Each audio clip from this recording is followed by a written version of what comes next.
Call.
Kakao!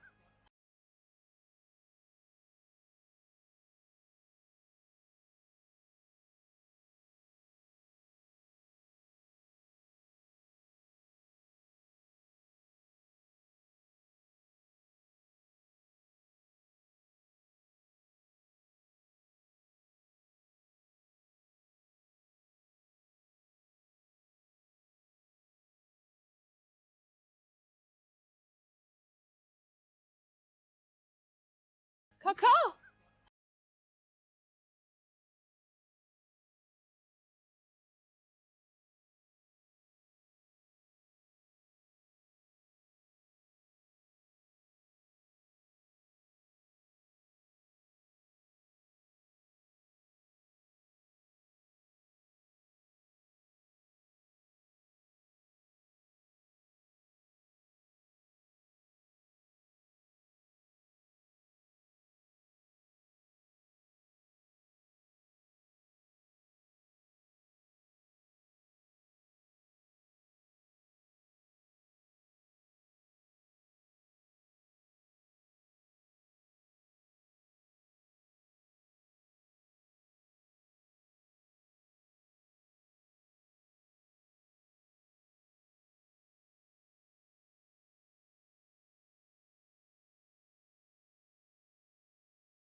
Kakao!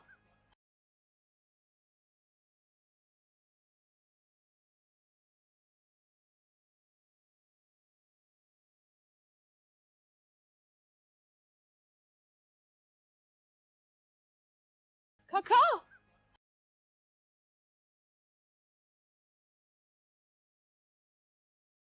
Kakao!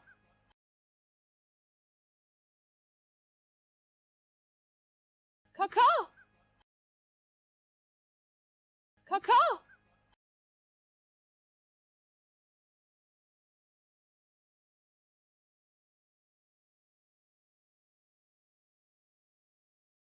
Kakao!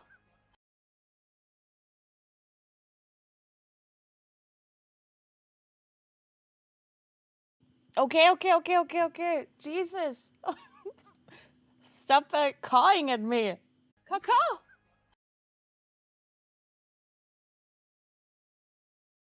Kakao! Kakao!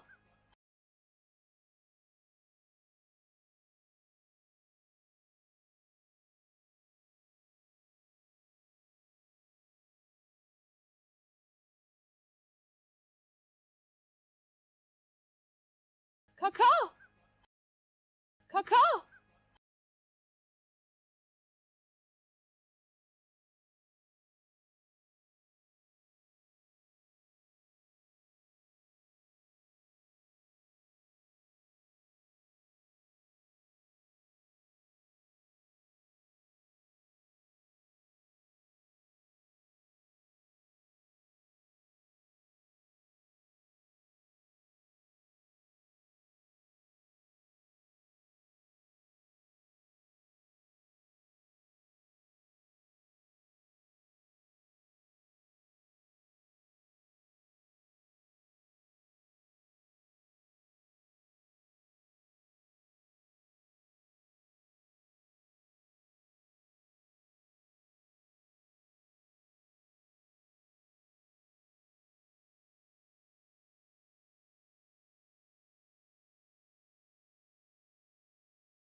Hello, guys. What's up? Long time no see. How you doing? I forgot how to do the intro. I was like, oh my god, the music is playing, but the other music is playing. It's like all the music is playing. It's like, oh my god. How does streaming work? I've been gone for so long. I forgot how to stream or play video games or do anything really. How you doing? Hey, Kren. Hey, Hannah. Hello, everybody. Hooter. You guys were cawing at me. Jeez, I was eating. Can't even get some food. Suhat, thank you so much for the 13 months. Appreciate that so much. And thank you so much for 14 months, Hannah Kaka. Thank you, guys. Even titles came up on Moonkin? Really? I thought it's not that bad in M+. Really? I thought it's not that bad. Do we have a meta now in M+? Is it a thing? Is there an established meta now? Let me see. Mythic Plus, all run leaderboard. Oh yeah, we do have a meta now, I guess. It's not that one-sided though.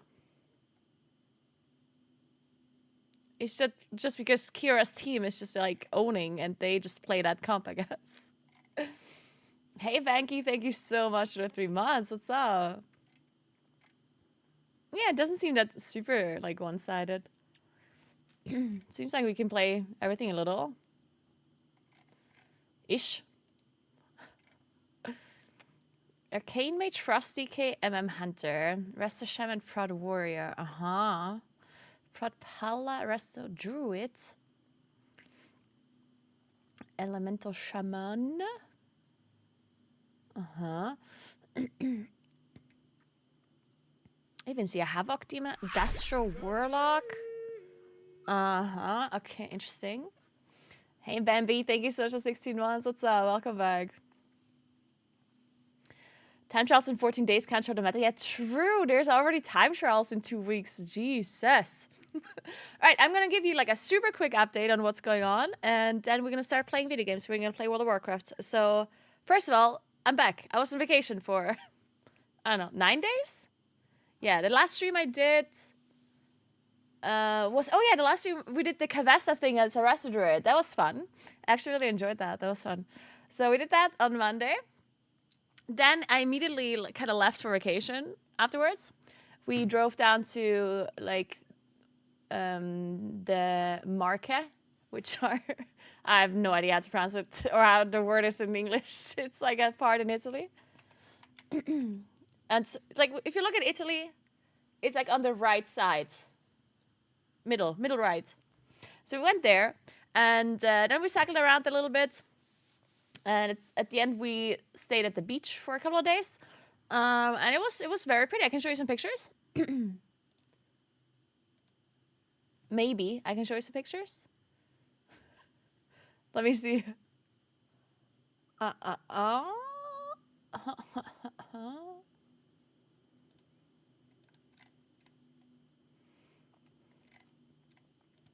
my god, how cute was this picture I took? Whoa, it's so pretty.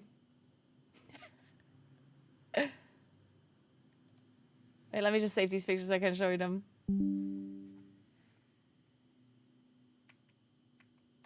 Ooh, I had a lot of ice cream. I had so much ice cream. It was delicious.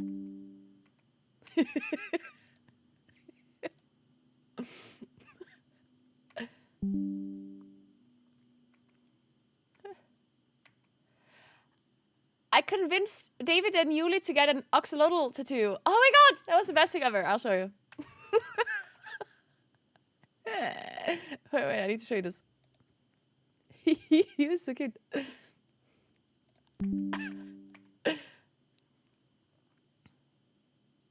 So, what else do we have here? Oh, this is also a cute picture. You can get all the pictures, guys.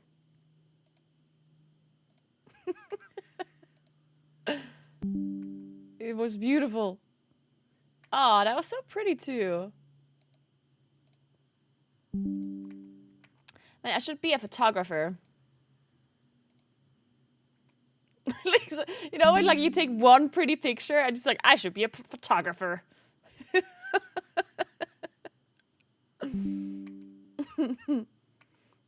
Pizza.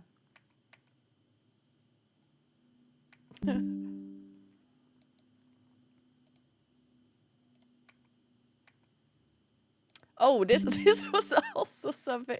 This was something.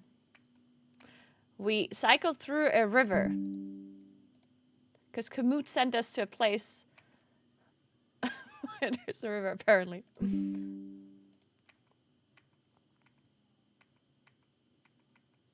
That's all? Where's the rest of the pictures?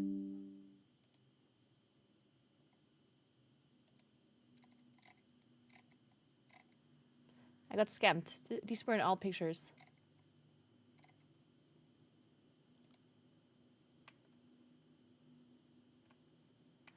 Oh, we also woke up once for the sunrise at 6:30 a.m. We went back to bed afterwards.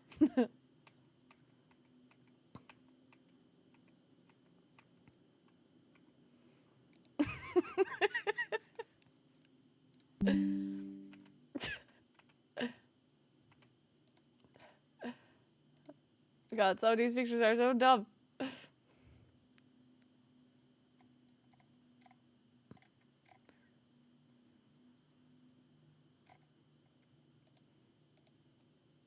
I took the most idyllic picture of David. Ooh, I had Vinci's Grazie, which was delicious. Basically lasagna. I don't know why they call it differently. Kind of the same.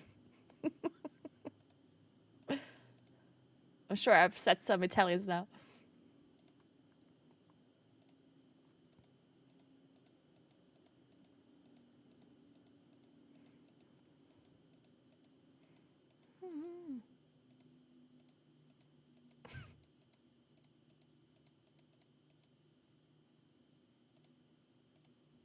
Oh, is this a Lady Gaga song? Oh, yeah, it is.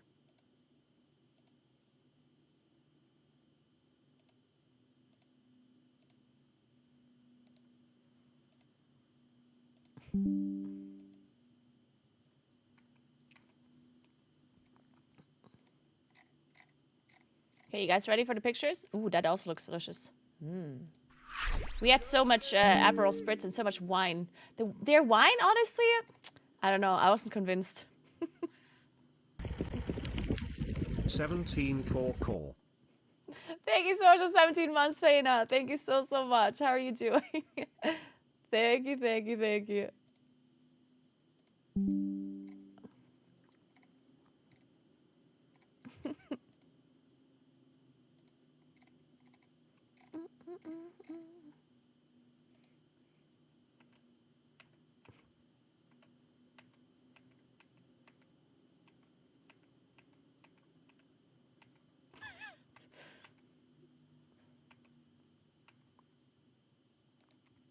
So, you ready? I only got the prettiest pictures for you.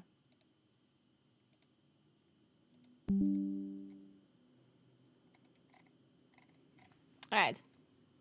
Also, I think we were there at the wrong time because they had so many sunflowers. Sunflowers? Is that a word? Yeah. But they were all wilted. I guess we were outside of the sunflower season. But, you know, can't have everything in life.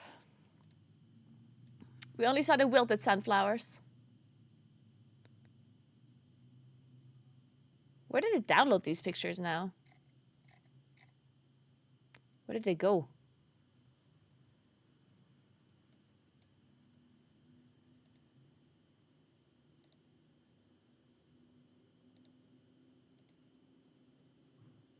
Wait, what?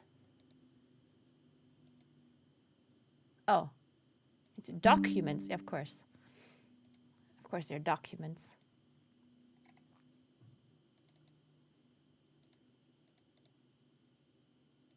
Huh? Oh, there. Okay, look. I'll show you on the big screen. First of all, hey guys, what's up? Look at that. It was It was delicious pizza. They had delicious. It looks kind of disgusting, but it's good. I swear it was good. It doesn't look that good, but it was good. It was very good. Then we were cycling a lot. Look at Yuli. She was carrying her plushie at the back of her bike. It was an alpaca. She called him Pablo. It's Pablo. We're carrying the whole time. And this is where we had to go through a fucking river. The water was like overflowing the path, basically. We had to like get over it. And then we saw some... David only ever took pictures of me when I was taking pictures of other things.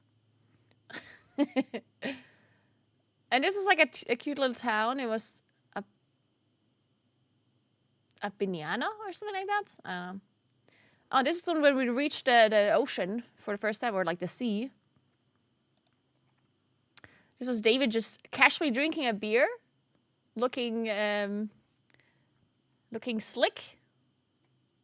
Isn't this a cute picture? I think it's a good picture. What do you think? It's a nice picture, right?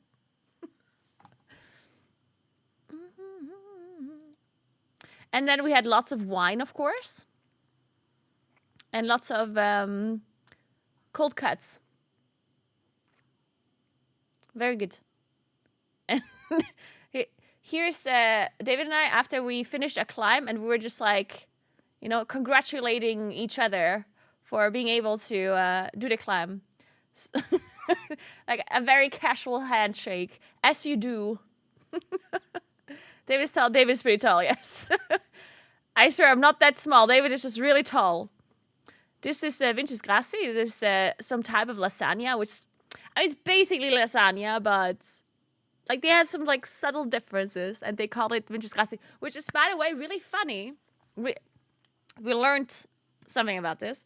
So the reason why this is called Vince's grassi is because some German guy called Wilhelm Winch-Grotz. Wait, I'm gonna Google it. There's some.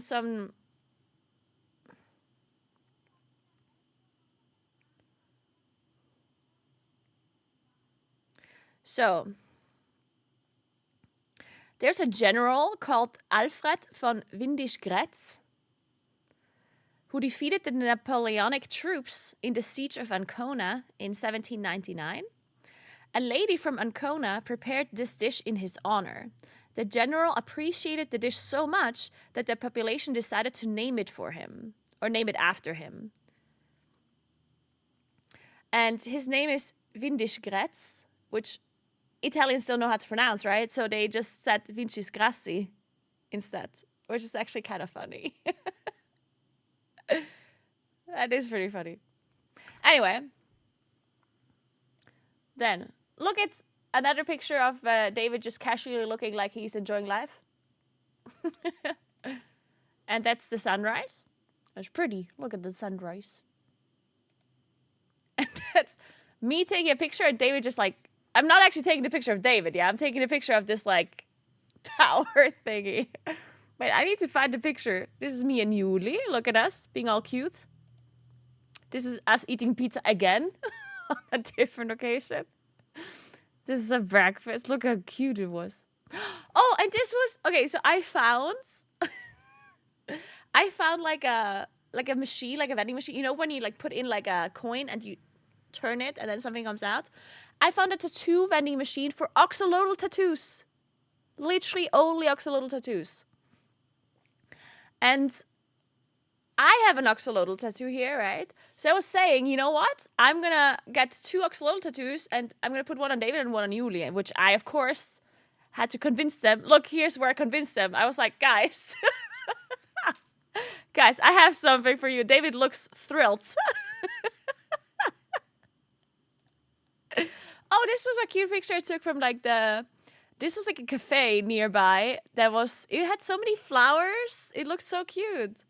You see that, like these flower umbrellas, And they had flowers everywhere. It was very nice. It was very idyllic. See, this is the picture that I took where David was standing next to me, where I was like, you know, on the floor from this thing here. Oh, this is, there we go. Look at us.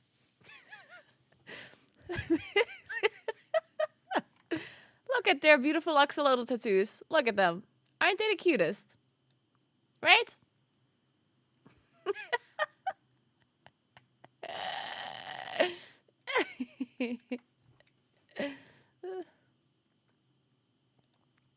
Then this is me taking a picture. This is me getting ice cream. That ice cream was actually the best ice cream I had in all of, not all of Italy, I guess, but like in that holiday for sure. It was a place in Osimo. Yeah, Osimo, I think. Yeah. It was called Fiori Latte, I think, this place. Oh, so this is the picture I took. Okay, this is a picture that I took, and this is how I took it.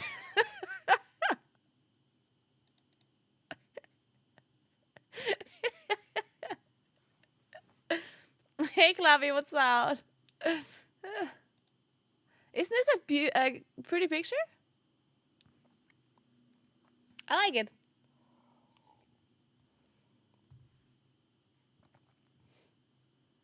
But yeah, anyway, so that was it about my vacation. It was fun. It was chill. We had a good time.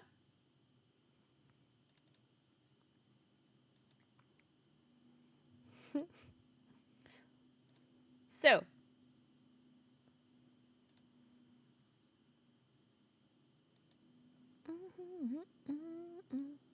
But now it's time to play video games. What happened here while I was gone? Anything interesting, anything important happened in World of Warcraft or anywhere else? Thank you so much for 23 months, Polarizer. What's up? How are you doing? Julia is David's sister.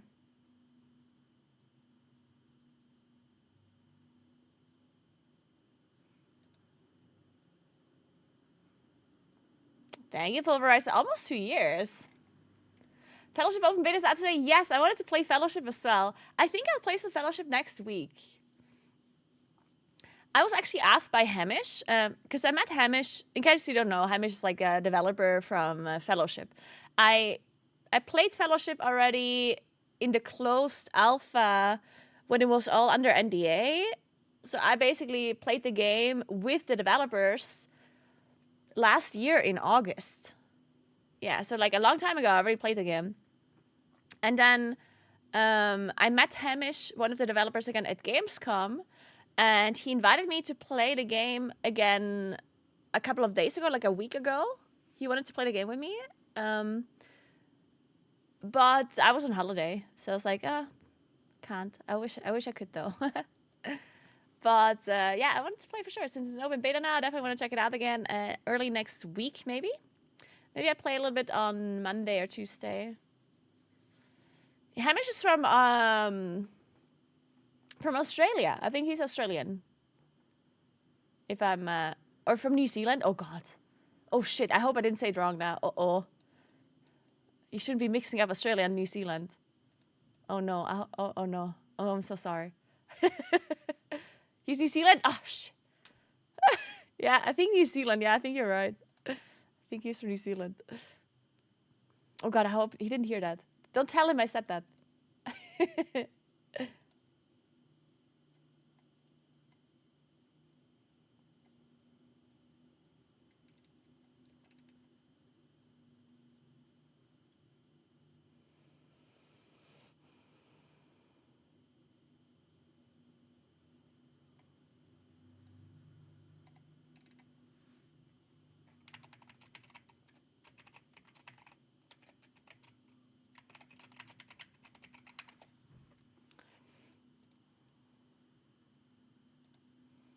All right.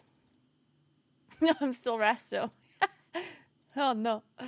Okay, let's quickly switch to balance. Actually, a Kiwi in chat. Oh, no. Hey, Kiwi, what's up? How are you?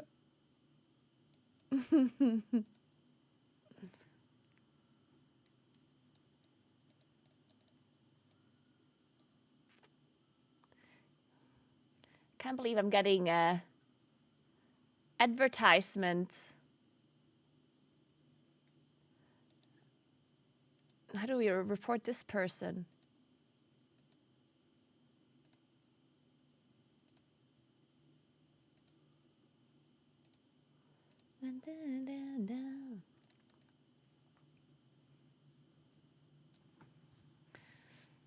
That's in mail shaking my head. Yeah, it actually happened to me a few times. Oh my god. A mosquito just bit me. Like right here. What? You're kidding. There's a mosquito in here? I had so many mosquitoes while I was on holiday. There's no way they followed me back here. The amount of mosquitoes that bit me on holiday was crazy. And not if they followed me here. Oh man, guys.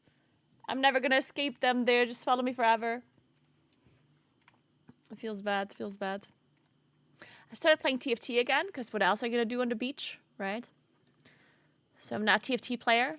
I only play Wraithcale re-roll, of course. I found my typical re-roll comp that I'm just forcing every game.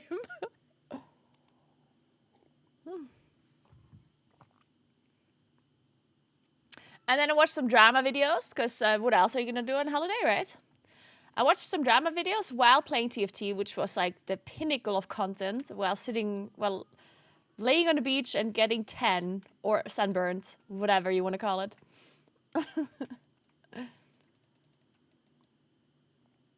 That's a hit mosquito sent from New Zealand. Okay, so for the plan for today is that we play some in Plus, catch up on some stuff that has happened in WoW. And at some point, I'm going to play Throne and Liberty. Throne and Liberty I've played before, twice. And both times, I actually really enjoyed playing it. And for some reason, I didn't... Actually, not for some reason, but it was for a very specific reason. But I didn't continue playing it afterwards. I think it was both times. I streamed it. I did a sponsored stream when it was during like something that was special that came out in WoW, which is like literally like my life. I swear to God, like whenever I get a sponsored stream or whenever I start a game that I actually really enjoy playing, it's during a time where there's something special in WoW, which kind of means, or at least in my head, I'm thinking, okay, nah, I can't play this right now. I'm going to continue playing this whenever this thing is over that I'm currently doing in WoW. Like, for example, let's say a new raid comes out, like a raceable first, basically. And then I have to, like, or there's like a sponsored segment, a short one, or, I don't know, some other game releases. Then I'm like, oh, you know what?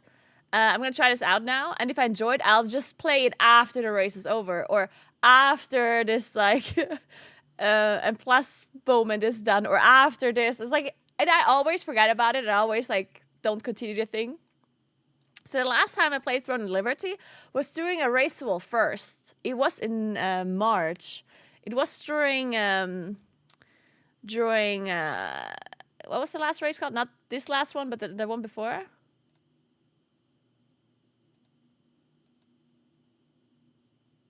Liberation of Undermine, yeah.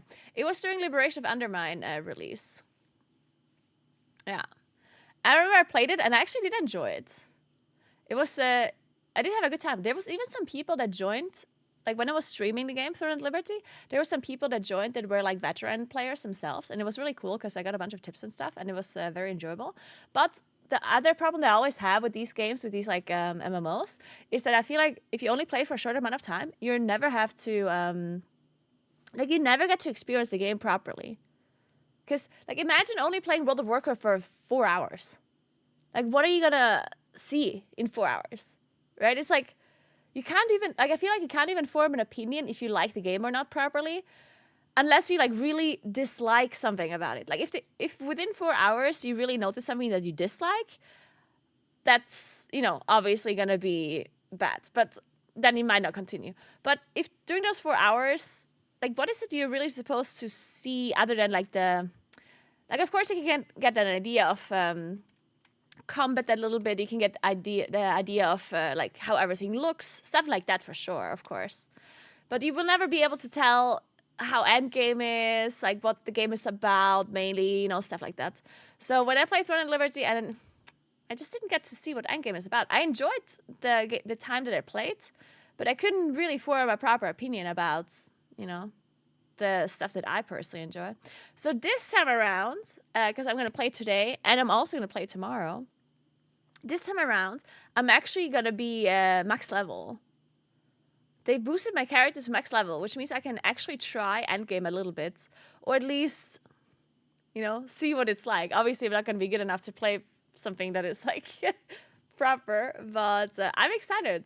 I'm excited to see what Endgame is about and to see what kind of content they have. Because apparently there's a content update that they're getting literally today. I tried logging in earlier and the servers are down, so they currently have maintenance, which means that this the new patch or whatever they're getting is getting applied today. So we can try that out later. I'm excited. We'll see how that goes. But first, we play some WoW. Thor is heavily guild-based and PvP standard. Oh, there's actually a lot of PvP? Really? I didn't know that. Interesting. And all the PvE stuff is guild-based, you're saying? So you can't really... Like, it's not really possible to do stuff by yourself? Or, when I say by myself, I mean like pugging? The song, it's a Sabrina Carpenter song. It's from her new album, and it's called Nobody's Son.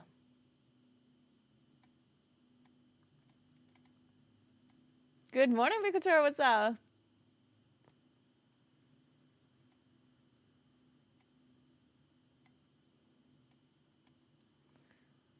Did you have a great break? Hey, Shazam. I did have a great break. I really did. I hope you guys had a good time as well while I was gone. So, I'm going to open the vault. See what's inside.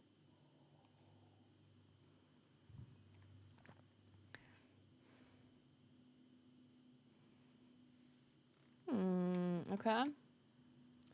I have my crafted weapon. I think I just keep my crafted weapon, right?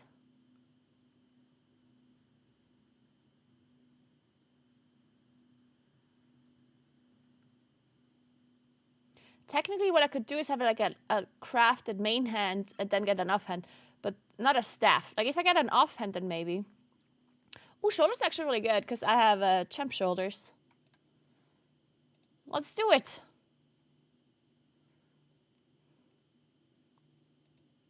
I missed a vault, guys. I missed one full vault. Feels bad.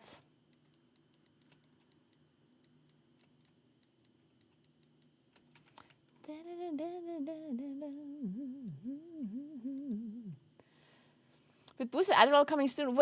Wait, you think they're actually boosting item level again? I really don't want them to do that. Do you think they will? Oh god, I hope they don't. They said they will? Oh my god, when? Man, I hate this, like... I'm sorry, but I really just hate this, like, turbo boost thingy. It's so annoying.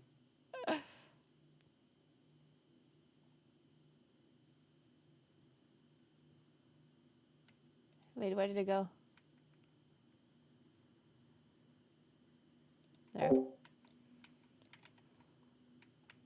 7th of October already? Are they insane? What? That is so early.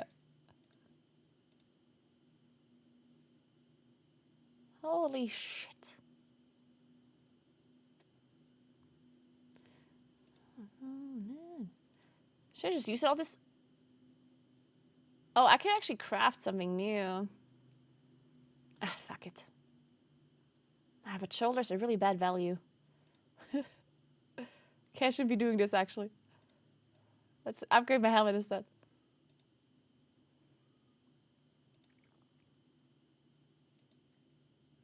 There you go.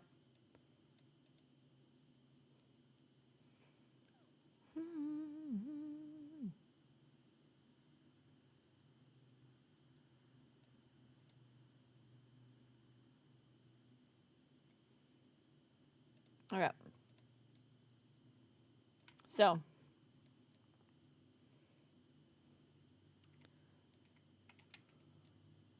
Wait, why can I have this?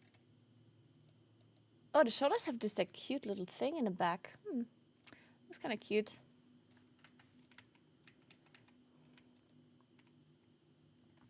So the boost is happening at the same time as remix. Oh, what is a Legion remix? Kind of want to play Legion remix, I think. Yeah, you know what? I think I play Legion remix. I think I just have to give up on retail. Fuck retail.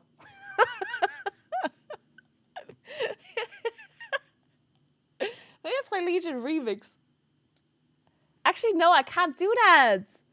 I can't give up on retail. I need to cast the MDI. God damn it. Guys, what are we going to do about this? Ah, man, guys. How cute is... Oh, it's such a cute pie.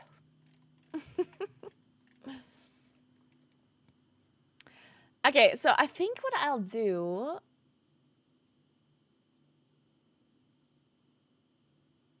Because I want to bring the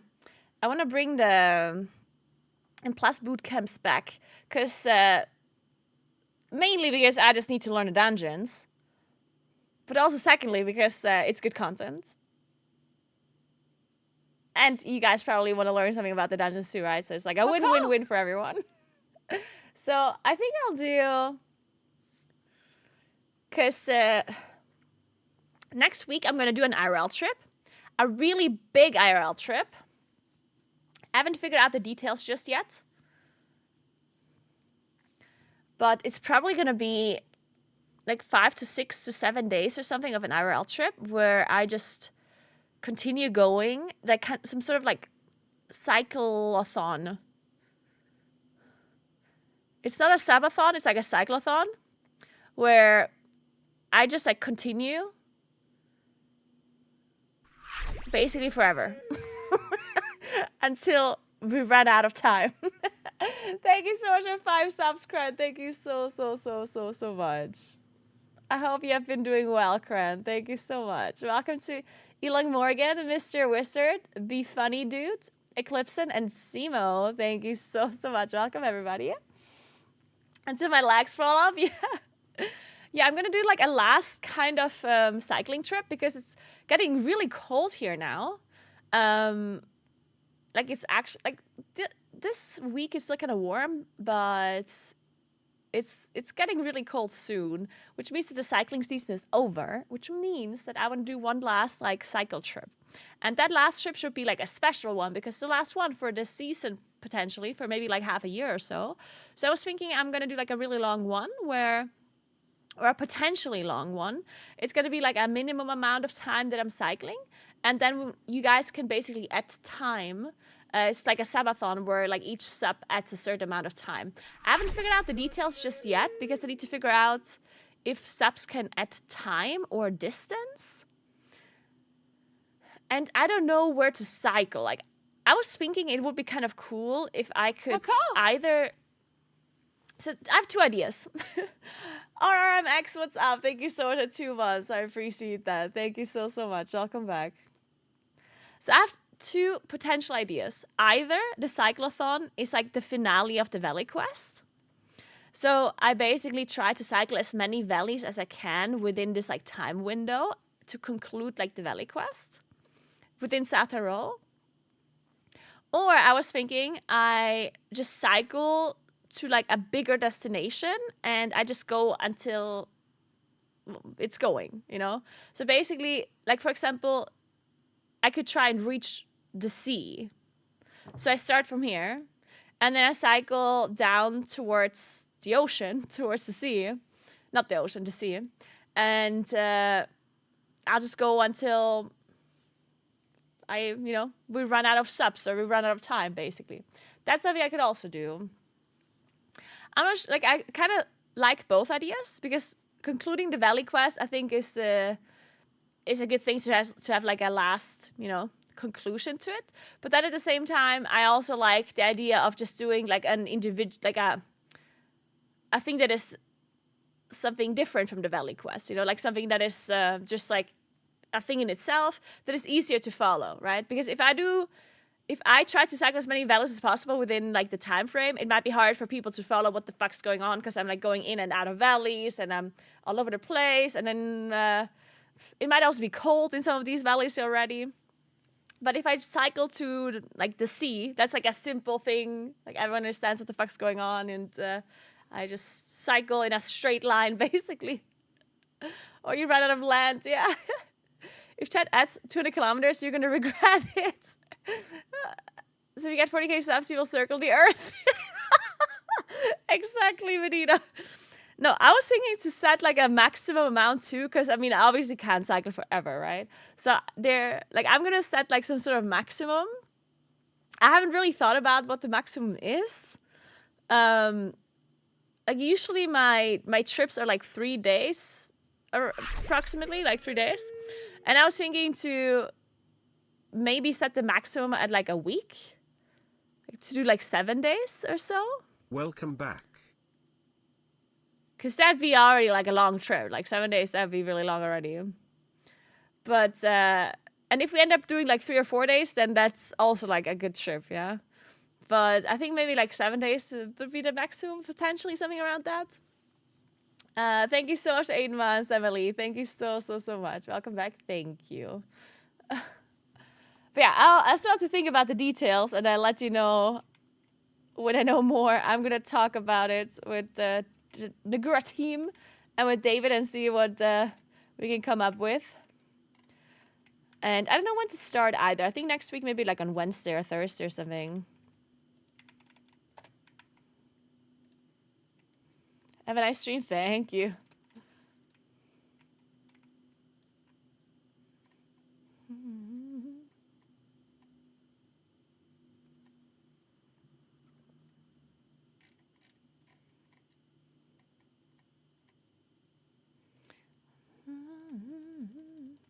What's this monster battle? I don't know.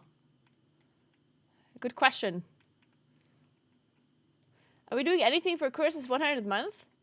When does Kuros have 100 month?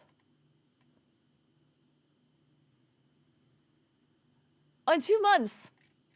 Wait, what is in 2 months? 2 months in September?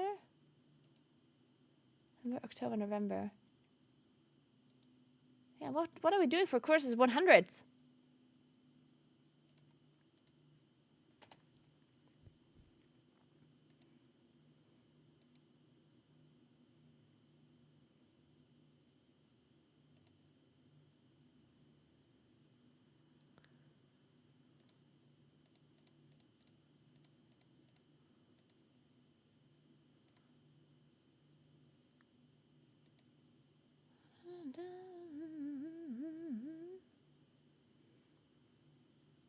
You do a Kuros cosplay? Kuros can roast chat? Oh, Kuros can always roast chat. He always has that privilege. Dun, dun, dun, dun, dun, dun. Kuros gets a bicycle IRL mod while you ride around. Dude, I would love to cycle around with Kuros. But who will be modding the chat then?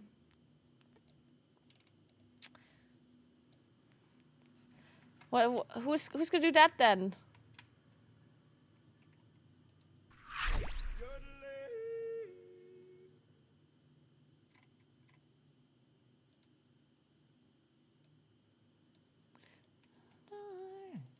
Handstrike, thank you so much for 31 months. What's up? How are you? To be honest, you could probably do both. Yeah, thanks. Kuros could probably just do both. You're probably right.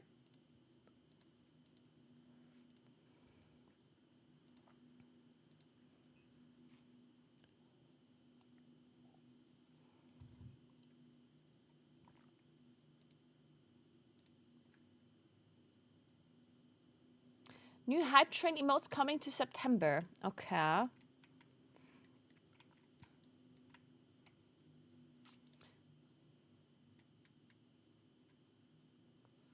Starting September 17th. All right. These new emotes will join your collection when you contribute to the hype trains. Frog wow, love, love, love. Okay, these play pulse can be earned by contributing to any hype train with bit. Let's see these emotes. Oh, there. Oh well, they're kind of cute. I like this one. Wait, I'll show you.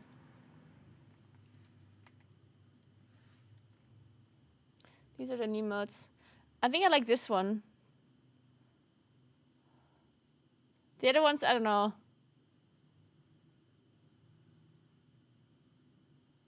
Maybe the frog wow is also kind of cute.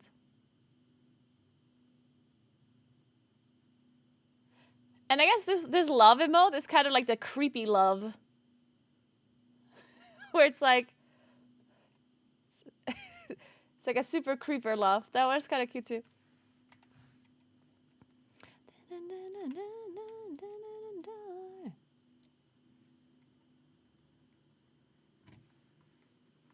My favorite loot ever?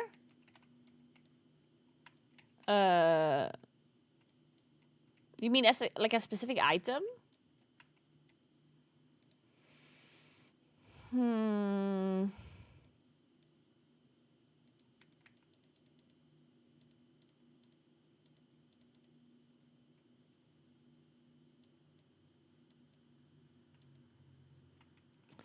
don't know, actually.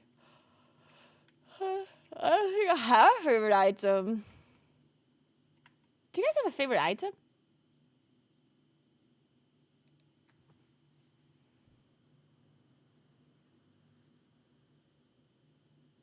I'm thinking.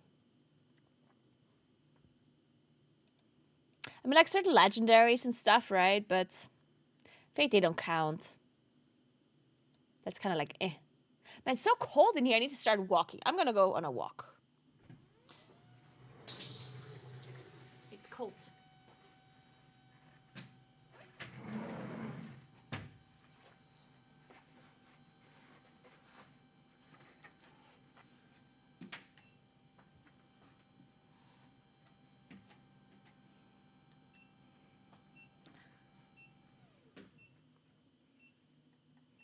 Is there any news on a t-shirt with maps and names of people in the valleys for donating?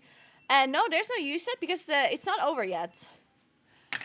So once the valley quest concludes, then that's when I'm gonna do something with the shirt and with the map, okay? Until then, there's not gonna be anything that I do with it because, of course, you know, like it needs to finish first, obviously. I am thinking that I will conclude the valley quest, even if I don't manage to do all the valleys. I will finish it this year, because I said I will do it within this year. So I'm not extending it. So even if I don't manage to do all the valleys, which at this point is pretty clear that I won't be able to do it, then it is what it is at that point, you know? And then we'll do something, we'll figure out what we do with the map. I'm super excited for it though, because even if it's not fully filled with all of the valleys, it is what it is, you know. It's about 5, 4, 3, 2, what is this like? 1. What is the saying? It's about the path and not the goal. 5, 4, 3, 2, 1. There's a saying. Hey Smoke, what's up? Oh, it's a German saying. Der Weg ist das Ziel. The path is the goal. Yeah.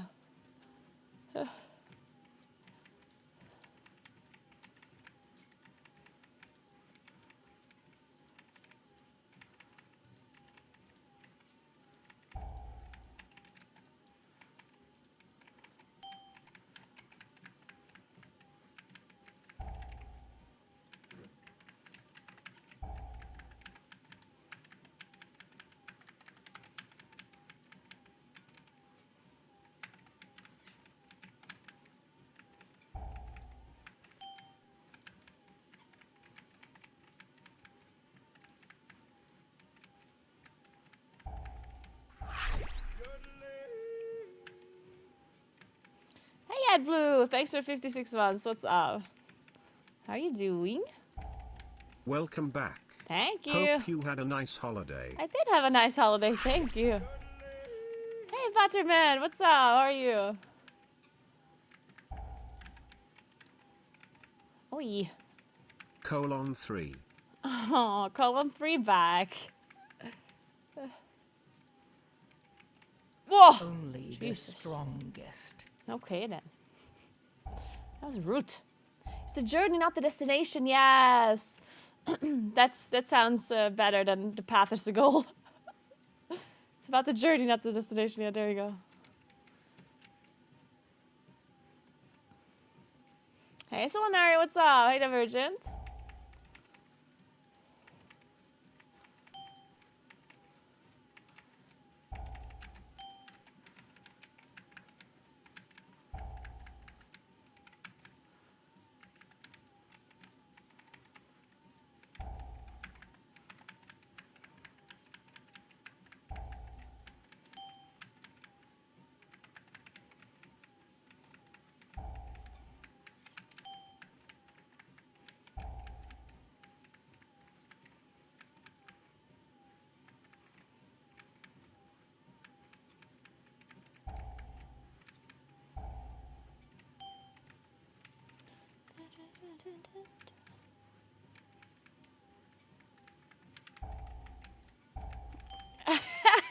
You ordered a walking pad now, Avery? Nice. I hope you like your walking pad.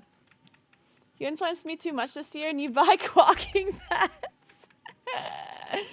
Well, only the good kind of influence, though. I feel like that's allowed.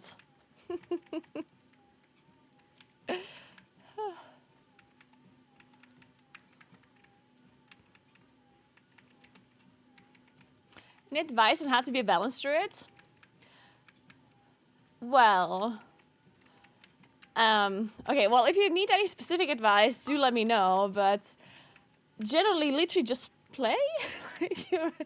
I mean, obviously, like, I would say, like, just play a game, watch a guide, or read a guide. There's one very... Moonkins in general have very good guides, because we have really good theory crafters and people that care a lot about Moonkin. So you can look up the Dream Growth Compendium. It's a website that is being maintained by the Moonkin theory crafters. So you can check that out and you'll get very good information that is up to date all the time. So you can go and check that out. If it's too if it seems like too much or too difficult, then there's also a video, I think, that Gams made, I think. Or I don't know. Somebody made a video. And yeah, you can just start with that. There's a lot of stuff to learn there. But generally, obviously, playing the game will give you the massive memory that you need.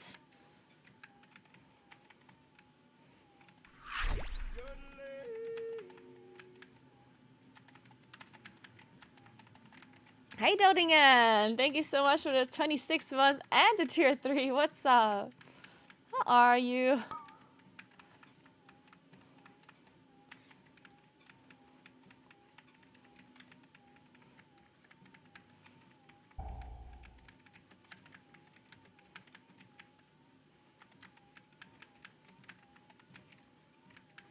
Oh, yeah. Does this stop do more damage now?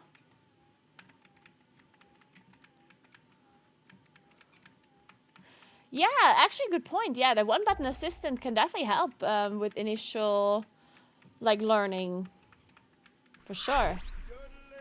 Yeah, one-button assist can definitely be really nice to, or not even just the one-button assist, even just like the assist in general, where like the abilities that you're supposed to press are like lighting up. Oh shit, what is going on? Is it a treasure train? No, it's not. Guys, we're never gonna treasure train. I think Twitch is sabotaging this channel, I'm telling you. Guys, 100%, we're being sabotaged. We haven't gotten a single treasure train. This is so messed up.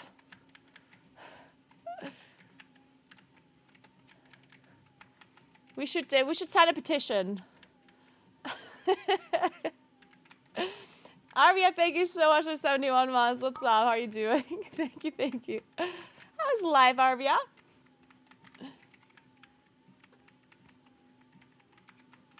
Hope you had a great vacation. I did, Quaka. Thank you so much for asking.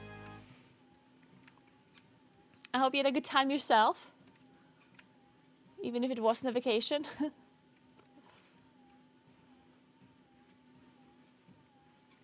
You're playing Lost Ark again. Oh, very cool. Man, I kind of also want to check out Lost Ark again. If only I had enough time to play all of the video games that I want to play. That's the problem with these IRL streams. Because I really like doing IRL trips. But IRL trips take so much time away from gaming. How are you supposed to do IRL trips and game? Guys, it's too much.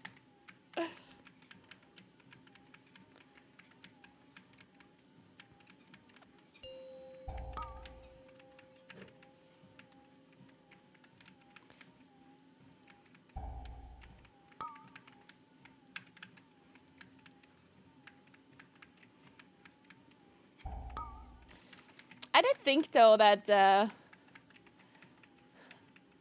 so I mean obviously I'm gonna do an IRL trip next week, but I was thinking to do maybe a little bit less not less IRL streams overall, but like have them be more of IRL like the trips that I'm doing, you know?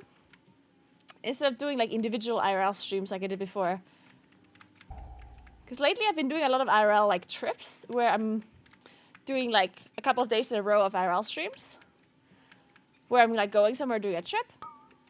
And then before I did all of these trips, I was doing like IRL streams once in a while, like single days, which is less to organize for me, but I think for stream content it makes more sense to do more IRL trips because then like it's just more of a continuous thing, you know? Because I feel like if I want to play any variety game, like let's say for example Hollow Knight and Silk Song, which are amazing games, but for me it's so hard to play the games when I'm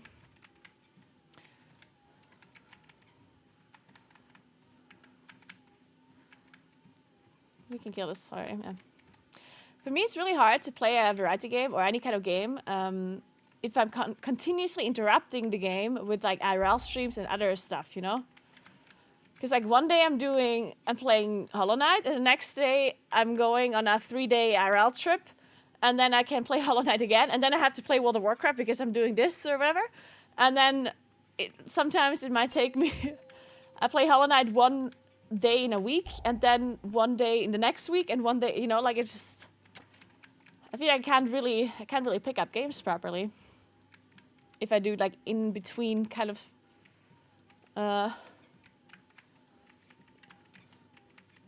trips here and there. So that's why I was thinking maybe if I just do like whenever I do an IRL segment or stream, then maybe I just do like a trip where it's just like, I don't know, like it's a whole week or like a couple of days where I'm doing an IRL stream, and then I don't do another IRL stream for like 2-3 weeks.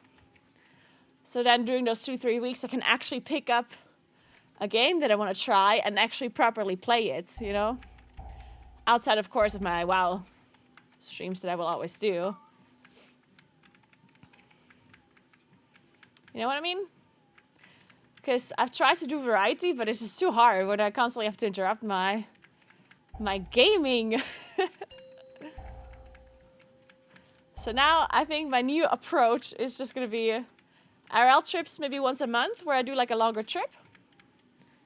Or once every like, I don't know, 2-3 weeks. So then I can also plan the IRL streams a bit more maybe and make them maybe more special as well. And then outside of those IRL trips, I just have more time to pick up variety games so I don't have to like interrupt them all the time.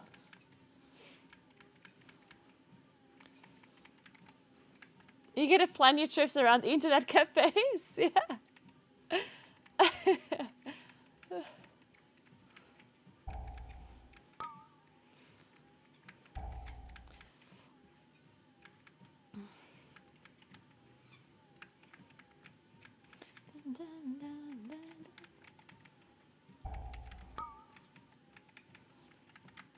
Variety lasted as long as I thought it would. No, I'm literally changing it so I can do more variety. Like, I'm doing less IRL streams so I can do more variety streams. Did I say it wrong? Maybe I said it wrong. Or like maybe I mixed up the words as I was talking. Like, I'm specifically saying that I want to do more variety. That's why I'm doing less IRL streams.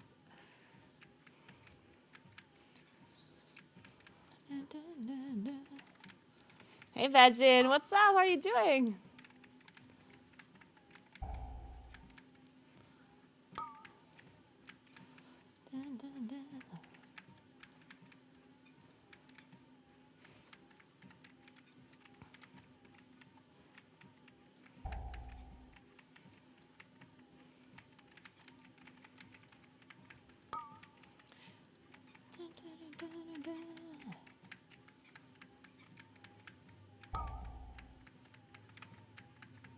Of course, at some point when the weather gets colder, then at some point we're gonna have to switch to skiing trips rather than biking trips. But skiing trips are fun too.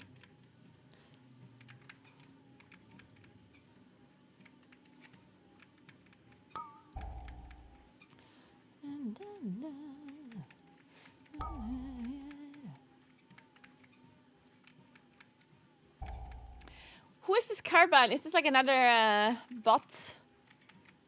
Can we time him out? It's very distracting. Like, I look at my chat and I always see their messages, which is completely like unrelated to anything we've been saying. Thank you, girls. I'm not using the one button rotation, no.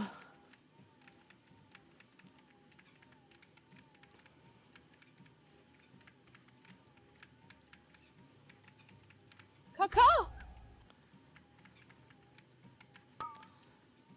Fuck, I was just about to read all of the messages.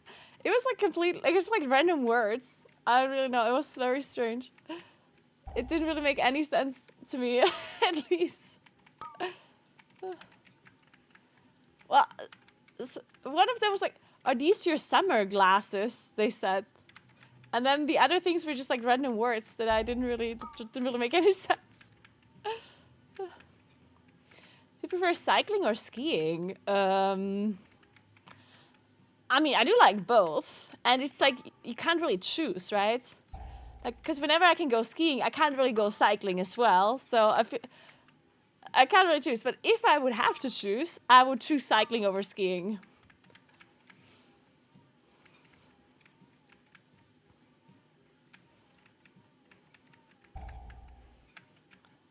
But I do like skiing a lot too. The problem with skiing is just like that. I don't know, maybe I'm just like not in skiing right now. Like, it's just like cold, you know, because you're in the snow. It's cold. Skiing, cycling usually is the warmer weather. Lightwords, thank you so much for 4 years. Oh my god, thank you so much. That's forever. Thank you very much.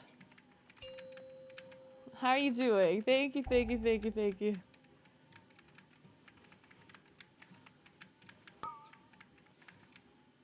What makes summer glasses summer glasses? So yeah, I don't know. I don't know.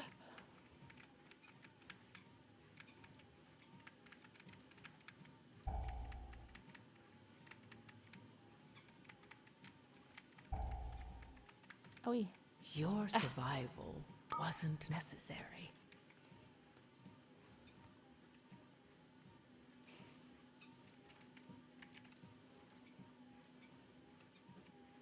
Hey Mika, what's up? The treadmill that I have is from... Oh my god, what were they called again? That's Tronic, yeah, there we go. That's the table.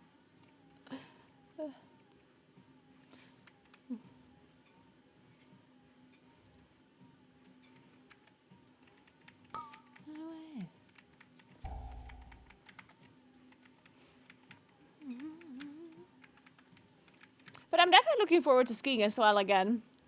Haven't went skiing in a while.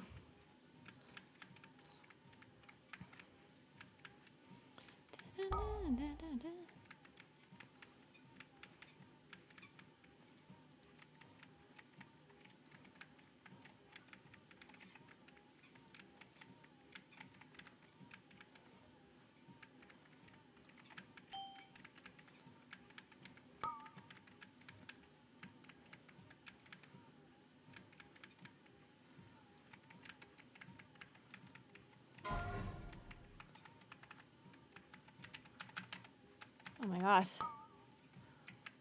That was something.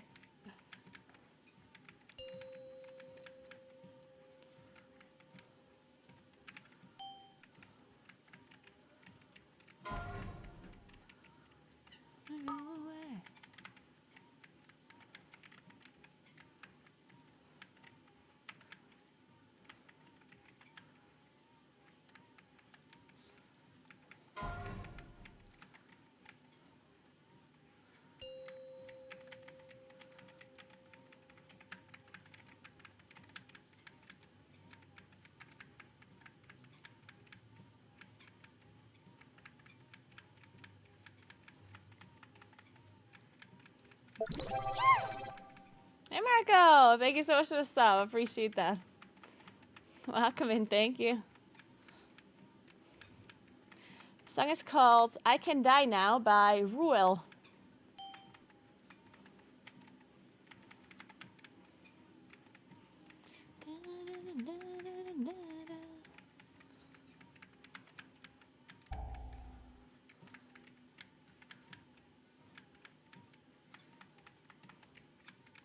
When are we going to say the bear tank come out?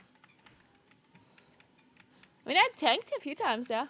I definitely tanked a few times in the past, but yeah, not really interested in tanking necessarily, or at least, I mean, it's not that I don't like it, it is fun, but the biggest problem with tanking, especially when you're pugging, is that it's like you have all the responsibility on you, and you have to figure out everything and organize everything and stuff, which I just don't want to do when I'm streaming, because most of the time, or currently, I'm mainly just playing Plus for fun, kinda. Like, not really trying to push any super high keys.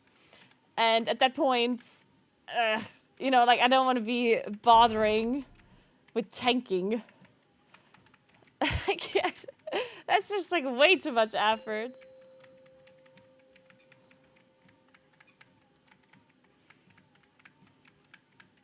When I could just play Moonkin, press some buttons, and talk to chat, you know? I just want to be yapping to you guys. It's much more chill. Meran McDonald's when? Yeah, we have to go back to Meran McDonald's. I was at McDonald's yesterday, actually. I was in McDonald's in Rovereto. And they also got one of our orders wrong. Typical McDonald's.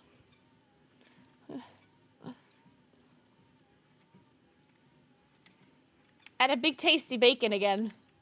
It was pretty good. It's my go-to. Go-to McDonald's burger, I guess.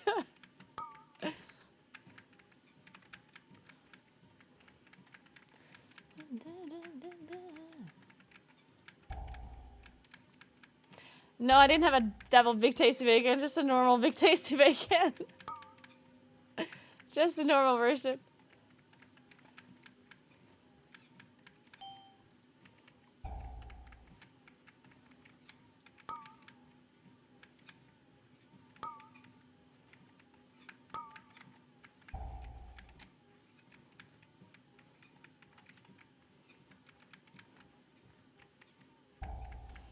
Guys, I saw, man, I don't want to talk about this too much because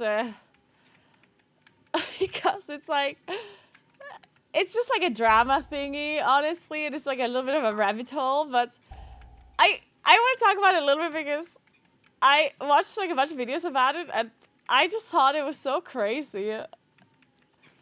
Like, have you listened or like read a little bit about like the pirate software drama? I assume most people know about the Pirate Software drama when it came to like Hardcore Classic, where he, where his group wiped and he basically roached and said, "No, I have no mana," blah blah blah. Right? That I think that story like most people heard about. I used to work at Blizzard. Yeah. Oh, you didn't? Okay, well. Okay, let me quickly give you a TLDR. So there's this streamer called Pirate Software, and he has been streaming for quite a while, but he was never like super famous. But then at some point he like really blew up, like super blew up. Like his channel blew up. I think mainly the main reason why it blew up was like YouTube Shorts. He somehow found a way on how to really make his YouTube Shorts blow up. I don't really remember why or how that worked or whatever he did. It just ended up working out and his channel blew up. And his main content was basically just the fact that he was like a Blizzard, like he worked at Blizzard as a developer apparently for a couple of years. And he has now just, turned into a normal gamer. And he's talking about, like in his stream, he was talking about, game development and his experience in game development in AAA game companies. And he was basically promising, or like everything that he was saying in his streams, like he's a gamer. And he also knows about, he has like secret info, like insider info, about how things at Blizzard and like similar things work. And I guess that was his like thing, and that's why like a lot of people like ended up watching his stream, which makes sense, right? Like I think a lot of people would be interested to see the behind the scenes and like get some insider information and stuff, right? But yeah, then he blew up and lots of people watched his stream and he earned lots of money on Twitch and he had multiple. He actually broke a bunch of records on Twitch too, where he had like the biggest hype train that went up to like level, 50 something. Like he basically reached the cap of hype trains as like the first streamer ever. So he got basically famous on Twitch because of that. And then he mainly played WoW. And he also played other games though, I think. He not just WoW. He also did just variety games. And then when OnlyFans came out, which, in case you don't know that one, is Soda Poppin', another ex-main WoW streamer who is a very big streamer. He started this project called OnlyFans, which is just a hardcore classic project where you...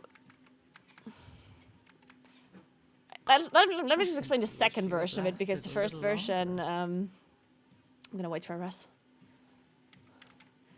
Because the first version is whatever. So the second version of OnlyFans is basically a hardcore classic guild for streamers, where not only were you trying to be in a normal hardcore guild, there's like an additional incentive where you would get points and stuff by doing different things.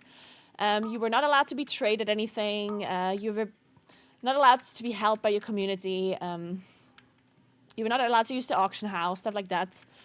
And in addition, there was like some sort of like race war almost between like within the guild, like Taurens versus undead versus trolls and so on.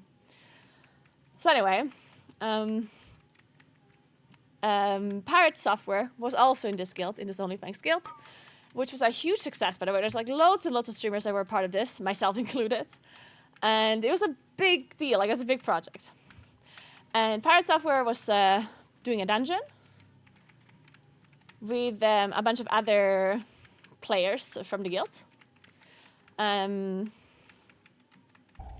then they ended up overpulling something. They basically made a mistake.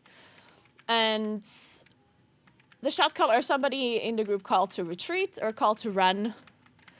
So everyone ended up running. But because you can't reset in a dungeon, they basically tried to kite a little bit backwards, but also like help each other out by, throwing some heals, using some CC or whatever to help everyone get away. But Pirate Software kind of didn't do that. pirate software just kind of ran away and didn't really help his team. And in the end, 2 people ended up dying in his team. And he just kept saying that he didn't have any mana. And he kept saying that he couldn't really help and blah, blah, blah. When obviously he was streaming and people saw that that was not necessarily the truth. People saw that he ended up, he had a mana crystal and he did a bunch of stuff he could have done, right? So I guess the main problem with this thing was that he just never necessarily really properly admitted that he could have helped a bit more and that he was partially at fault, that this was such a disaster and that 2 people died, right? So, because in the end it wasn't his own, it wasn't that he killed those 2 other people, right? It's not that he necessarily was alone at fault or anything, but the way he reacted just rubbed people the wrong way. Because he, his immediate reaction was to not admit any fault and just blame the shot calling and blame he kept saying, oh, I couldn't have done anything, blah, blah, blah, right? And then when people said, wait, but you could have done this, you could have done that, you had mana, you could have blah, blah, blah, then his response was always to just kind of push back and be really defensive about it. And he never really said, well, actually, yeah, you know what, now in hindsight, you're right. I actually reacted the wrong way, I could have done this or that, right? But he never did that. He always got really defensive and ended up blaming everyone else. And, he kept saying how, I don't know, it was just very eerie. The way he responded just rubbed people the wrong way, basically. Because even though he did admit that he was partially at fault, he didn't really, the way he said it was just kind of in passing. He was well, maybe. I was but, and then he was said all of these other things. It doesn't matter. But anyway, lots of people were kind of upset about this whole situation because of the way he handled it. Because he didn't really admit his fault properly and he didn't really deal with the situation in a way that people were happy about. That's the TLDR, I guess. The TLDR is he made some mistakes and he was kind of roaching at the end, which in his defense, I think there's a lot of people that probably would have done the same thing as he did, because his character was very valuable and I understand why he wanted to save his character. I understand his way of thinking. A lot of people sometimes sit on a high horse. I would have helped everyone. I would have done this. I would have done that, right? A lot of people act as if they would have done it super differently. They would have been super selfless, when I think that's not true. I think a lot of people probably would have acted the way he did in the moment. The one thing that I think most people have the biggest issue with is not fully just the way he handled it in the moment.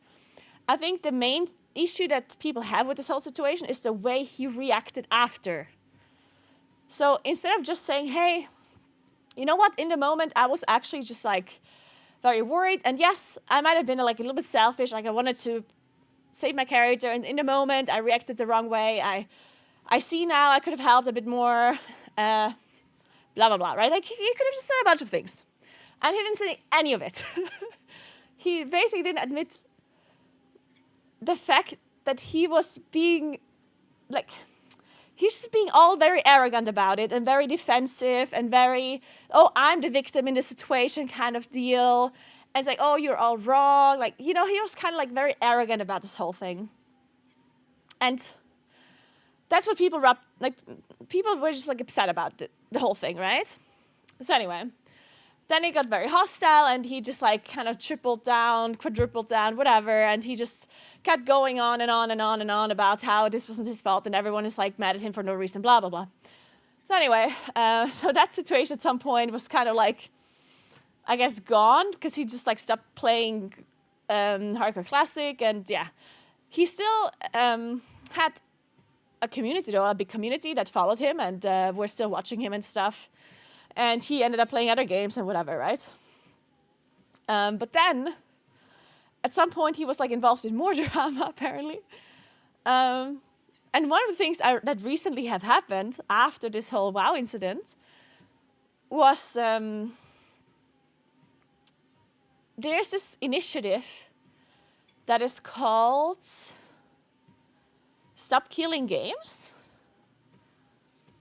Yeah, he was removed from the guild after that, yes. Yes, so there's this initiative called Stop Killing Games. And this initiative, okay, I'm not going to pretend that I know exactly what it's about because I haven't read the whole thing. But the gist of it is that Stop Killing Games, like some initiative that is trying to, as far as I understand, it is basically trying to, there's a bunch of things that it's trying to do, but one of the things is also to like have game companies or like big corporations, like basically like if it's supposed to support and help the consumer to own the games that they're paying for. I think that's like one of the bigger points of it, right?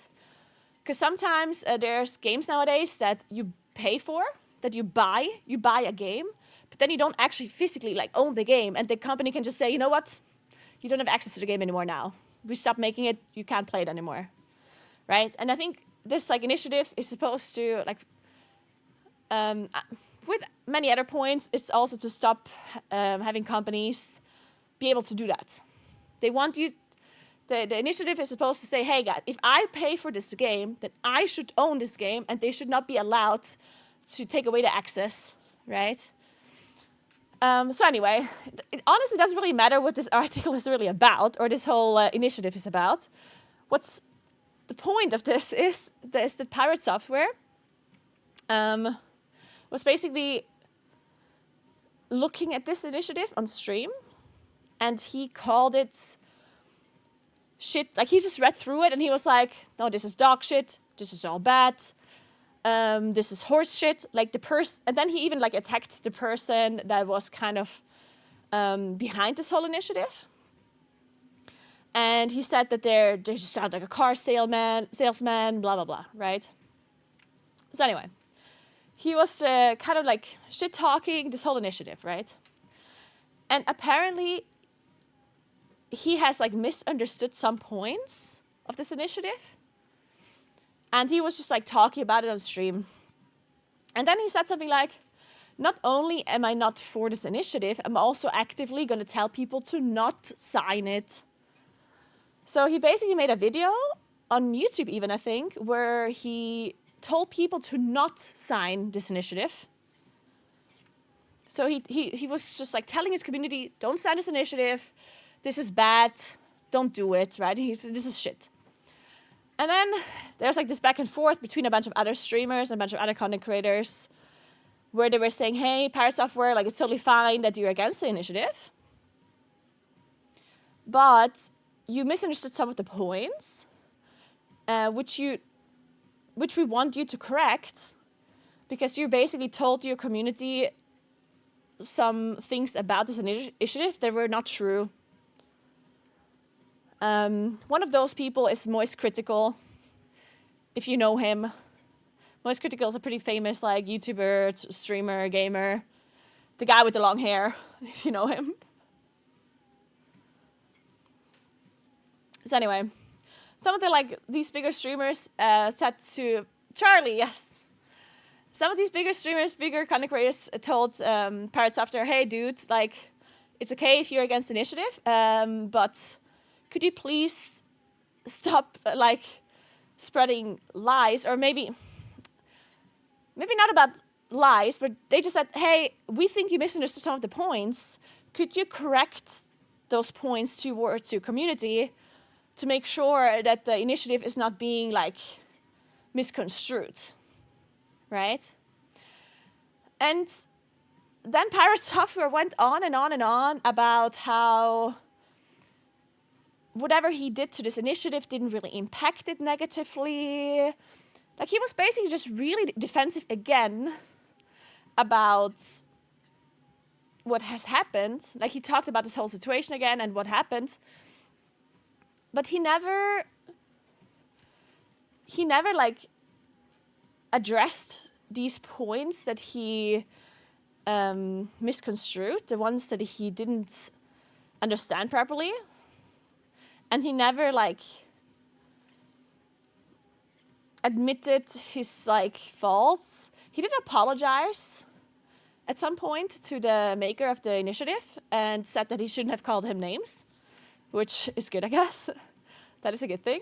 But he never really kind of, like, he never went to his community and said, hey guys, about this initiative, like, I'm still against it, but these and these points I might have exaggerated or might have misunderstood. Here's how they actually are. Like, I guess that's what people wanted him to do. People wanted him to go to this community and say, hey guys, I said some things about this initiative, and that was incorrect. The way it's supposed to be is blah, blah, blah. But in the end, I'm still against the initiative, if that's his conclusion, you know? Like, they wanted him to do this.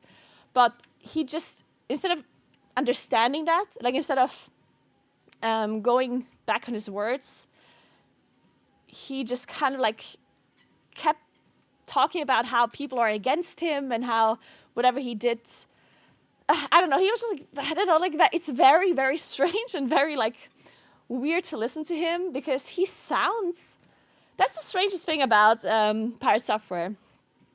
Like, the way he speaks,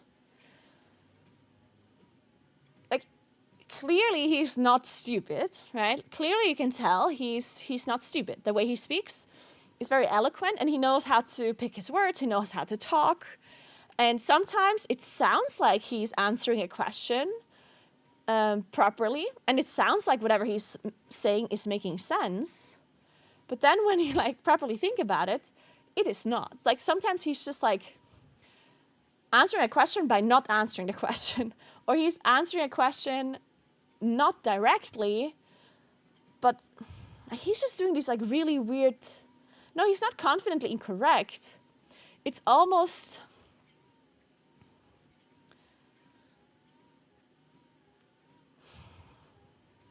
Like, how I sometimes do this myself when I'm casting.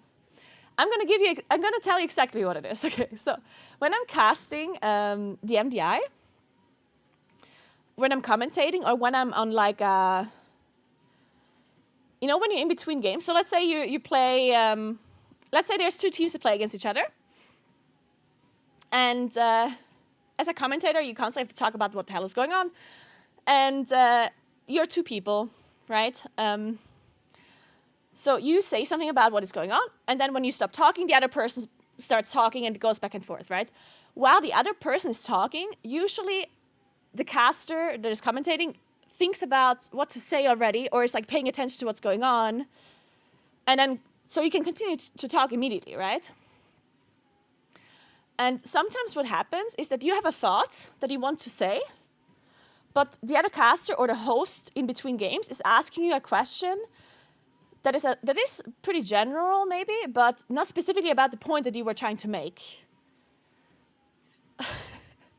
So sometimes, for example, in between a game, the host says, so, Naguura, we just saw these teams playing. What did you think about their strategy? But instead of talking about their strategy, I wanted to talk about their practice runs. So I'm going to answer the question something like this. Yeah, so their strategy actually looked pretty good. I think the strategy was so good because during their practice runs, they did this and that. Which, like, I didn't, like, because I'm not, at that point, I'm not answering the question. Like, I'm not talking about their strategy. I'm talking about their practice, right? But it kind of sounds like I answered the question, right? You know what I mean? So I'm going to be like, oh yeah, their strategy looked really good. I think it was so good because during practice, they put so much time and effort into this and that, right? So it kind of, like, when you listen to this back and forth, it kind of sounds like, it sounds like a good, well-answered question. But when you really think about it, it's like, I didn't actually say anything about their strategy, right? I talked about their fucking practice. And this happens a lot during hosting, casting, or whatever. You completely made something up. No, you're not making it up. You're just kind of taking a question and like leading it to something, to whatever you wanted to say, you know? Because it's hard to come up with like an elaborate thought on the spot. So sometimes you already have something in your head that you want to say, right? And then you just take the question that you were asked and you just move it towards the thing that you wanted to say, you know? So it's not that whatever you're saying is incorrect or wrong. It's just not necessarily the thing that was asked directly. And pirate software does this a lot. In normal everyday speech, which you shouldn't be doing, right? Because the example that I just made, it makes sense for casting and in this like, but I would never do this on stream, right? Like when somebody asks me, hey Naguura, why are you using this talent? Then I'm not gonna be like, oh yeah, this talent is good, but you know what? I am playing Moonkin because when I was young, like either I asked the question or I don't. Like on stream, I don't have the need to do something like this, right? But I feel like pirate software uses this strategy a lot when he gets asked questions that either he can't answer the question, or it's like an attack at him, that he takes the question and he doesn't like actually answer it. He talks about something slightly related that he does have an answer for, to sound eloquent, to sound like he's answering it, but in the end, he's not actually answering it, you know? And there was like numerous, I watched a bunch of YouTube videos about this, if you can tell. And there's a bunch of examples where he does exactly this.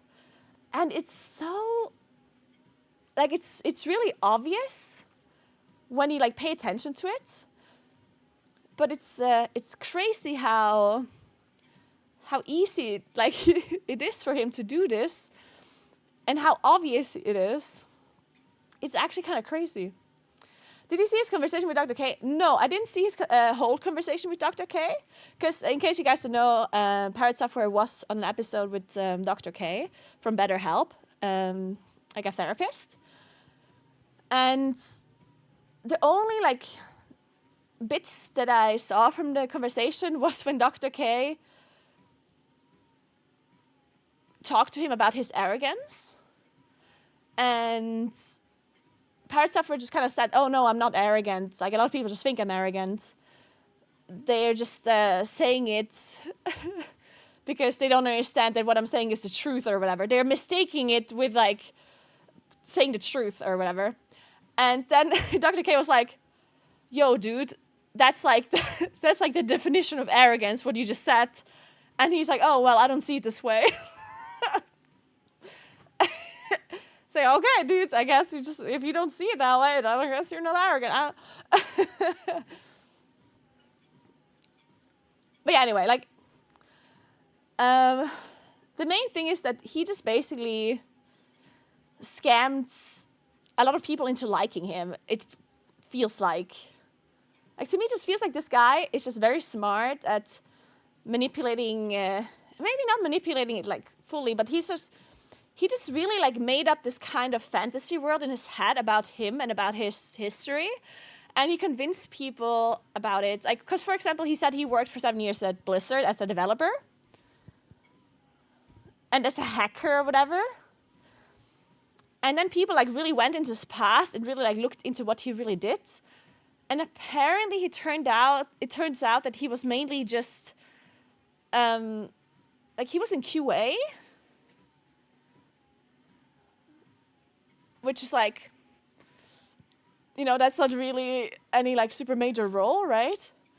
And he also apparently, like when he was in this like hacking department, he mainly was just like doing, the way I understood it is that he was trying to like trick other departments, like basically just seeing if people are working correctly, if people are being efficient in what they do. And he was basically helping the company to figure out which workers are valuable and which ones aren't as valuable, kind of, right? And this hacking thing, the social engineering, I think what his main job was is to like basically write phishing emails. Like he wasn't like entering some sort of, like he wasn't hacking as in people thinking of hacking, you know? And he also said that he's like in game development, and apparently the game that he has developed is also like a game that has very like somewhat simple code. I'm not a coder myself, so I can't really say anything about this. But there was a programmer that looked at the code of the game and brought up a bunch of points where he said, you know what, this is actually like really bad code, and there's absolutely no way that this dude has ever worked in like a AAA like a company actually developing games, like actually writing code for them. If this is true or not, I don't know, right? He brought up a bunch of good points, but, you know. So either way, like this whole rabbit hole about this pirate software guy, one of the things that bothered me personally the most about this whole thing was that he apparently had not faked some of the hype trains that he had, but he like boosted his own hype trains by apparently having his moderators on alt accounts buy bits that they donated at the end of the hype train levels to continue the hype train. And that's actually something that bothers me the most, because here's one thing, like if you're just being a dick, if you're just doing something, like if you're being a dick to other content creators, if you're being a dick to someone like about an initiative or whatever, like if you're just generally being an asshole, okay, towards like whatever, right? But if this is true, which I can show you in a second, he's scamming his own community into giving him more money. Which is such a that is such an asshole thing to do, when, especially when you look at what pirate software, like how he blew up and how his community has been so supportive. Like his community was so fucking supportive of this guy. Like the amount of like subs and everything that he had gotten and the amount of support he got from his community is crazy, right? And to then scam your community into continuing hype trains by like artificially like boosting your own hype trains, like I think that is really messed up. I think that's personally one of the worst things I've heard about this guy, just because of how malicious that is. Because not admitting your own mistakes and what, like, there's a lot of humans that have a really hard time admitting their own mistakes, you know, like I get that. I think, not to say that it's not a bad thing, like it is a bad thing, of course. But that's like a character thing, you know? That's like, oh, he has this like bad character trait where he can't admit mistakes. Okay, yeah. I know a lot of people that can't do that, you know? Like, they can still be nice people other than that. They just have a hard time admitting their mistakes, you know? It sucks, but yeah, it's a human trait people do sometimes. Those are all things I can look past where I'm like, okay, whatever, dudes, you know? But like kind of like scamming his own community, like that's messed up. But I'll show you the part that I meant before I move on from the subject. Sorry, I was listening to all of these YouTube videos, so I had to like share with the class. His argument for that was my mods did it on their own. I can't tell them or make them do anything with their own money. They want to donate, they can. Yes, that was his argument. But the problem with that argument is that so basically, okay, I'll show you. So, because there's a chat log. There's a chat log where he accidentally showed this on stream, by the way. This was a Discord discussion with his moderator. So he accidentally showed his DMs on stream. I'll show you.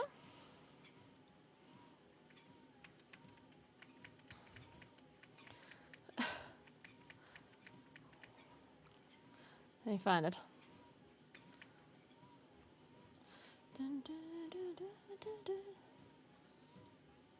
We're gonna do some proper investigation here. By investigation, I mean I'm showing other people's investigations.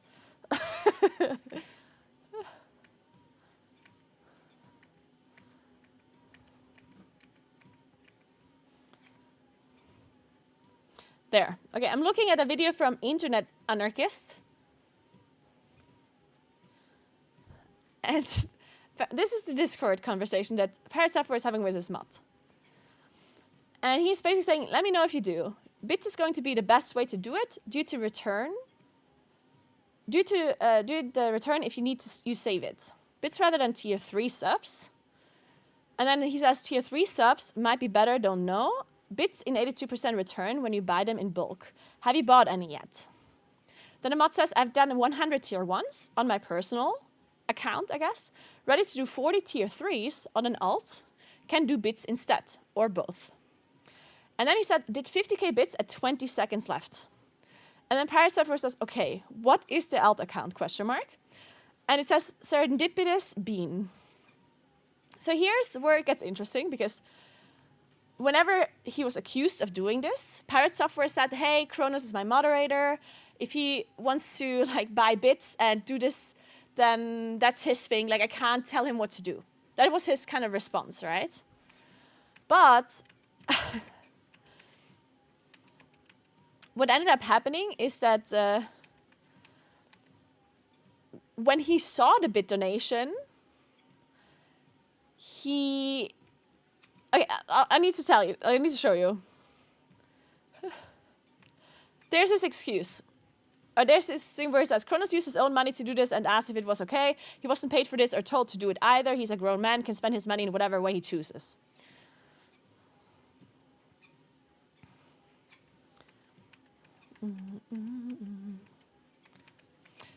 But yeah, the problem was that the message that his moderator's alt account sent whenever they were donating bits is this. They said, IRL friend of Kronos here. So he pretended to be his own IRL friend. And excited that they are now free from corporate. Love your stream and what you do for people here. There aren't many cool or supportive streamers left once they get big like this. Stay cool, but and tell Kronos that Ben sends their regards. So this is already kind of strange, right? Because he pretends to be this Ben person. That is an IRL friend of Kronos, when in reality it is Kronos himself. Now, he donates this as serendipitous bean. The thing is that we know that Parrot Software knows that this is his alt account, right? Because we saw the Discord messages. So when Parrot Software gets this donation with this text message, Parrot Software is very well aware that it's his mod, right? But he reacts as if it's an actual, like, IRL friend of his. Sheisa, thank you so much for Prime, I appreciate that. And thank you so much for Raid Semicus. I hope you had a nice stream. Welcome in, everybody. Thank you so much. We're currently having drama time, guys. So that's the big problem here, is that Pirate Software pretends as if, like, here's his response, basically. I know. Love your stream and what you do for people here. There aren't many cool or supportive streamers left once they get big like this. Stay cool, bud, and tell Kronos that Ben sends their regards. I'm sorry you had to know Kronos in real life, just like me. Now, it's possible Kronos... So he, you know, he just like, oh, I'm sorry you had to know Kronos in real life just like me, blah, blah, blah, you know, like, he's just kind of like pretending as if this is true. Then there was like another theory that the YouTuber here brings up, and he was saying, you know what? Maybe this Kronos guy wants to support the streamer, but he doesn't want to do it on his main account to not have people ask him about it. Because, you know, sometimes it happens when there's a person supporting a streamer a lot, then he gets hate. And people are messaging them and saying, hey, why do you give this person so much money? Like, what are you? Like, are you an idiot? Blah, blah, blah. Like, he gets just messages, right? So I guess you could argue that Kronos specifically wanted to use an alt account to give the money to make sure that he doesn't get harassed. But then why say this stuff about, oh, you're such a cool streamer, you're supportive, like you've gotten so big and you're still so cool, you know, like why say that? If your whole reason is to just, you know, do an alt account, then why say any message at all? Like at that point, you could just have a blank message, right? But he clearly is like guessing like him up, right? Anyway, there's like this whole legal thing, which I don't really know about that. I mean, I personally think this is not necessarily true, but I don't know. I'm not a fucking lawyer, right? But there's like some like, I'm not sure if they're a lawyer or if they just studied the law or whatever. But there's one person that is saying that this is actually illegal to do something like this. Like it's actually illegal to boost your own hype trains. Apparently, because it would fall under like scamming practices. Where if you're like boosting up your own kind of products or your own company somehow through your own, but like hiding the fact that it's yourself, that would fall under scamming, you know, because you're basically, it looks to outsiders, it looks like your product or yourself is very famous and very like special, like boosting up the value. Well, in fact, it's just you yourself that is boosting it, right? Which I guess, I don't know if it's illegal in every country or like what the proper points for it are, but this lawyer is bringing that up that if Parrot Software was the one, or not just Parrot Software, here's the thing as well, like he's paying his moderators, and he, not only is he paying his moderators, they're apparently getting benefits, is what he specifically said, which means that they would be employed by him. And if you're employed by Pirate Software, which would mean that his moderator is part of the company, right? So if somebody that is part of the company is using money to boost the company, that would then be problematic, right?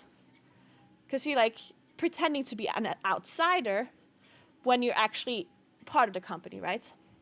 So this is legally, this is like, I don't know if it's like a gray zone or if it's actually legal, but like this is, but again, like I personally think no matter if this is illegal or not, I personally think the fact that he was aware of this, even if he did not personally like tell him to do this, is still very scammy because of him just lying to his community, basically, and trying to get more money out of them, right? So I personally am not even really bothered about the legal part of this necessarily. I personally am bothered the most about him just fucking scamming his community, right? Like, isn't that just really messed up? Yeah, it would be a conflict of interest, of course. Sriracha, thank you so 9 months. Appreciate that so much. Thank you. Same reason why people from the same company aren't allowed to take part in sweepstakes and such from the same company. Yeah, exactly, yeah.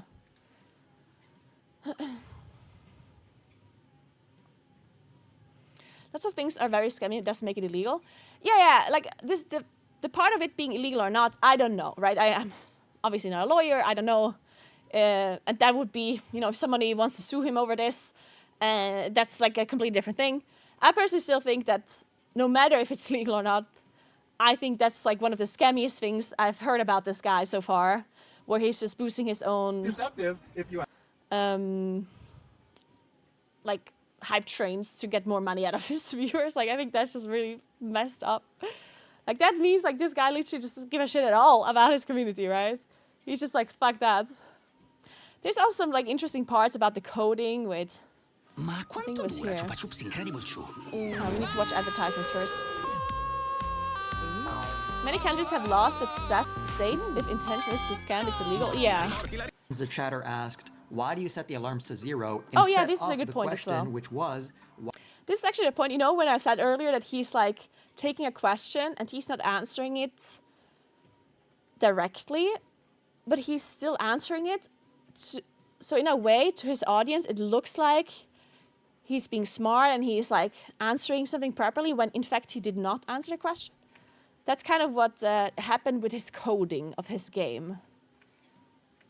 And here's like some examples. Thor's arguments together. They began by analyzing Thor's comments about coding Jesus' very first critique, with coding Jesus explaining how Thor doesn't use a very basic practice in his code that even school-level coders know how to use. Manually setting all to 0 with a... Thank you so much for 30 months. Appreciate that, Anders. Thank you so much. Welcome back. How's the vacation? It was Let's very good, go Anders. 30 Thanks for Glad asking. you're It was back. very, very How's the nice, very vacation? relaxing. And we also did some cycling. We saw a lot of stuff from the area that we went to. I think I want to do this more often, where I go to like a region in Italy and just kind of like explore the region.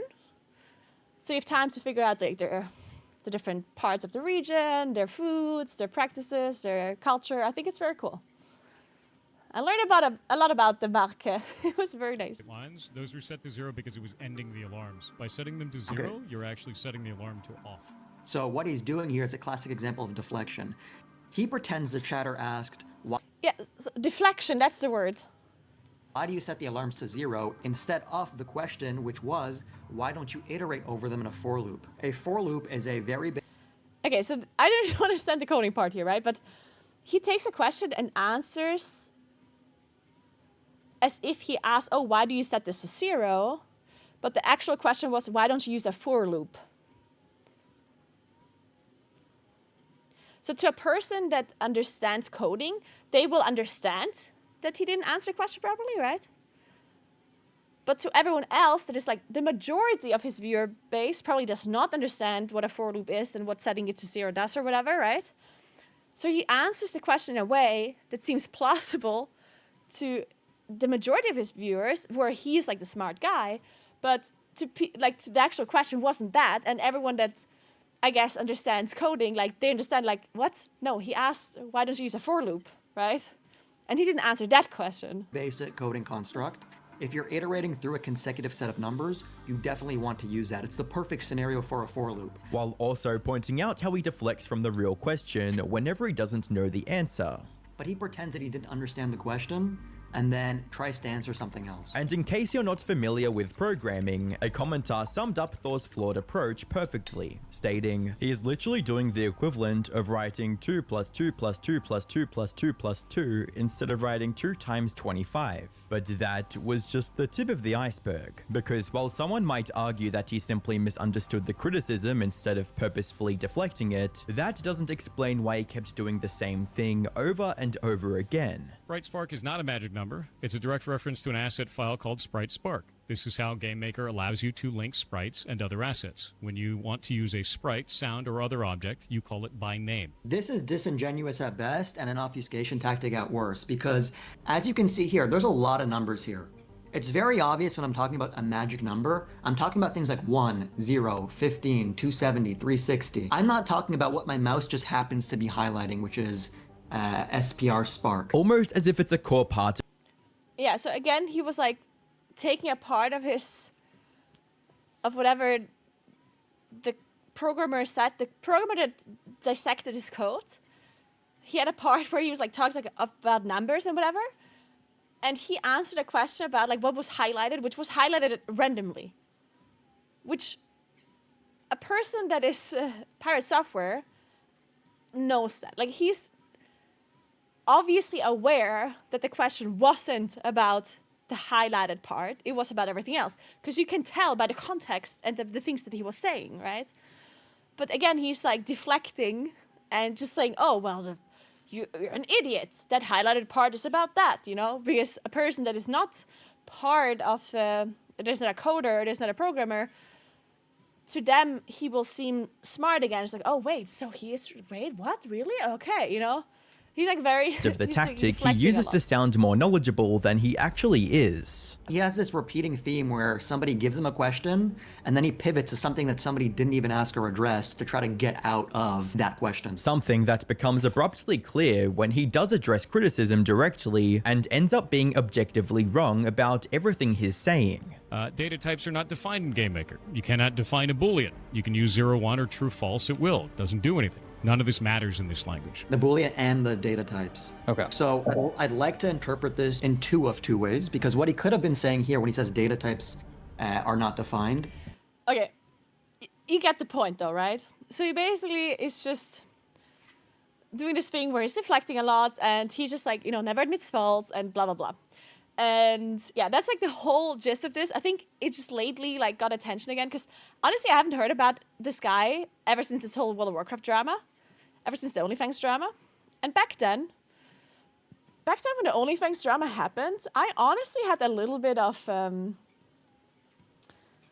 don't know, like I felt a bit bad for the guy. Keep in mind, like I didn't know him, I didn't like watch his streams or anything, at least not a lot of it. I just like saw some clips of him here and there. I did see this whole situation that happened with Diremal. That's something I did see. And the reason why I felt bad for him was the fact that he blew up so fast.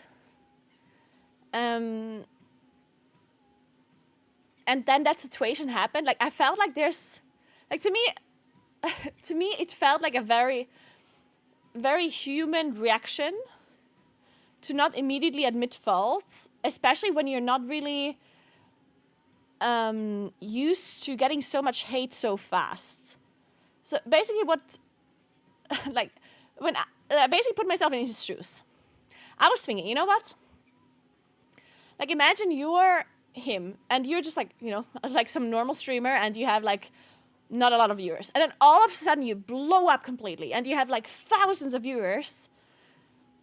All of a sudden you can get hate so quickly, because if you have so many people watching you, it's very quickly that people are like very like critical of you and hateful, right? And that can be very hard initially to deal with if you don't immediately like understand that these like hateful people are just like that you're supposed to ignore them, right? It's hard to ignore negative stuff, especially if you're not used to getting so much of it. So I guess what I was thinking initially was, like, imagine you're him.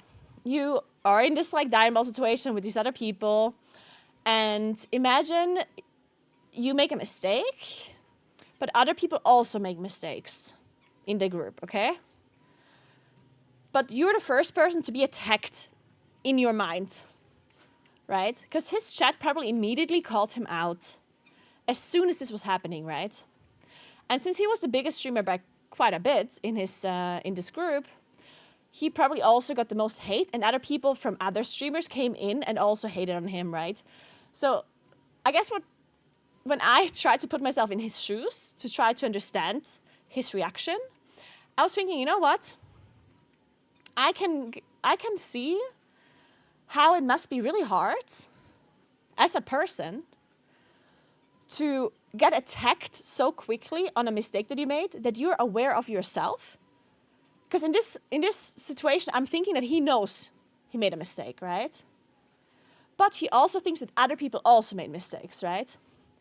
And whenever you're in a situation where you made a mistake, but other people did as well, I think it's one of the hardest things to then admit fault if other people are aggressive about it.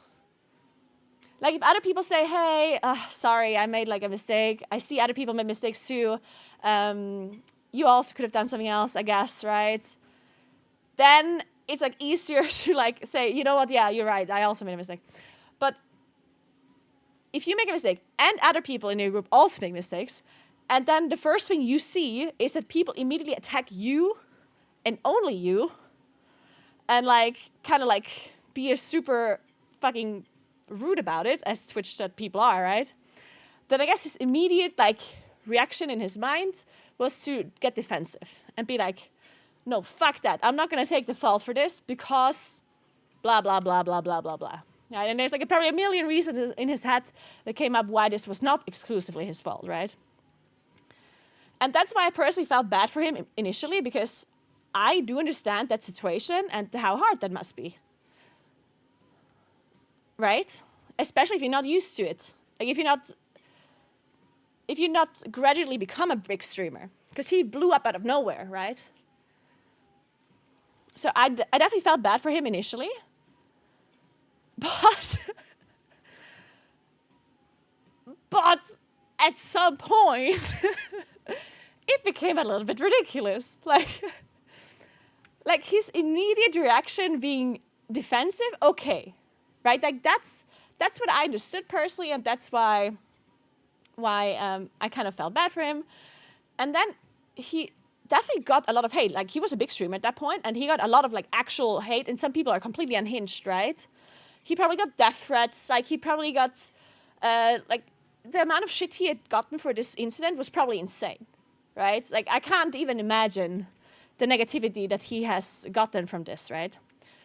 And I guess in his mind, I can't even begin to understand how his mind works, but what I'm assuming has happened is that in his mind, he took these like over-the-top reactions from people, which were exaggerated. Like, no matter what happens, you should never get death threats, right? For something like this.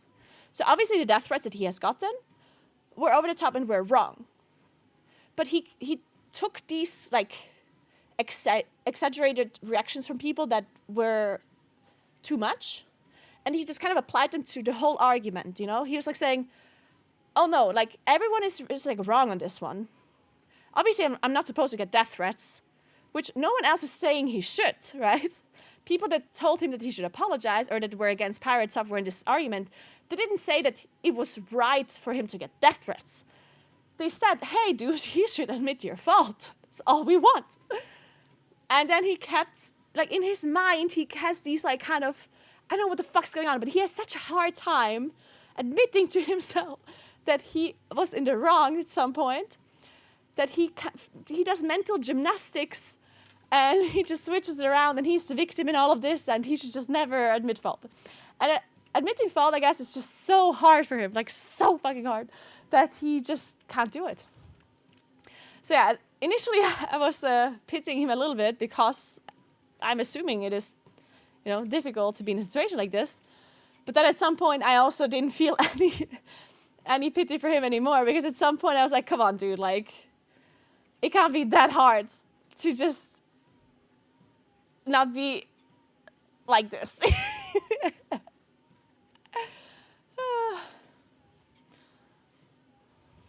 Being defensive the first 30 minutes. Yeah, exactly. That's what I mean. Like, being defensive for the first 30 minutes, an hour. Okay, maybe even for the rest of his stream, because it's hard to get out of a mindset. You know, like if you put yourself in a mindset, you maybe need some away time. Like, you need to turn off your PC, turn off your stream, sit down and think about it for a second. Be like, okay, what the fuck happened? Like, and just like have a moment of calmness, right, where you can really think it through. But he did get multiple times to think it through, and he still never managed to like properly react to it and have a like, yeah, we all know what happened afterwards.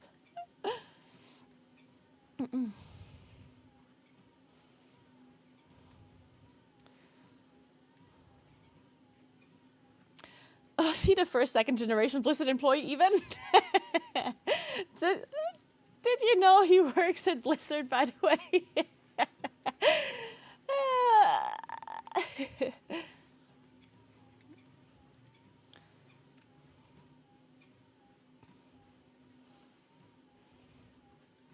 I'd like to get a discussion with him. Yeah, I saw that. And it was very clear that he just has some mental problems wherein he's incapable to admit anything. Yeah, it is definitely... you can definitely tell that that he has just an incredibly hard time to admit fault. And it honestly feels to me as if he's just so convinced of it too, that in his mind, maybe the whole situation just happened differently, you know? I feel like he actually has such a hard time admitting the fault that in his mind he just came up with an alternate reality where something completely different happened almost.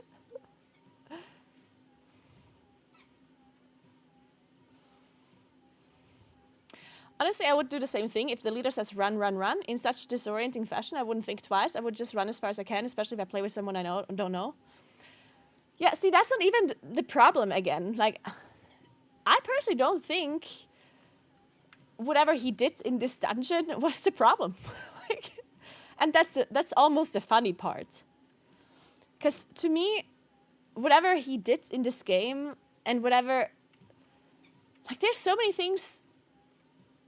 And honestly, that's also what Pirate Software keeps saying. Like Pirate Software keeps saying, oh my God, why are people so angry about this is a video game, it's a video game. I'm getting death threats over a video game. Like he keeps belittling the issue and he keeps saying, oh, other people would have done the same thing, blah, blah, blah, blah, blah, right? And the thing is, yes, yeah, it's a video game. In the end, we care about video games though. And the main issue that people are having with the situation is not what he ended up necessarily doing, but the way he reacted after.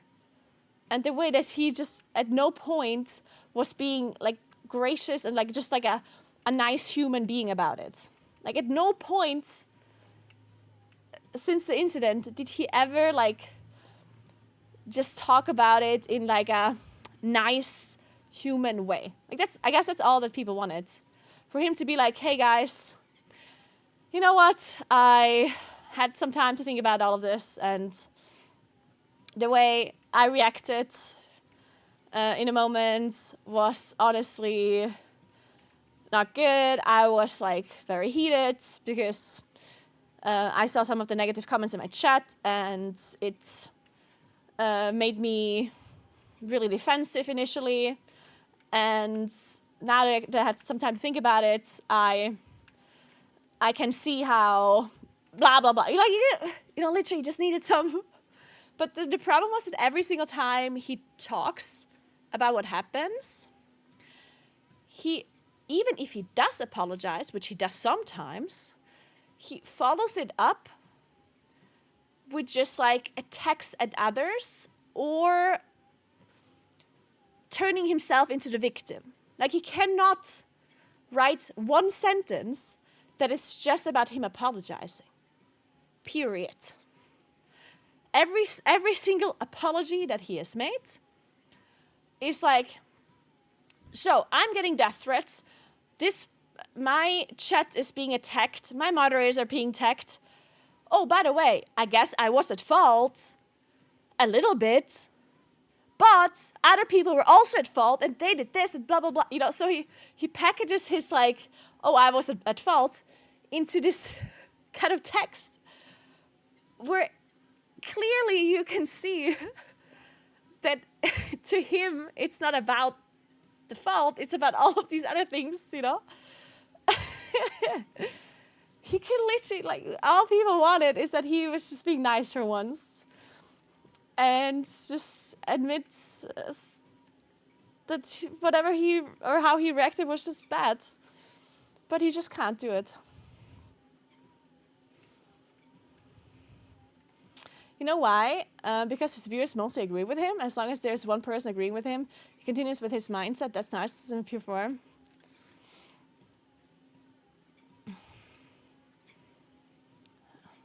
Honestly, I'm also not somebody that likes calling people narcissists or generally call people anything, like any mental disorder. Because first, like, I'm obviously not a therapist. I'm not here to diagnose somebody with anything. So I don't like how fast people are nowadays to call others narcissists. Yeah, this literally could just be like a really bad personality trait that he has, where he's incapable of admitting faults, and being or having a platform, having a community, definitely creates this kind of like echo chamber where he's just kind of enforced in his opinion too, right? Which definitely doesn't help. Because if you take Pirate Software and he has like a certain opinion in his head where, like in his mind, he is being the one that is being wronged. He's the victim in his head, right? And he gets all this negative stuff, but there's people that are supporting him still, that support his opinion, support his point of view, right? As you were stating. And then it's hard, then it's even harder to understand where you're wrong when you constantly have people agreeing with you, right?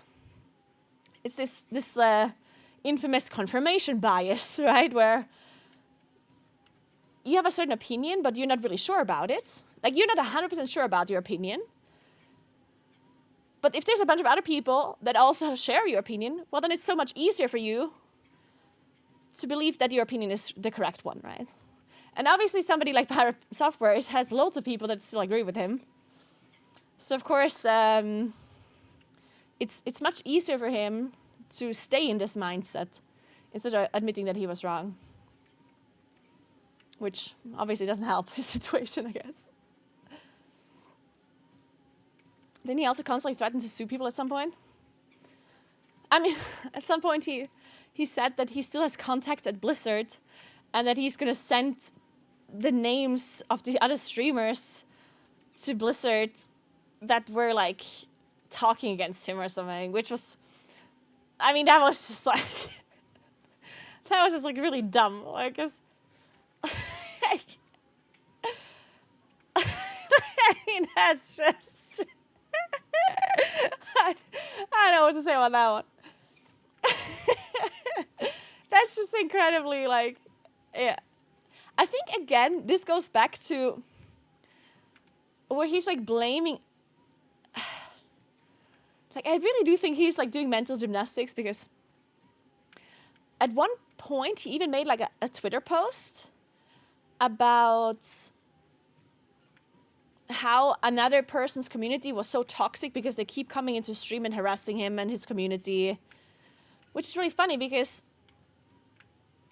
that's coming from a person that continuously does talk shit about others as well and basically sending his own community at others too, right? So to accuse other content creators of sending their toxic community to him is a little bit hypocritical when he's doing the exact same thing, right? But I guess in his mind, his community is not toxic because his community is supporting him. And he's the main character in his story. So, thanks for 3 months, Circa. What's up? How are you doing?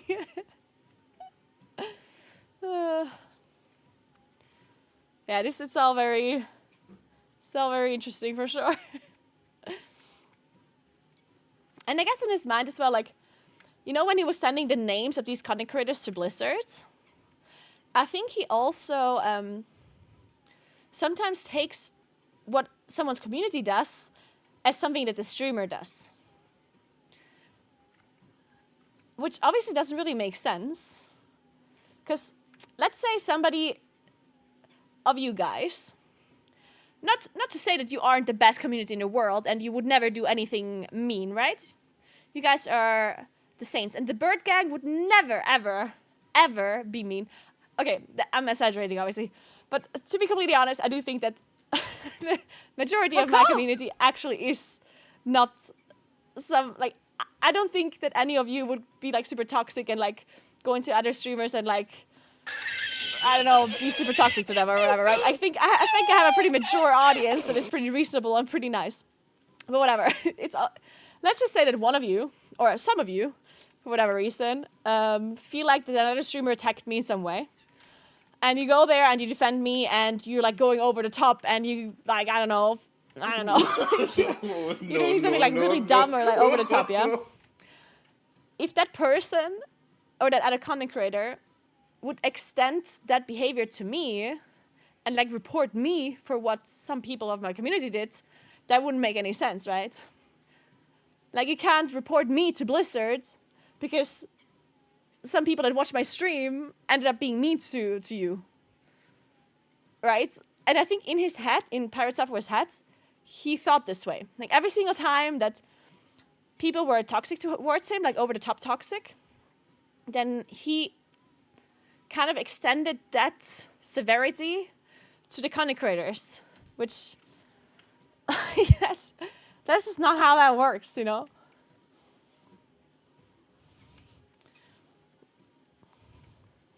It's like I'm going to tell my mom on you. Oh god, that was so... Oh. The fucking... Wait, wasn't there like another person that also had a list? Wait, this is not the first person that had a list, right? Who else had a list? Wasn't there like a list? Somebody had like a blacklist or something? It wasn't that Tyler won? Wait, it was Tyler won, right?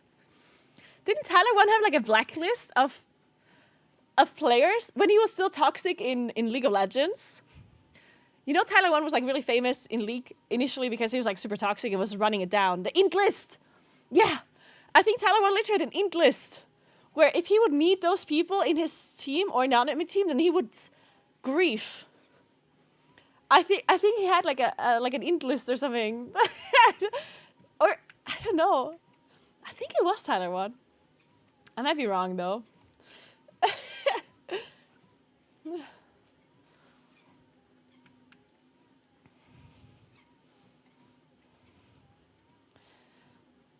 So he stopped streaming now. I would like to watch him for an hour. No, I think he still streams Pirate Software. He actually still has a lot of viewers. I think he still does have quite a lot of viewers, yeah. I mean, he doesn't have as much anymore as he did before, but let's check it out. We can check it out.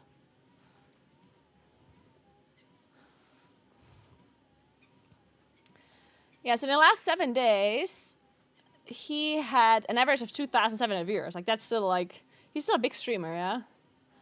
He's playing Borderlands.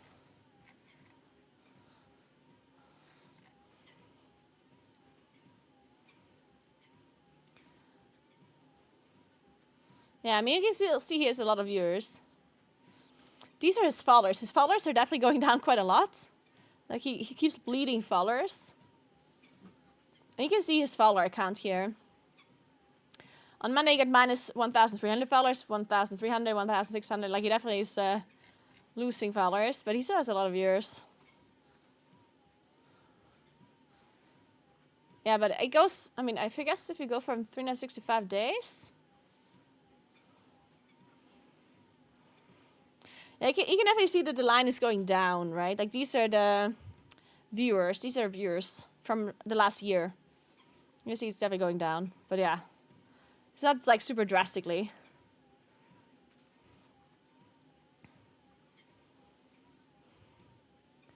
Can we talk about nice things? Yes, of course we can.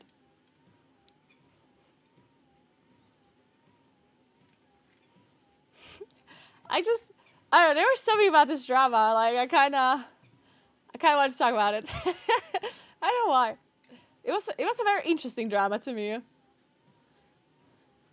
Mainly because, I think the main reason why I was interested in this drama was,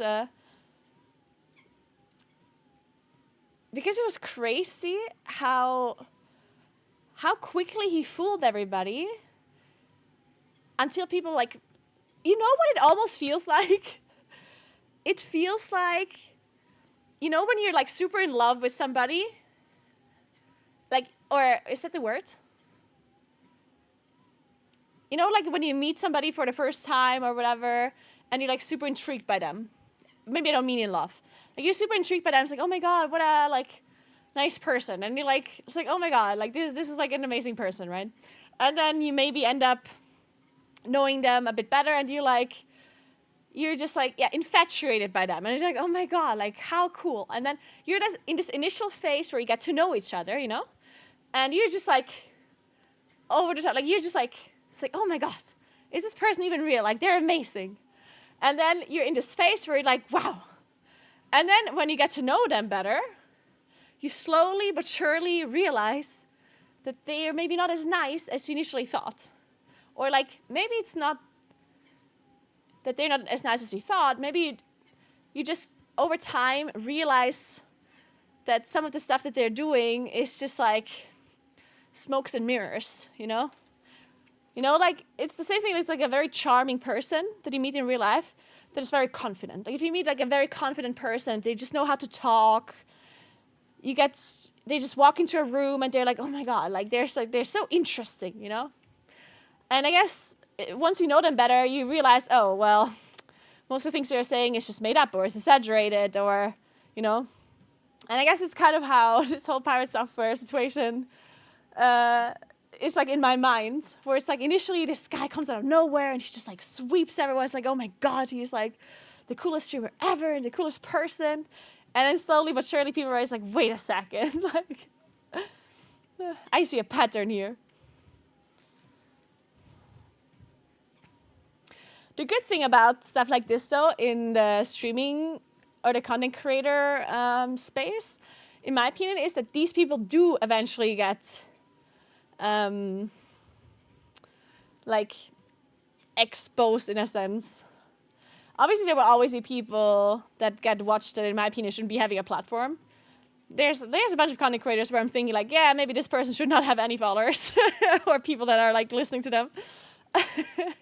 But overall, I think that Twitch and the content creator community, like, they're good at exposing people, and at some point you just don't get watched anymore. You know, like, if you're messing up, if you're an idiot, and if you're an asshole, then at some point people will just, you know, leave you behind.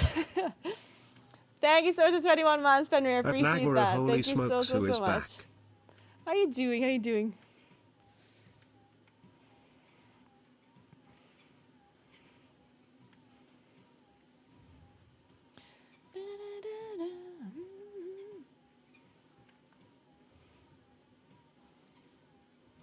Nobody would have cared if he acted like a human being after. Yeah, exactly.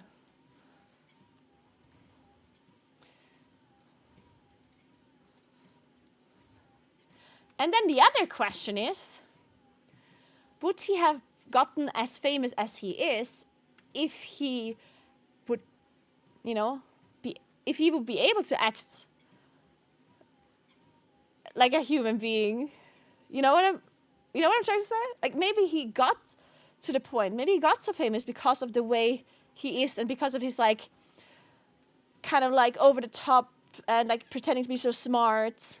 Like, his whole spiel is probably what got him to this point. So if he wasn't the person he is, like the way he's talking, the way he's exaggerating, the way he's like kind of an asshole about things, like, maybe that's literally what got him to where he was. Which simultaneously is also his downfall eventually, which is kind of ironic.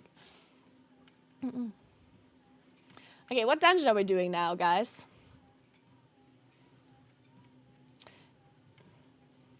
And yeah, we're gonna play Throne and Liberty later, but the servers are still down because the patch is being applied. They're getting a new patch, so we still need some time.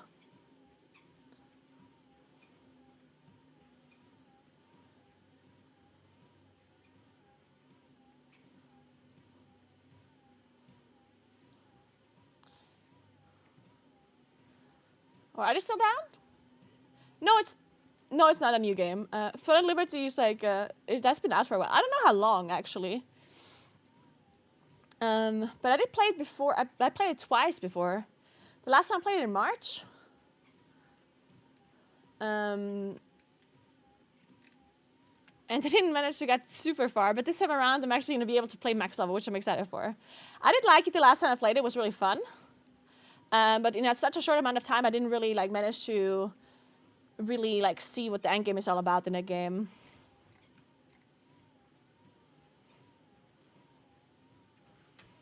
But yeah, they're getting a new patch. Let me see what it's called. Oh, they actually get housing. Oh, wait, that's cool. We can check out housing in this game. So they're getting something called Hyper Boost, which is funny because it's literally what it's called in WoW 2, no?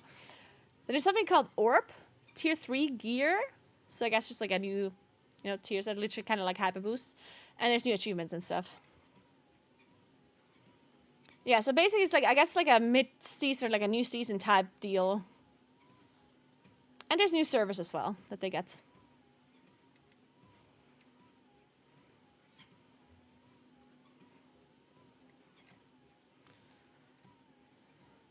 The one thing that I understand about the patch is that it's supposed to be good for new players. This whole hyper boost thing. But we'll see, because I'm basically a new player. I mean, I did play before, but I never was max level, so I guess you could call me a new player. So I've not really like seen much about this patch except what I just told you. and we can check out this like hyper boost kind of situation. So the way it works, as far as I understand, is that you can boost your character to 50, and then it's an easier time for you to start the game right now. So you get like, it's supposed to be like for new players, to support new players, that you can start the game now and you're not going to be so far behind and everything, you know?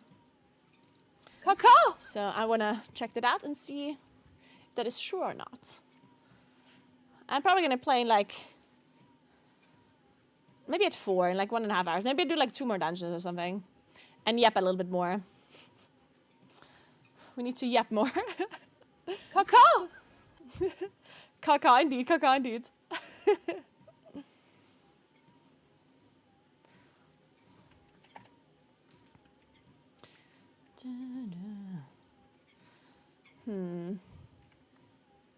Caca!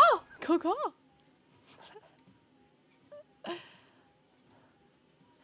And there's no way I'm gonna get invited to this, right?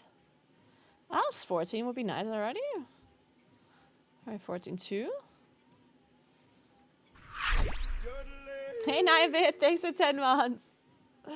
What's up, what's up? Call. Cool.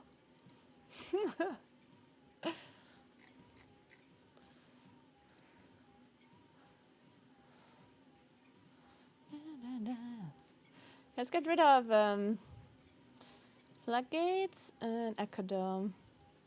I already have that. Oh no, we have and gambit.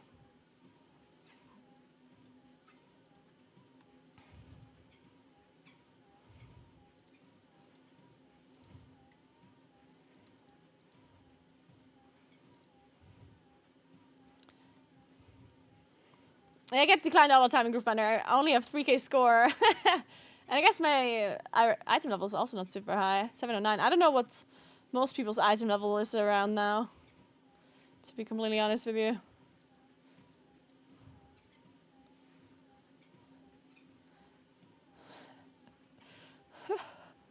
So 15, yeah.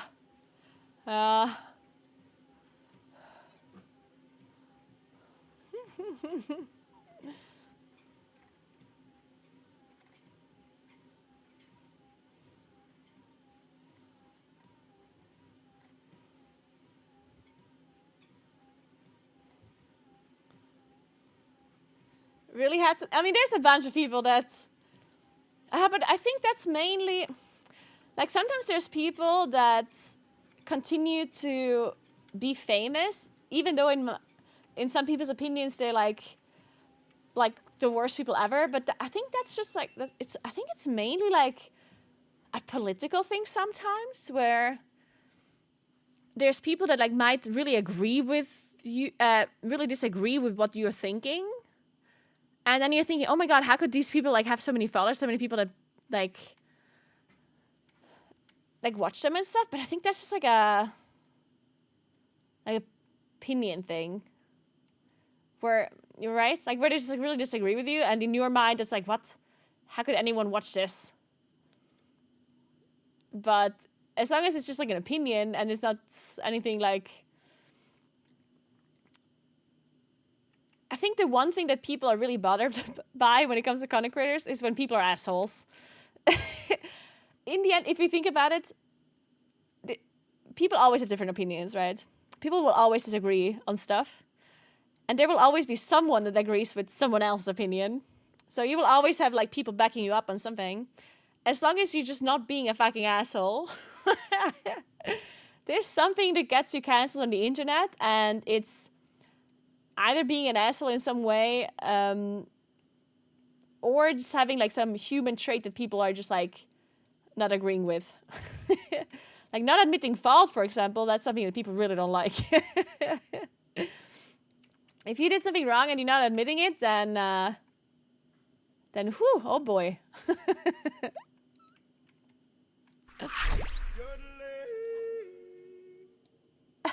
Thanks 8 months, Tom Tom, what's up? They want a DK? Well, I'm not a DK. But I'm actually having a little bit of a hard time getting invited. Dawnbreaker, maybe we can get invited to that?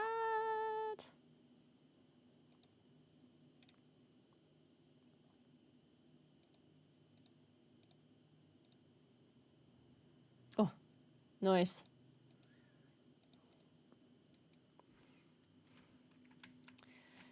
I'm just happy that I'm not involved in any dramas. If I was ever involved in like one of these dramas, God, I wouldn't know what to do. I would just be like, I would just like start crying on the spot and be like, and like turn off my stream or something. I would just be stun locked. Oh, the one thing that I would do actually that would people would hate me so much. Because you know how I don't know how to like emotions, I can't do emotions, right? Like I just laugh about everything. Like if I'm angry, I laugh. If I'm upset, I laugh. If I'm sad, I laugh. Like laughing is just like my default emotional response to any emotion. Because I can't do emotions, right? So if somebody would like accuse me of something, or if I would be involved in drama, I would like start laughing probably about it and make like a joke because I don't know how to handle it.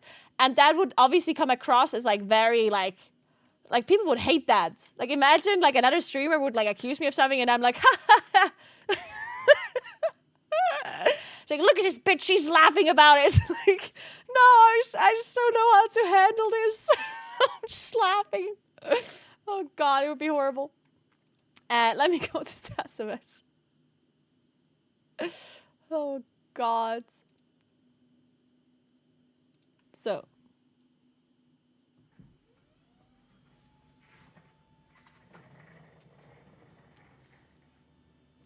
What if someone accuses you of not laughing?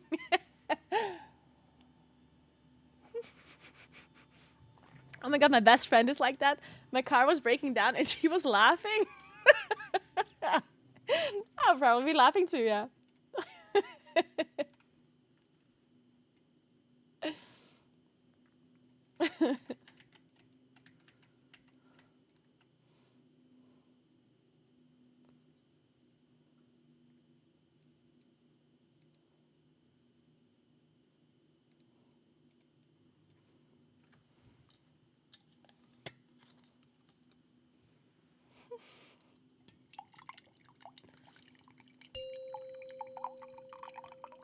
Oh my God, I have so much coffee.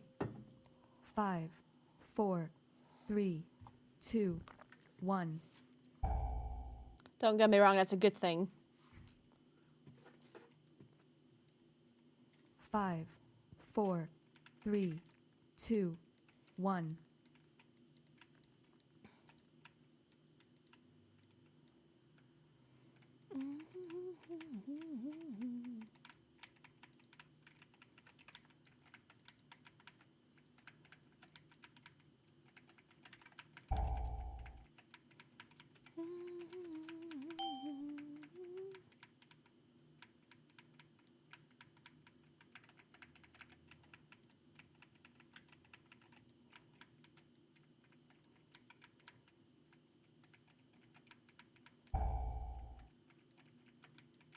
Do you guys like streets?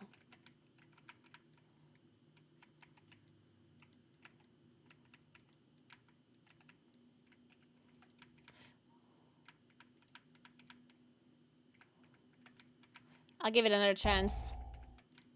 Are you still going left side? Like to the core hound?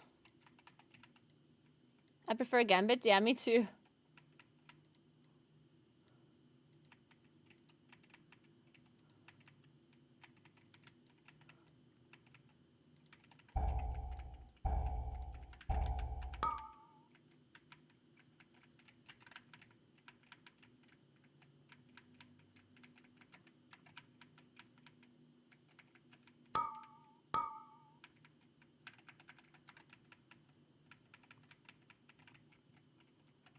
It is true, the Dragon Boss, though.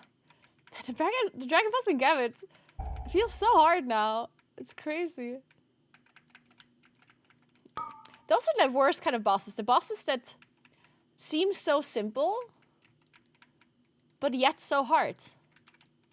Like, it feels like, oh, it can't be that hard. You know, it feels like, yeah, no way we won't kill the Eds this time. But then every time you do the boss, like, fuck. Didn't kill an Ed again, and now it's running us down.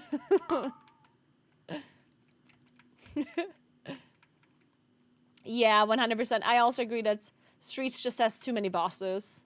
That's the biggest downfall of that dungeon for sure.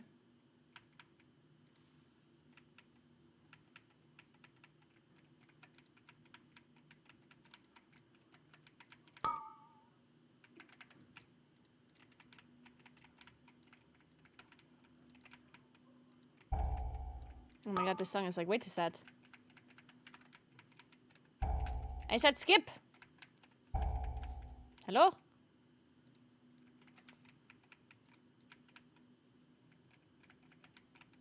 There we go.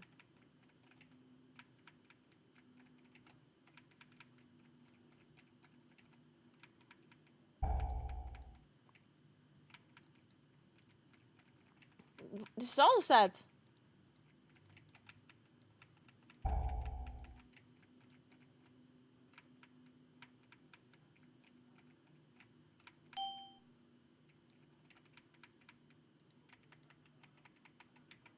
Okay, this is slightly better. Still somewhat emo though.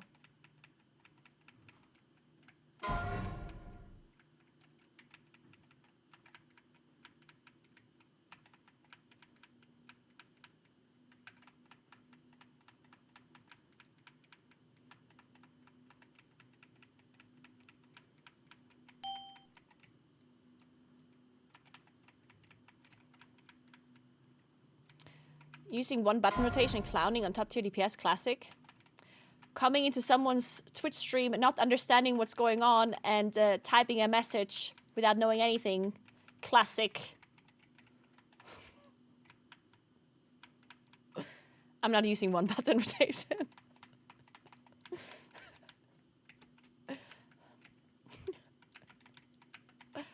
But I'm glad you typed out this whole message.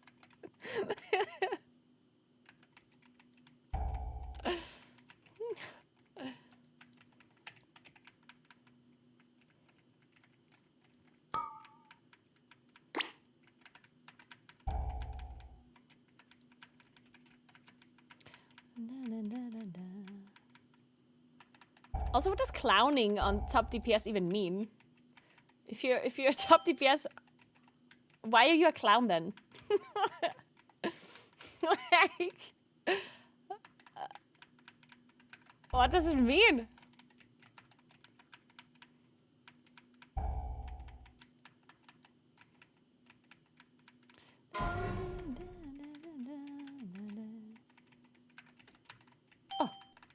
Oh my god.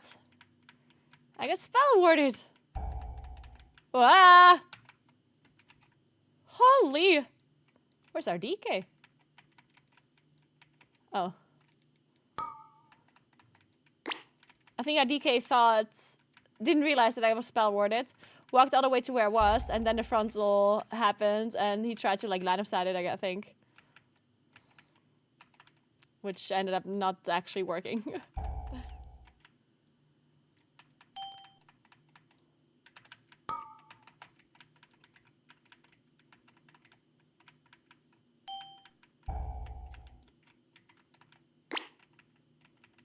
The joke was she's playing Moonkin. No, no, no, no, no, no, no.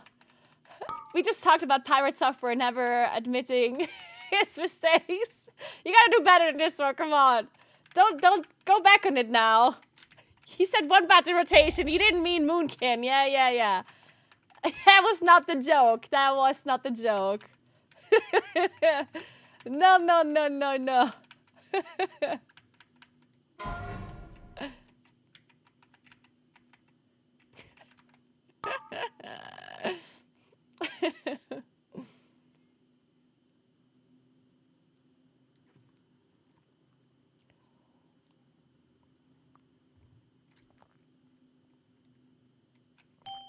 It's okay though, it's not that deep.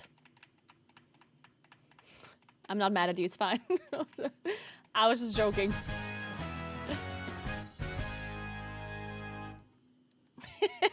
Tony, yeah. Every time somebody's not admitting a mistake, I'm just... Oh, that should be a verb. What's this? Pirate Software is such a long name. We need a shorter word for this. This is too long. We need a word, like if somebody made a mistake and is not admitting it, we need a word for it. That is a reference to pirate software.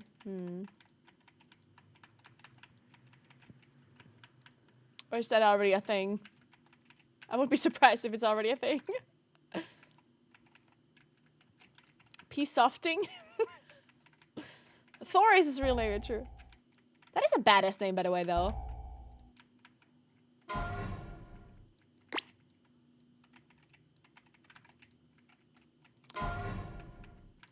Yes, I did main other classes before.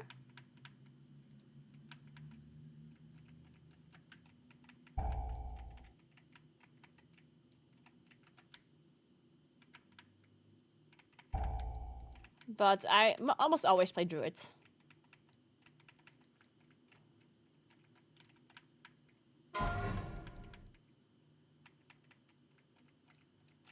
His name is Jason, not Thor?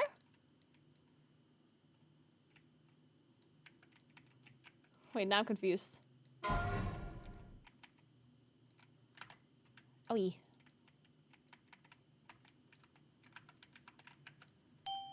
Oh, there's a snapping spot. Oh, that's cool.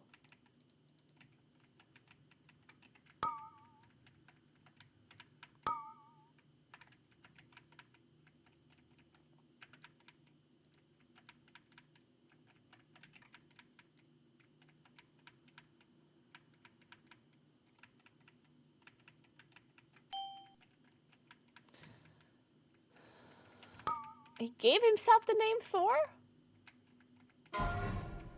Wait, no, is that a real thing? Wait, no, you're joking. This is getting worse and worse. No fucking shot. He renamed? Like, he gave himself a name Thor? No, Thor is his middle name. His dad calls him Jason. There's a clip where his dad corrects himself and calls him Thor. So his name is Jason Thor? But he himself wants to be called Thor? I'm just so confused. His first name is Klaus.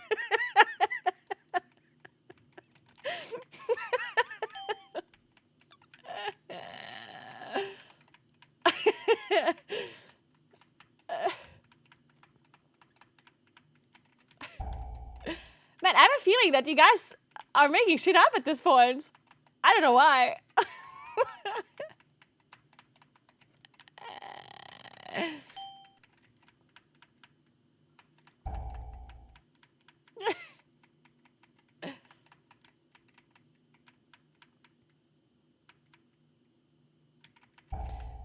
There's many to criticize on him, but using an artist name is fine, no? I mean, yeah, no, of course it's totally fine to use an artist name. But if... Like, it's a little bit different if he wants to be called that in real life, too, by his dad. If it's not his actual name, right? I think that's where the weirdest is coming. Like, imagine I tell my mom, hey, could you call me Naguura, please? Like, I would not like to be called Caroline anymore. Could you please call me Naguura Contract Killer, please? Please call me Naguura the Contract Killer from now on. Like, yes.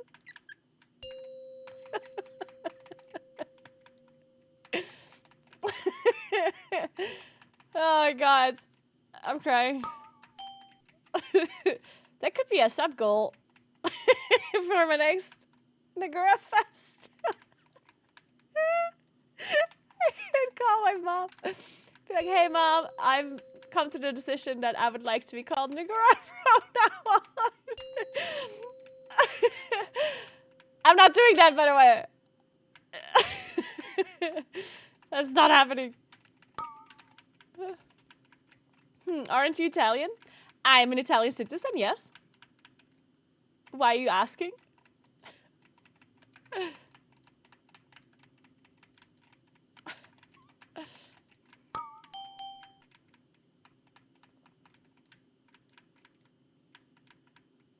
That's just so funny to me. I know why I just... Oof.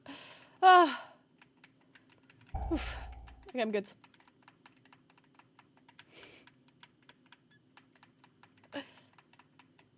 I love your streams, Contract Killer.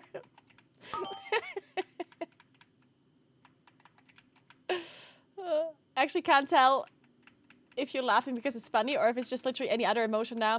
See, that's what you gotta do if you're a Contract Killer. Always keep them guessing. Never show your real emotions, guys.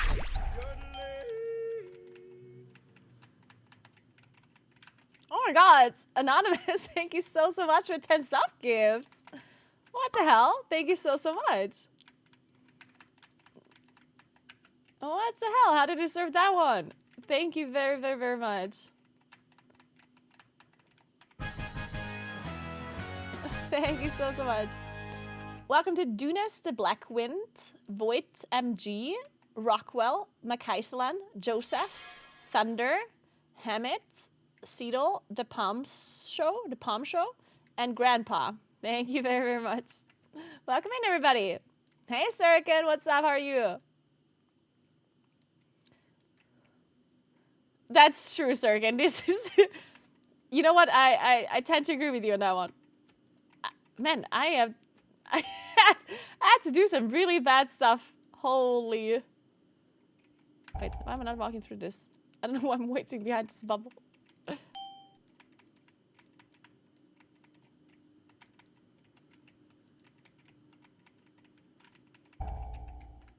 The bar is very low. This is true.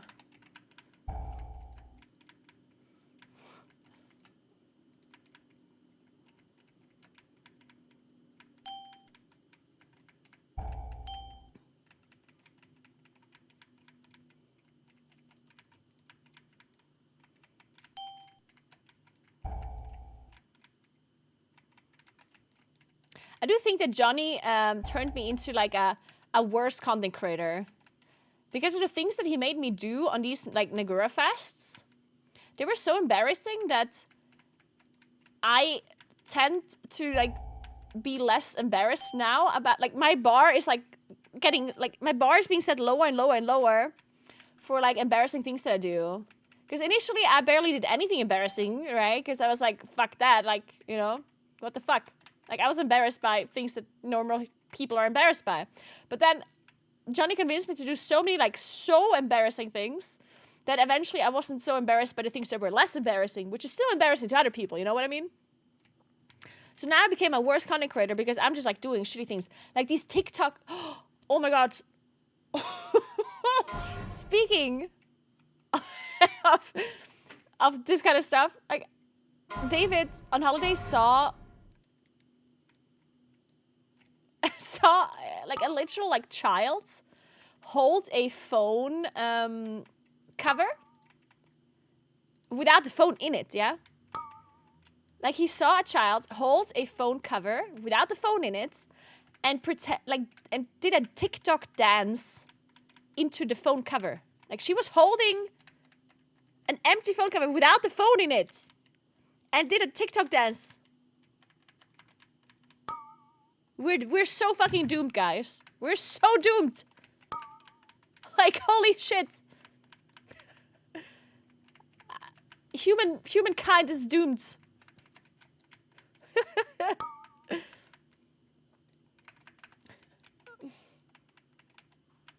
yeah, that's why the reason why I remember this is because I was talking about embarrassing things and me doing a lot of them. It's safer, can't drop the phone. Good point.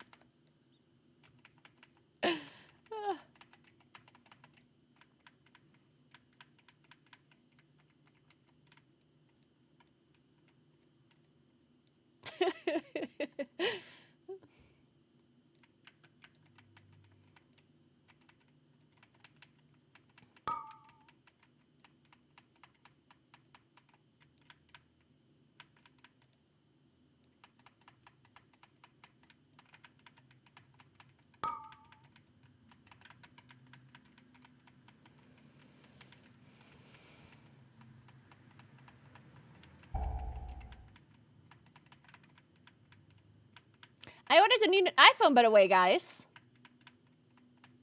It's still gonna be like 2 weeks or so until I get it. But then my IRL streams are gonna have top-notch quality. Ah, true. I won't be having it for the next... Ah, shit. I'm gonna have to ask David again to lend me his iPhone. Poor David.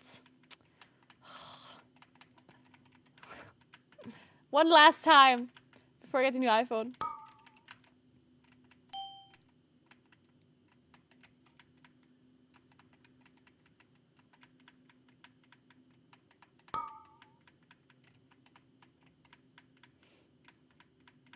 I did not get the orange one, no, because, like, I personally think it doesn't really make sense to get any colors that are, like, special, because you're gonna cover the back of your phone anyway with a actual phone cover, right?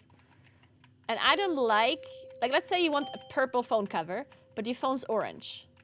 Then, like, some parts of your phone might peek through where it's, like, orange, but then your cover's purple, and it's like, eh. You know what I mean? So I always get a neutral color for that reason, because you can't see it anyway. So I got the only neutral color that it has, which is still the silver one.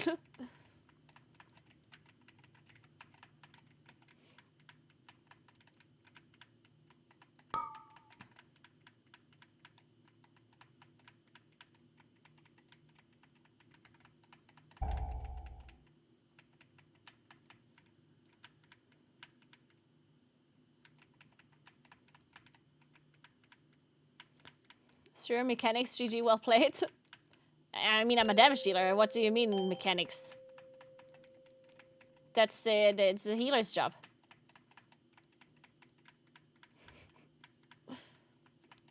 Like, what are you talking about?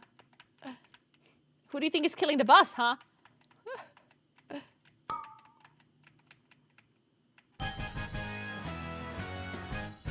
A contract killer, yeah. I'm a contract killer.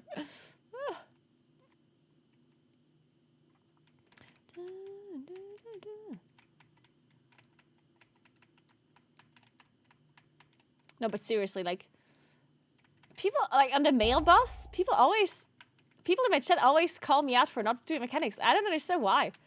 Do people actually soak puddles now all over the place? No, right?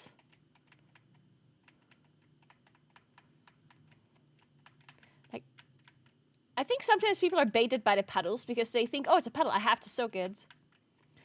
But these puddles, like, when you soak them, you get a magic debuff, right? And if if everyone in the group soaks it, then everyone has a magic debuff, which is a lot of damage. The healer can't it's not, the healer can't dispel them all.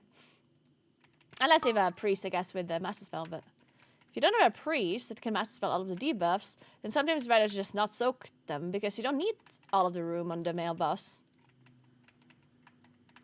Because the only thing the orbs do when they hit the floor is they create a puddle, right? But as long as you don't stand in the puddle and you don't need the space, then you don't need to soak all of these puddles. So sometimes it's actually better to just not soak them, because if 3 people in your group are already soaking, then there's already 3 debuffs, which is enough for the healer to heal. Like, 1 is dispelled, the other 2 needs to be healed. So I almost never soak the puddles, because I know that other people soak. Tankier people than me. Because I'm not necessarily, like... I'm not a spec that can deal with ticking damage very well. So it's much easier for somebody like a DK to deal with ticking damage on themselves. Or a mage that has, like, shields or whatever. Than for me to soak the debuff.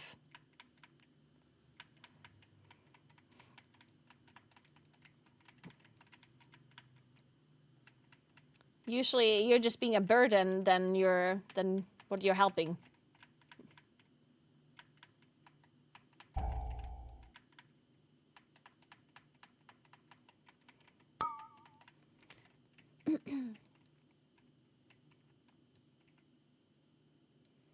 Gonna wipe my next group and tell them you told me not to. I'm actually not joking. Like, I'm actually being serious now. Like, this was not for me a damage. Like there was a circle right next to me that I didn't soak on purpose. Like, it would have not cost me any DPS to walk into it. If I felt like I should. Yeah, I'm actually being, like, very serious about this. This is not some sort of, like, Lamau DPS, don't do mechanics. Like, this is actually, like, I'm being for real.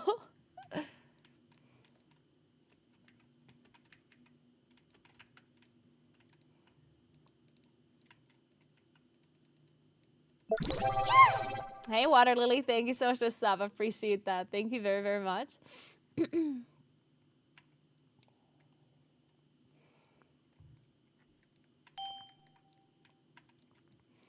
And obviously I could have done the bombs, right? Like throw the bombs into the... You know, like that's obviously something I could do. that is for sure something I could do. But yeah, usually the healers pick up a lot, and then you have a mage that can blink around. And sometimes a tank picks one up, and then you're fine. Obviously would be helping with the bombs if people are not picking them up.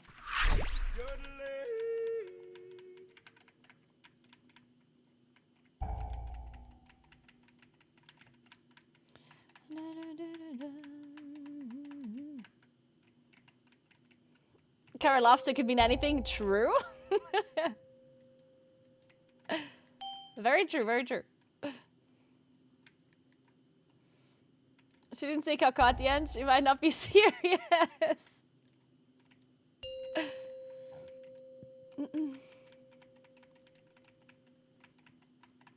Joe, thank you so much for the 22 months. I appreciate that so much. Welcome back. Thank you very, very, very much.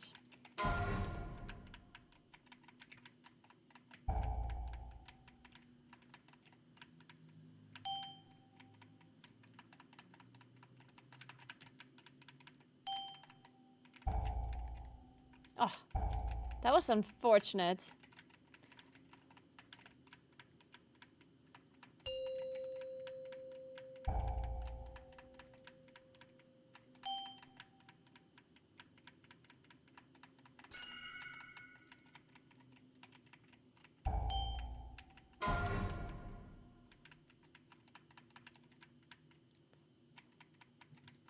Good ping.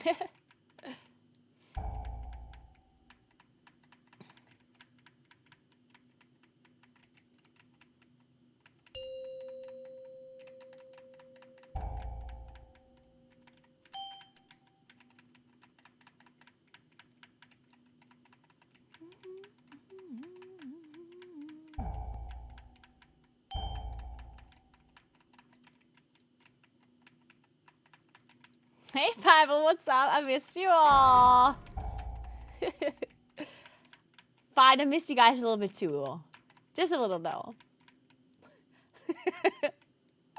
Hey, Calandra, what's up?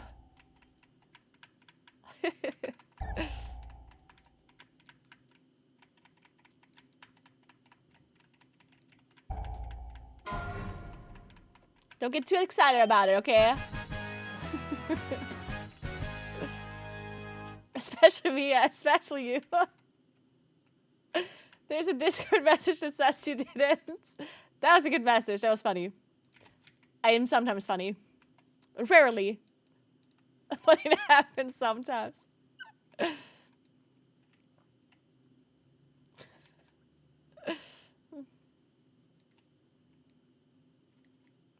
Maybe like once a year, yeah. If I try really hard.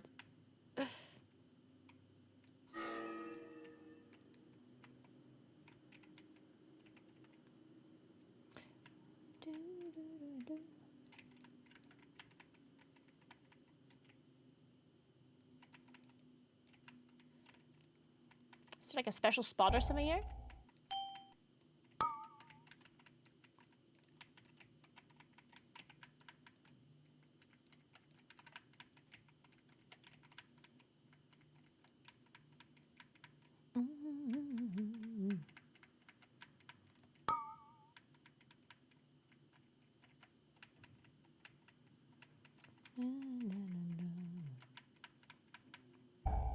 How's the vacation? It was nice. It was very nice. We did some cycling the first couple of days, and then we just chilled at the beach for 4 days, 5 days. We just drank a lot of wine and Aperol Spritz and ate a lot of good food and laid a lot on the beach. It was nice. I watched a lot of drama while playing TFT. It was glorious.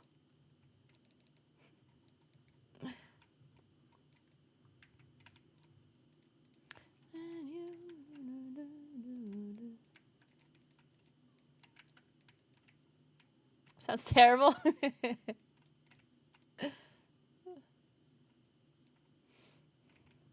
I never really stream TFT, no.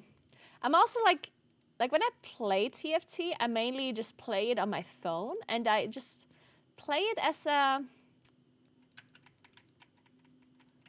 Like, I really just always force a comp, like a reroll comp. I feel like it's not a game that would make sense for me to stream. Well, to be fair, I don't know, like, I wouldn't mind streaming it a bit more, but like to play properly. Because I guess if I would stream it, then I would actually also just play it properly. Because at the moment, I just play it on my phone while I'm like cycling or while I'm lying on a beach listening to podcasts, or, you know, like just kind of as like a secondary thing.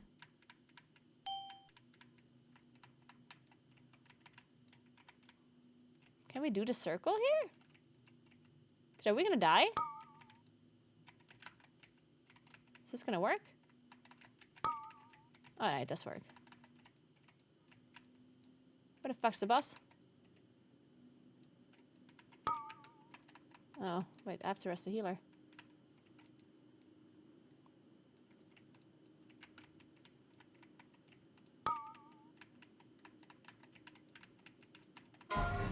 But I guess if I would be streaming the game, then I would be playing more properly. And I guess I could do some more research and actually try and play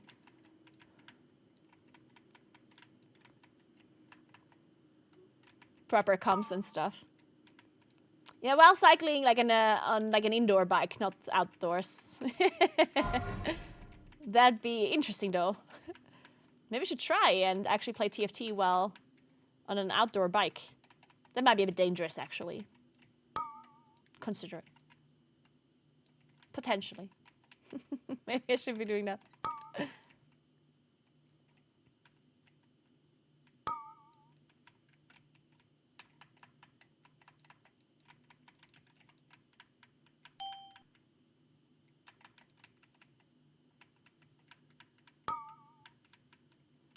And if I was gonna leave, right?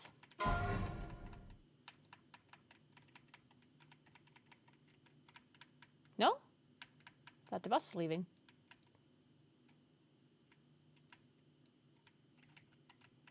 Oh, it's the phase divide that it's indicated. Okay, I see now. I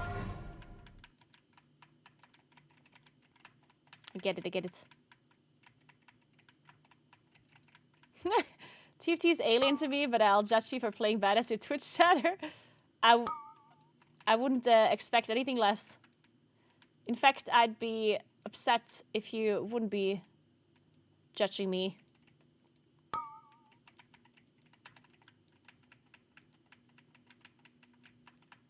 It won't be the same.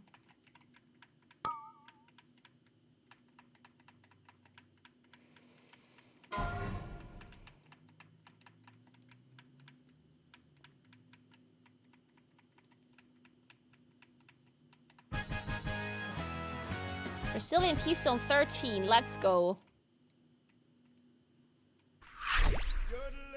Hey Pyroheat, thanks for 5 months. What's up? How you doing?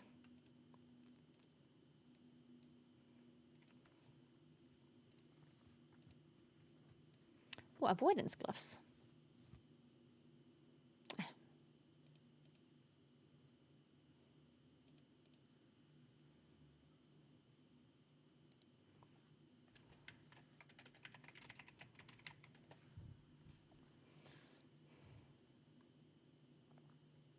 Positive reinforcement, you're really good at sucking at this game.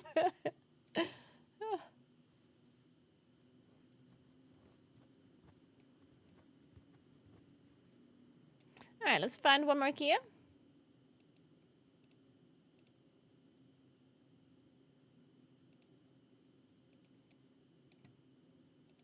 What dungeon should we do now? I guess any dungeon that where I get invited to. Maybe we shouldn't set the bar very high. We just did streets, so let's try the other ones. Dawn Halls or Priory on 14 would be nice.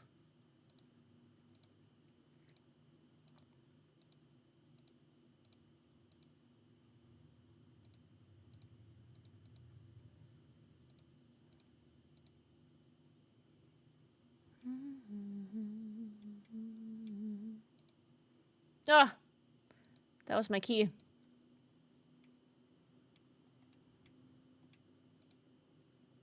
Okay.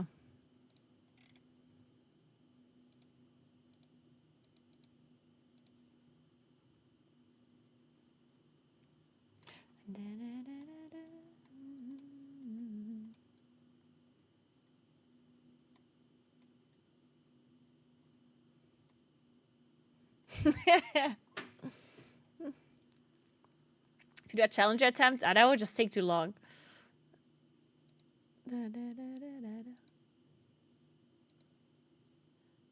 I think. Maybe though. It'd be fun. I would love to try and get... I mean, challenger, I probably wouldn't be able to do that. Maybe we should set the bar a little bit lower.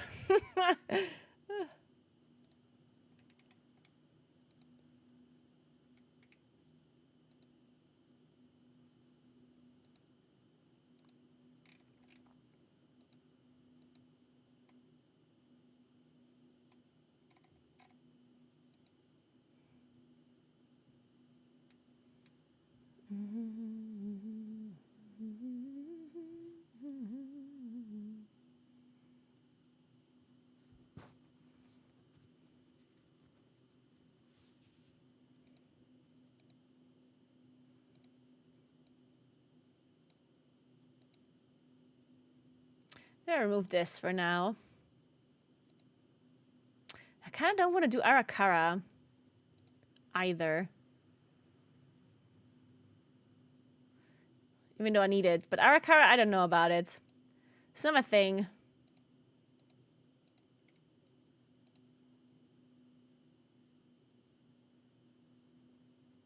Oh.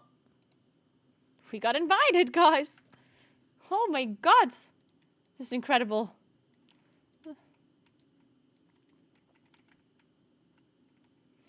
What do I need for the crafted weapon?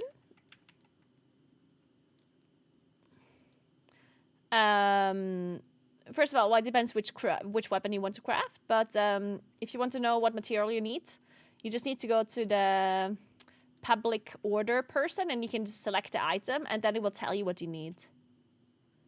Like, if you go to the main city and then you go to... You know where the public order person is? Where you can do public orders?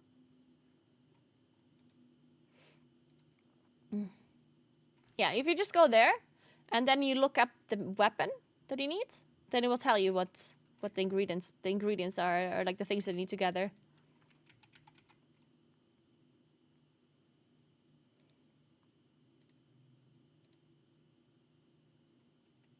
Does the in-game sound like audible for you? For me, it's like very quiet. 5, 4. But the 4 regions, I don't know what they are. 2, Well, then you just look them 1. up in the auction house, I guess. Well, okay, I guess it depends.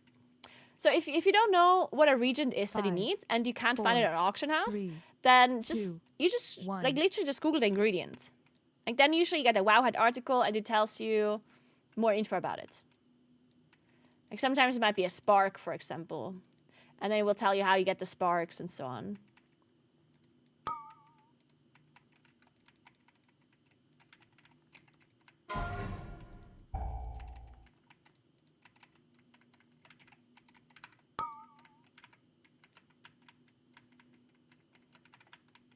If you ask specifically which one you're not sure about, then maybe we can help you.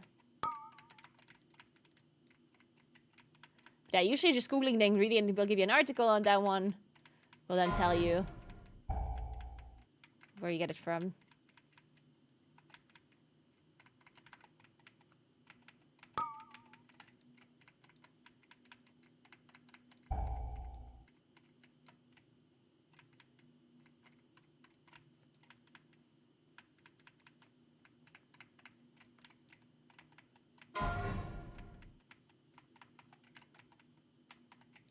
Cool healer, yes, the healer is very cool.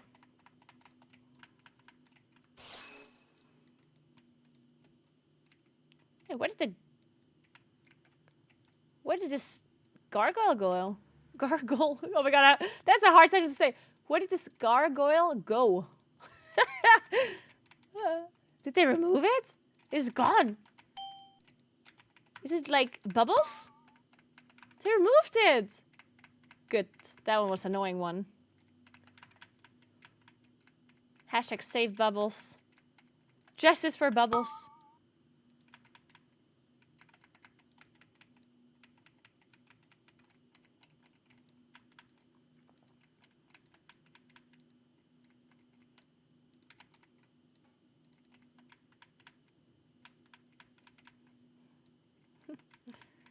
How are the dungeons right now for like higher key levels? Are they all somewhat balanced between one another? Or is there like one that is much harder or much easier than the others? Oh.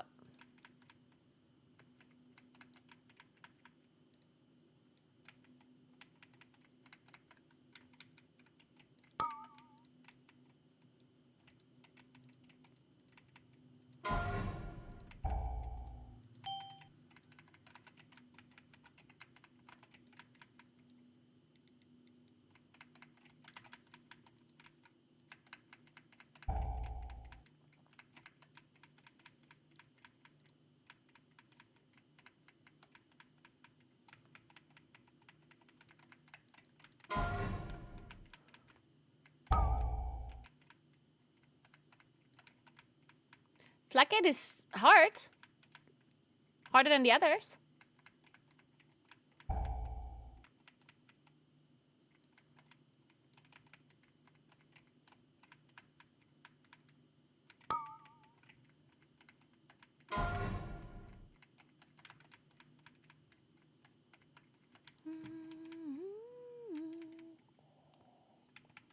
Oh, and somebody earlier asked about fellowship. I wanted to answer the question and then I forgot. But I will probably play Fellowship early next week. I played it before. And I'm really excited for it. Like, Fellowship seemed really fun when I played it the first time. So I'm excited to try that next week.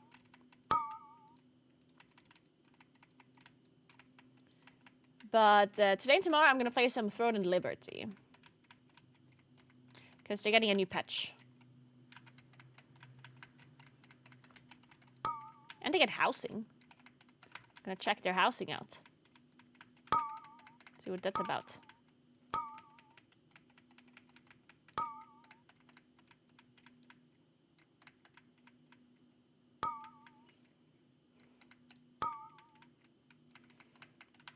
Tuesday or well, I'm gonna go on an IRL trip next week, and I don't know which day yet. But like maybe Wednesday or Thursday. And then depending on when I go on a trip before then.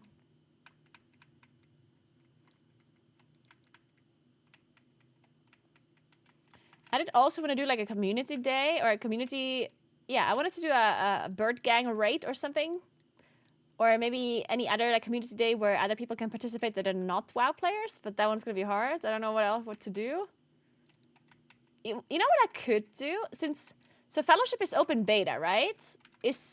How does it work? Can anyone try it? Do you have to pay for it?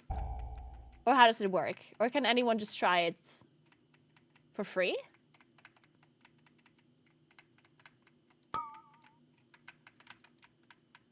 No pay. Okay.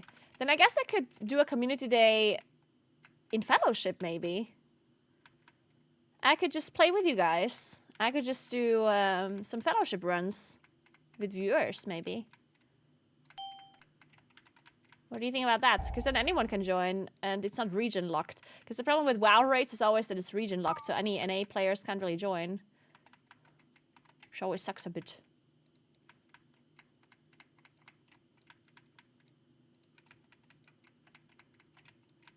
So yeah, maybe we can play Fellowship together.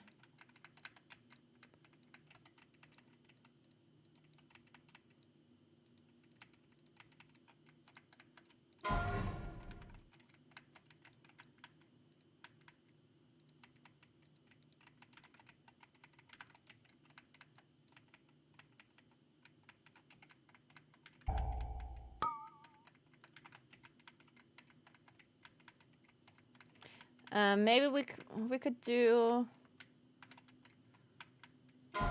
We could do Monday. If it's only open beta until Tuesday, then it would be good to do Monday.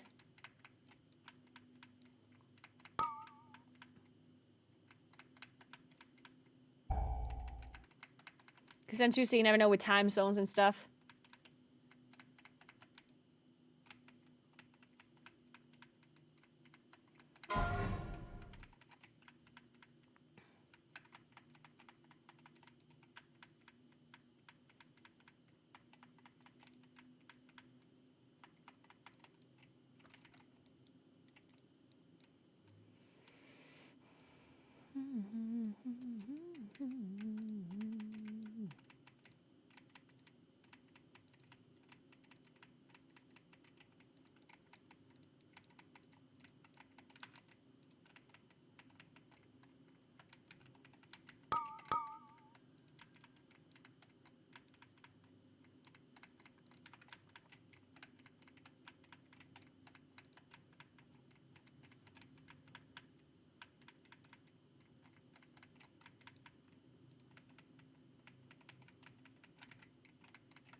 I also heard about some YouTube drama right now. Have you guys heard about it?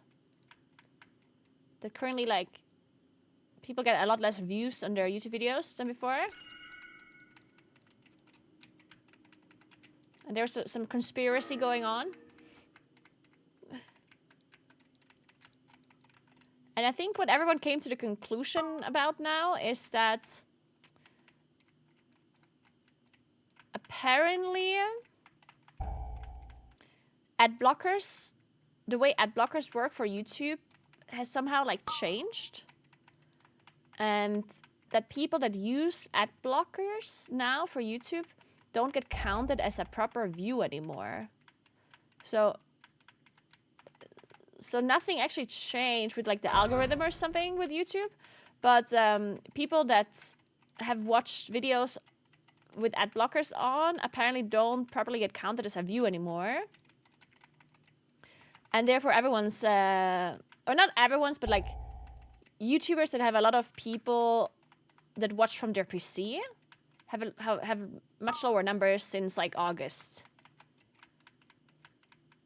Because that's when like the ad block somehow changed, and now YouTube is not receiving the numbers or the view anymore. They're not receiving the data anymore. So now there might be a bunch of people that watch your video, but they don't show up as a view count on your view count. So some YouTubers seem like they get a lot less viewers when they actually don't. They get the same amount of viewers. It's just the numbers are lower. Because YouTube doesn't, like, it's not able to count the view anymore, apparently. Which is interesting. In the end, it really... Here's the thing, like, it's actually a very interesting subject. What do you think about it? Because, so technically speaking, that... So let's say, for example, that 20% of your viewers are ad block viewers, and they don't get counted anymore as viewers. So that your YouTube video, instead of 100 viewers, now has 80. Or let's say 100, instead of 100,000, it has 80,000. So technically speaking, that should not actually affect you, really, because the people that have ad block, they wouldn't have generated any revenue for you anyway. Because if you're not watching the ad, then you obviously also don't get ad revenue, right? So revenue is not down for these people, for these YouTubers. But the problem is, if you have lower view numbers overall, it still like affects your channel negatively, I guess. First of all, through sponsorships, because if you get sponsors, then they look at your viewer numbers, right? And if you have 20% less viewers, then obviously that will mean that you get less money from sponsors, right? And also for like any, like let's say a viewer just randomly checks out your channel, and you know, one thing that almost everyone always does, correct me if I'm wrong, but at least I'm a person that does this.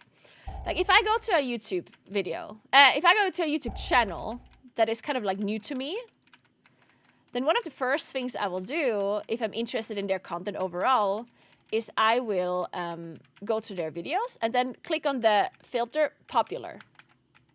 Like I will look at their most viewed videos. Because to me that means those are the videos that are interesting, right? So if your views from the newer videos are generally going to be 20% less because certain viewers don't count, then those videos will be watched less as well because people think those are less interesting videos, right? Even if they might not be less interesting, you just don't see the numbers, right? So that will affect your videos negatively just because the number is lower and people think, oh, it's a less interesting video, so I'm not going to watch it, right? You never did that? You never look at the most watched videos of a channel?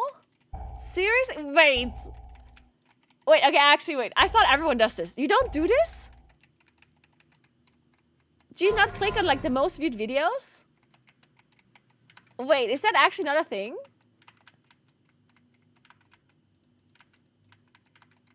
I do that? Okay.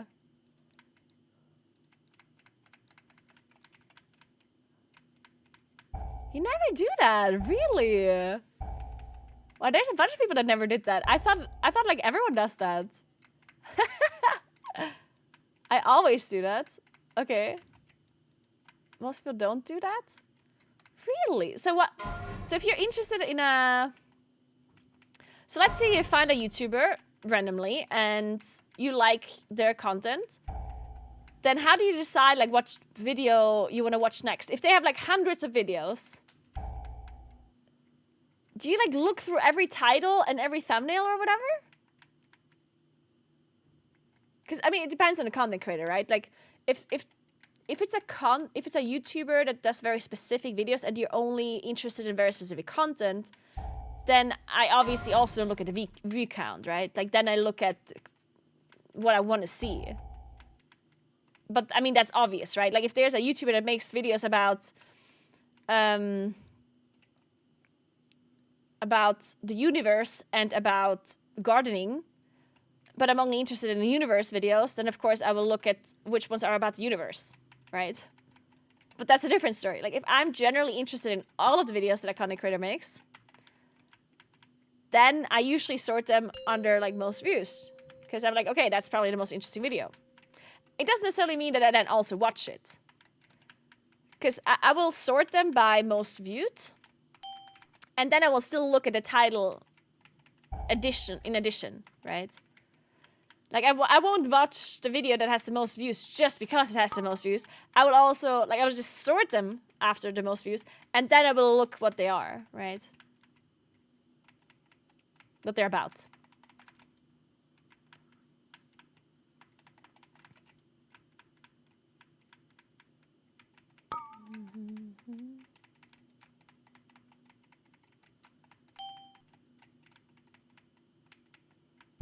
So you let the masses choose for what you maybe like? I mean, yeah, it's a pretty good indicator. What? That's not a weird thing. That's a very good metric to know if something is good or not, yeah?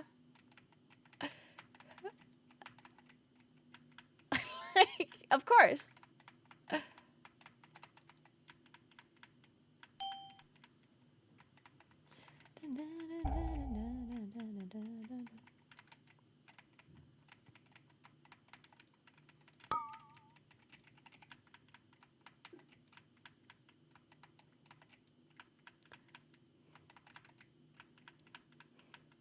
I think it's not. I mean...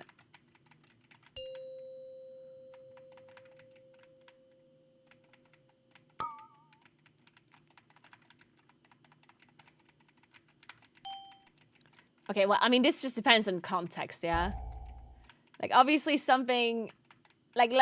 let's talk about, for example, movies. Movies that have been watched a lot probably are gonna be good movies, right? Not necessarily. But a movie that has lots and lots of views is more likely to be a better movie than something that has been barely watched, right? Like, I think we can agree on this. Like, this is not a weird... like, you're making it sound as if it's like a weird thing to take view count as an indicator for something to be good or not. When obviously that's not the case. Like, it's a pretty common indicator, a metric to use if something is entertaining or not. Or a video game that is being played a lot, of course, has a big chance to be a good game versus a game that has half of the players. It doesn't necessarily mean that you will like the game, of course, but it would be like a good start.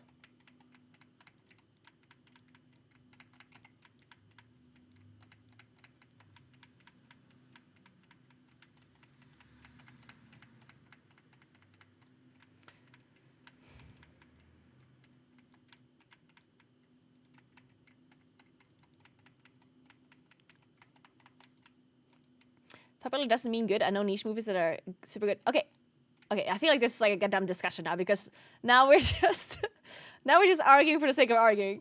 Because I think we all know that, of course, something that is being watched a lot has the higher potential to be good than something that isn't watched a lot. But there's always exceptions, of course.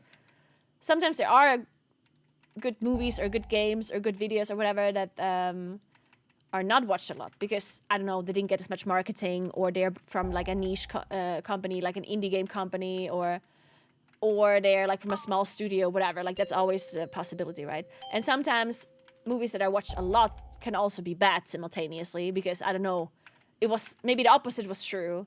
Maybe the marketing was like super good and that's why they got a lot of views, but the movie in itself is not that good, right? Like, obviously these things happen and can be true, but doesn't mean that this is applied to all of the movies that have a lot of views, or all of the games that have a lot of players, and all of the games that don't have a lot of players, or all of the movies that don't have a lot of players.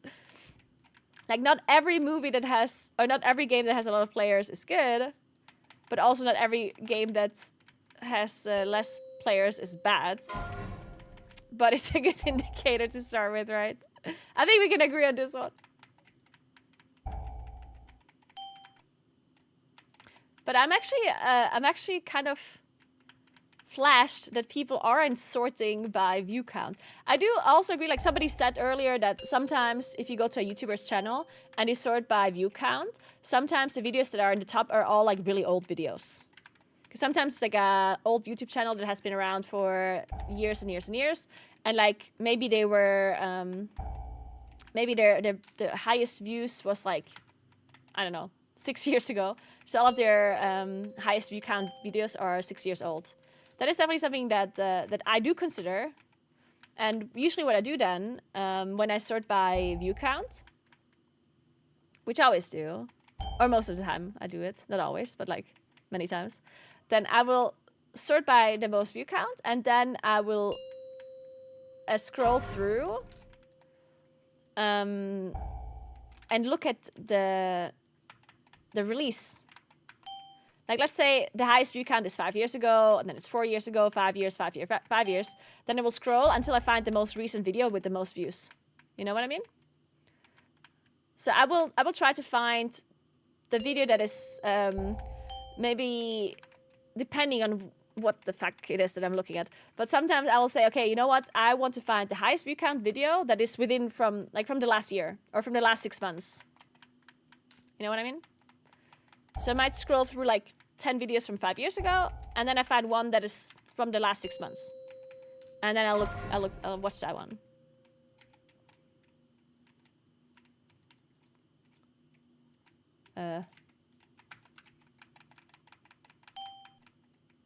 Somebody kill the boss. Thank you. How do you do this boss now? Like, do you kill these ads or do you just kill a boss?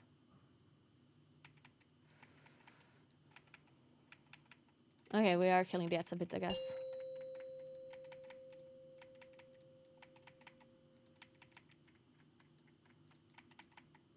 A little? I don't know. Or not? I'm just gonna kill, whatever.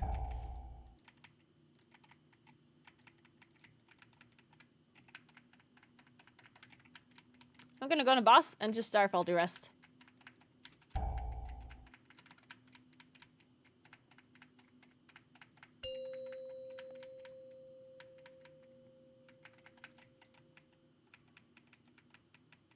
They'll die eventually.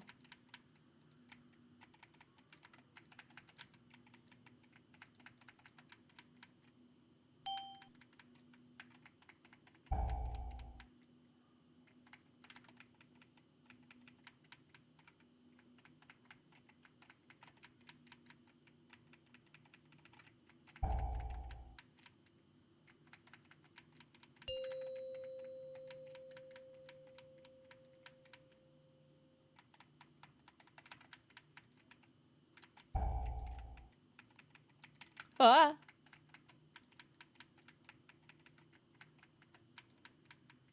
Okay, now we can kill the guy.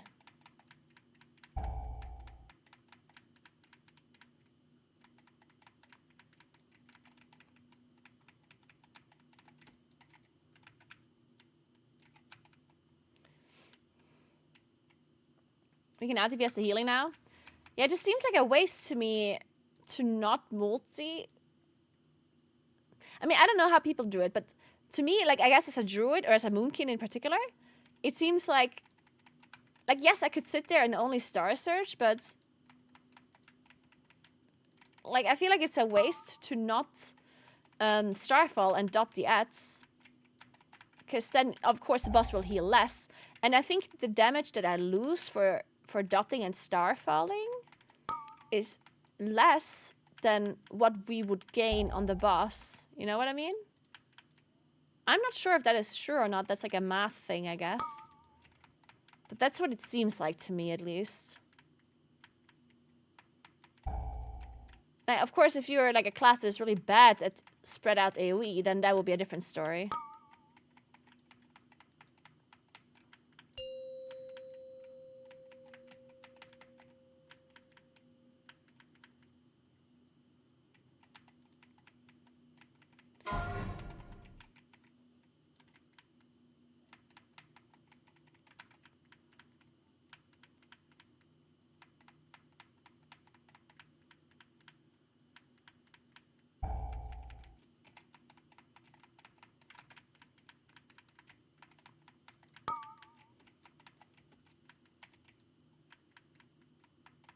If they died faster, I'd agree. I mean, yeah, of course they die faster when I hit them. What do you mean?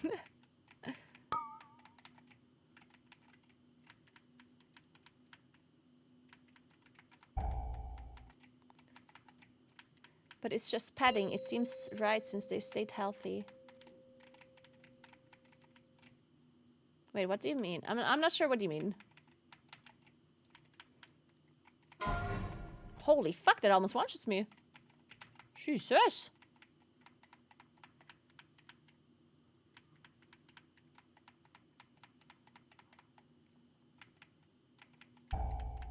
Because, I mean, the way I understand... So, the way the boss works, right? Like, the mini-boss, is that every X amount of time, he will drain the neutral souls to gain health, right? And he starts draining the souls until they're dead. He gains HP until they're dead, right? So if he drains a soul that's at 20% HP, he gains less health than if he drains a soul that is 100% HP, right? That's how I understand the boss, the mini-boss. So the damage that you do to the souls means that it's translating to less healing to the boss, right? Now, it's not a huge amount that he heals less for. So, in the, like, it would be a math thing. It's hard to do the calculation. Like, I think it's a little bit more complex.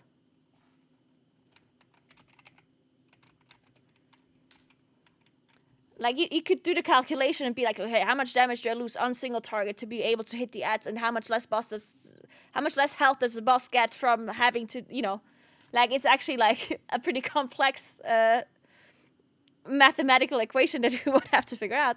But just from like a feeling, perspective, I think if you're a class that can do spread out AoE really well, let's say a Shadow Priest, or a Destro Warlock, or a Moonkin, for example, or maybe even an MM Hunter, or any like Cleave class, if you're not losing like a ton of single target damage, then to me, it seems like it's worth it to hit the ads.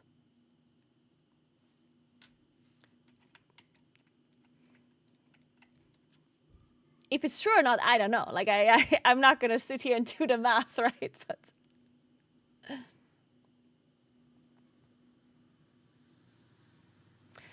the point is that there wasn't enough overall damage on the ads to stop him from healing. Yeah, but this is not, like, I'm not trying to stop the boss from healing. I'm trying to have the boss heal less.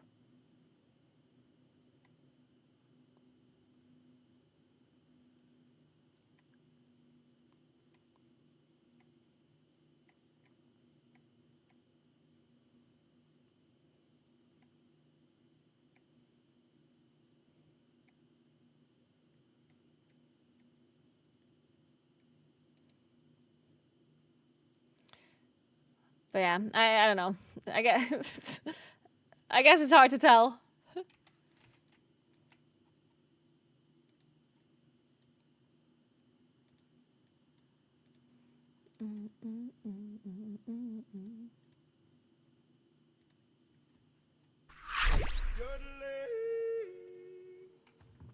And thank you so much for the 47 months, Desirestia. Thank you so much.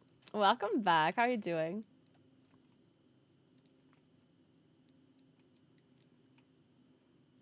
Yeah, killing the boss before he heals for the first time is not something that he can do on high keys. There's not enough damage for that. But yeah, then of course, if you would be able to kill a boss before he heals once, then of course it wouldn't make any sense to hit the ads. Yeah. Me too, Desiree. I just came back from a vacation yesterday. I'm all refreshed and new. I'm all new. New and shiny.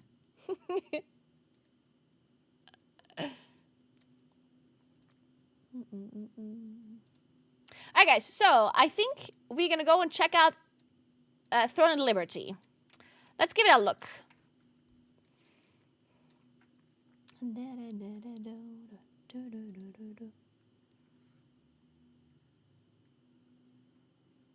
So the last time I played was in March. I'll see if I play the same character if I make a new one. I'm gonna check. So they only gave me the brief like an hour ago. So let me check. Let me check that out.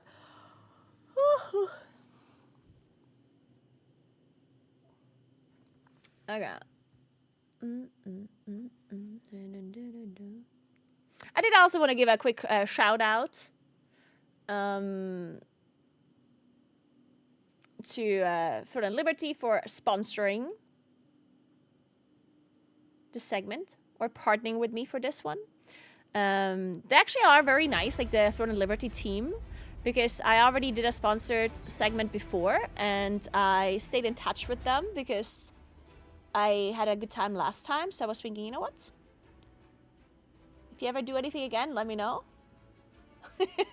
And they did reach out to me again, which is very nice. So I guess the last time when we played TL, I guess whatever we did then convinced them enough to give me another chance and partner with me again on this patch release, which I thought was very nice. So a huge shout out to the TL team.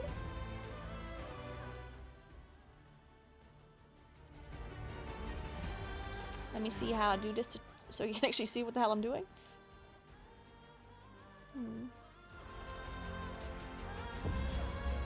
Should be able to see it. But it's still under maintenance. Oh my god.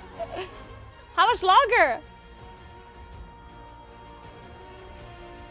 It might only be for like another 15 minutes, yeah. Okay, whatever. We're gonna take the next 15 minutes to figure out what's new about the patch then. If I could actually show you my screen though, that'd be nice.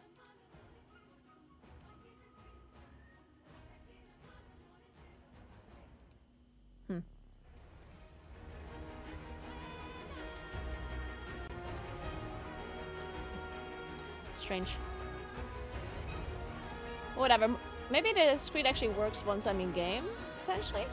I feel like I had the same issue before. There's this like a slight déjà vu that I'm having. Did OBS not pick up the game before? Maybe.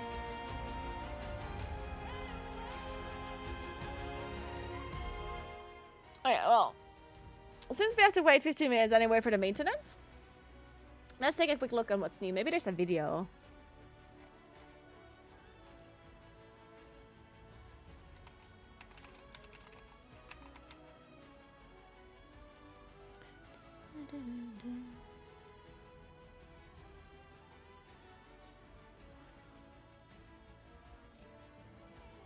Oh, it works now. That took a while.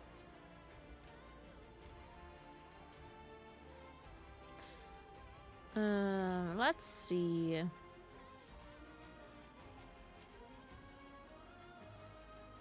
Oh, this sounds good. Immagina un gusto così sorprendente che puoi quasi assaporarlo, vero? So we have to watch an Immaginalo, advertisement first. è invitante, è travolgente. Immagina Malfi. Ma dobbiamo davvero fare sempre di più per piacerci di più. Con Collistar Rigenera basta un gesto per avere una pelle levigata e compatta. I can't skip it. Collistar I'm sorry. Milano libera la tua bellezza. So tonight There we we get the release of Silesium's Awakening, the massive new update. So let's go through everything. You can see all the topics just up here. We've got Hyper Boost, the new orb weapon, housing, Path of Ascension, Tier 3 equipment, the new Ascended field bosses. I love how excited. Wait, is it very loud for you? It's not that loud for me. Let me try and turn it down then. Is it very loud? Finally Battlegrounds, and much, much more. So first of all, be aware we do indeed get server maintenance. Is it It'll better be now? down for approximately 13 hours, beginning much earlier than usual. Even if this maintenance is finished earlier, the servers will not open before 7 a.m. This is Pacific time, which means 2 p.m. UTC. So first of all, a quick note from Tico himself. He's very bit of excited house? about this. I would want to, but I don't know if I can. Like, I don't know. Since the update just comes out now, like, I don't know if you have to, like, level first. We're gonna have to figure this out. Because, yeah, let's just watch this video. I'm sure Aragon is explaining it to us. The update hopes that Hyper Boost will bring a bunch of fresh blood to the community, and we're not. Yeah, so I think the main thing from this update is that they want new players to join. So this is supposed to be like supporting new players, because apparently it was kind of tough as a new player to get into the game. But now with this new update, apparently it's supposed to, like, you know, help new players to get into the game. Just playing a game, we're building a world, and the best is yet to come.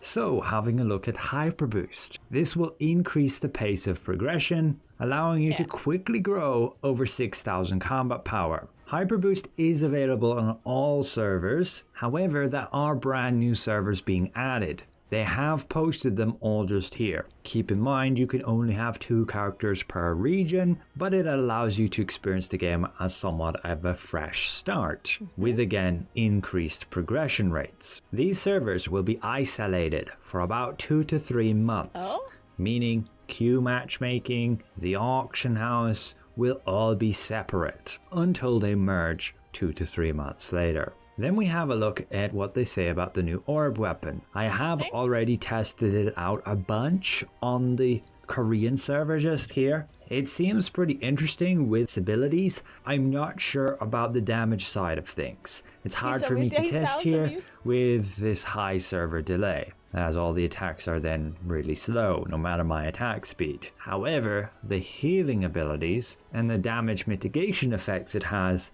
seem really powerful. There's no doubt it's probably going to be the top pick for any healer. I'll get into more details on that in a separate video. We then I guess I'm also gonna play on a new server then. have player housing, Yeah, I'm gonna try a new and server then. this simply allows you to unlock a space for yourself. You can decorate it how you wish. You will have to do the codex right here in order to unlock the housing and the ability to craft furniture, which has its dedicated section in the auction house. You'll be able to make some lucent crafting that furniture and selling it. Just be aware, they are also monetizing it themselves by directly selling furniture sets on the shop here.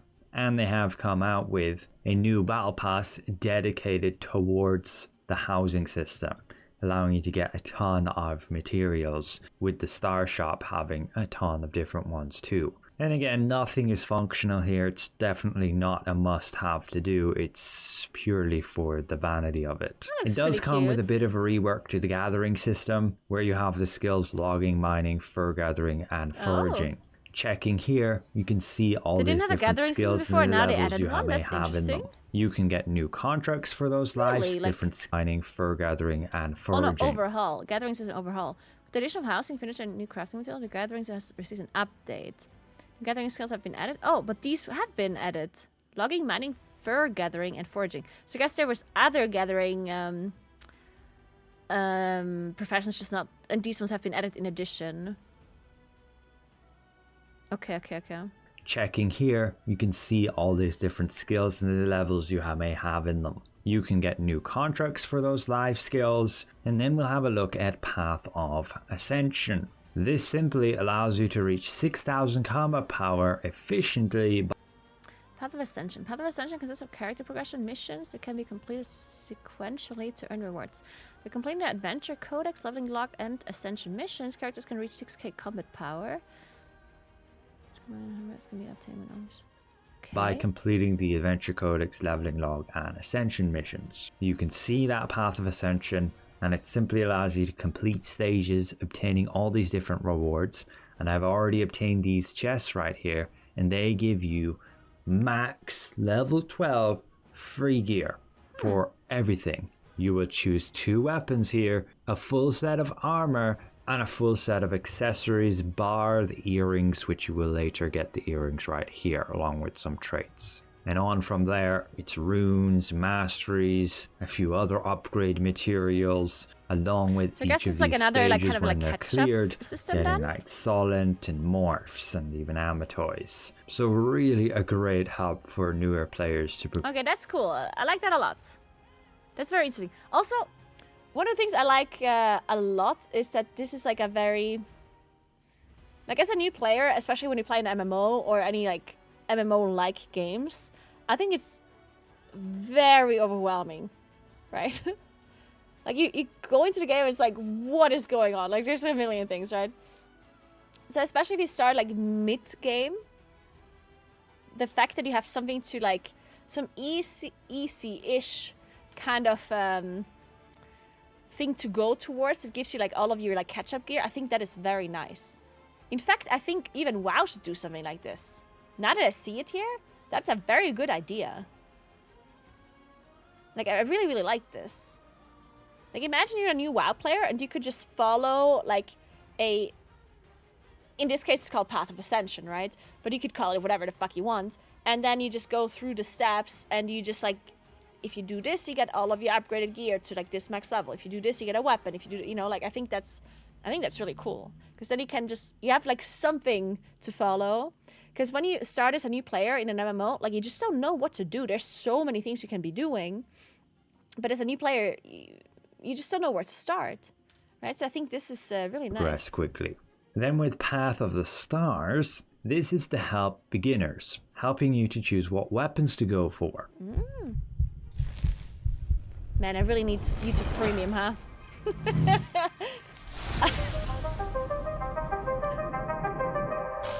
They look nice.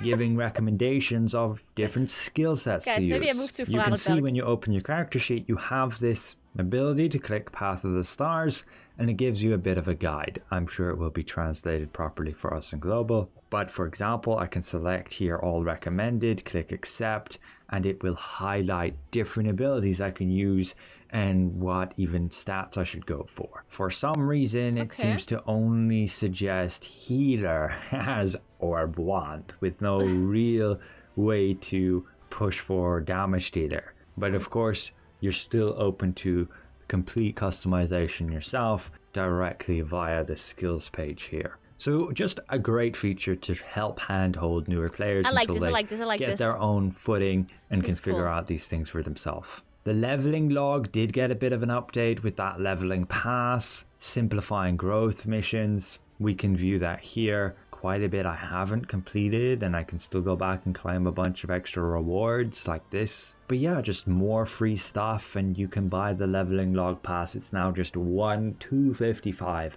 rather than 2 purchases.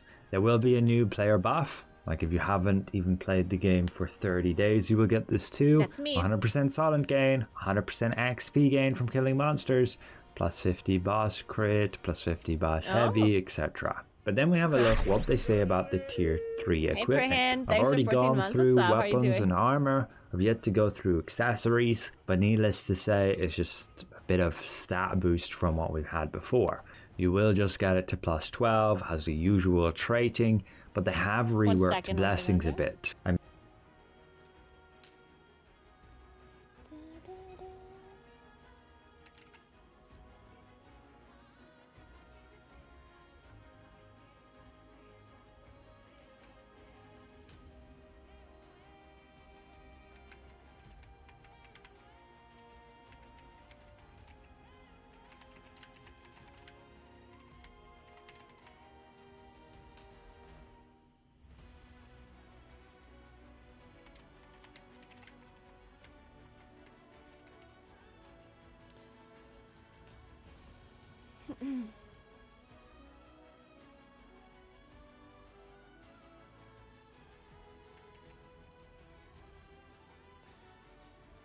One sec.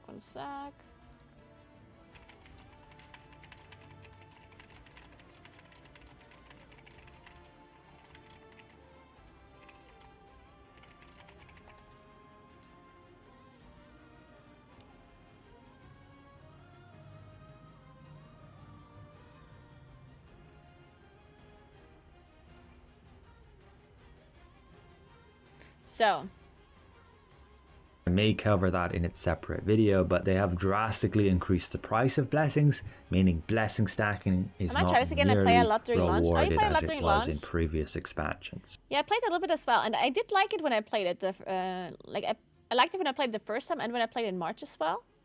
It's just like every time I played, there was something in WoW going on, and I couldn't like spend more time with it. I always remember, like I do remember that I had a good time, but then it was like, there's like a race to a first going on, and you know, like I was like, okay, well, guess I have to play WoW.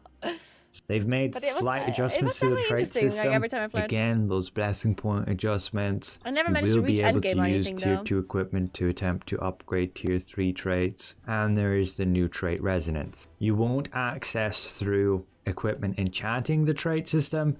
You now have to go to the tab trait here, which I have to complete an adventure codex for now. The rune system is getting some updates. They can now go to level 120, and they've added heal over time runes, received heal over time, shield value runes, and received shield value.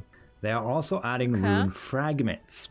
So when you obtain duplicates, you will receive them, and at the All Things Workshop in Miscellaneous, you will be able to purchase these Noble Chaos Rune Selection chests for 1,000 of them. And you'll obtain them. So one thing that I don't understand, like, how does this, how does like the payment system work? Because you can, like, you have like different currencies, right? Like one is the currency that's just in-game currency, or like do you have a bunch of different in-game currencies, like all MMOs do? But then there's one currency that you can buy with real-life money, right? And this currency you can use to do some things in game.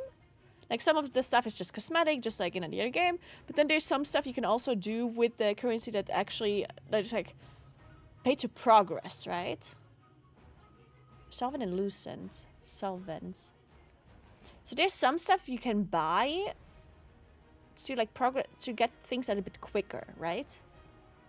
But you don't necessarily can buy anything with real life money that isn't like something that you can go get in the game as well. Thanks for 70 months, release the demon. Thank you so much. Kind of similar to Lost Ark. Or am I wrong? I don't want to create rumors here. Rune again is max feel like that's level, what I and you remember. obtain that rune again out of duplicate, basically. However, if you still have rune fragments like this character does, you are not able to use them on the new Chaos runes, as those are the older variant and will expire. Also checking herself, you will be able to trade some of the older trait resonance stones for the new ones, but limited so at Lucen 60, is the one you can buy. even getting Okay, some of the new yeah, I polish see, okay. crystals with them, and unlock stones and conversion stones, and some healing potions. You should still be able to craft these older trait resonance stones like I can right here, and it should be really cheap, like 42 for 500 solid. So just Oh wait wait, until... are the servers up? It's supposed to work now. Let me see. Ooh! Alright. Alright. Oh yeah! I remember my character. She was so pretty. Look at her. Oh my god, she was so pretty. Oh my god, I remember. I loved my character so much. Oh my god, look at her. I remember I fell in love with her a little bit. Anyway, but I want to make a new character, I think, on the Hyper Boost realm. The new ones are what?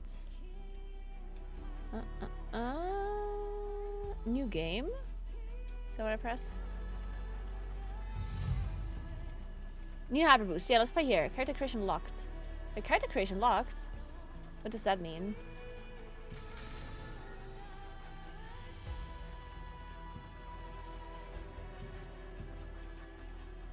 New characters only.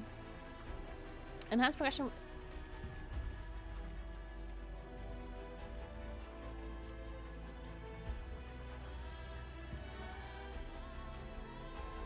How's it locked? I don't understand.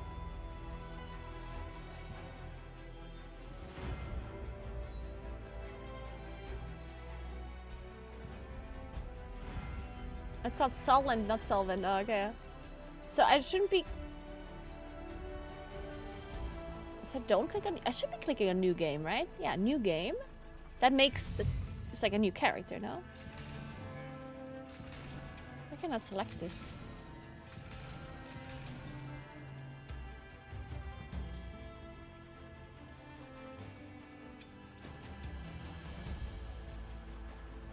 New characters only. Yeah, I would like to have a new character. Maybe it's explained somewhere. Wait, let me see.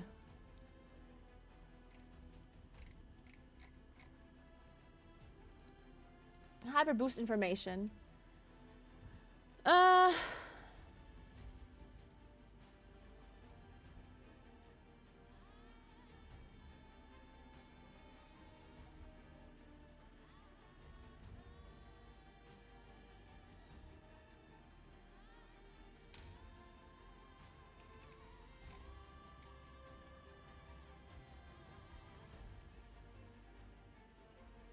Okay, so the new servers are only new characters are allowed.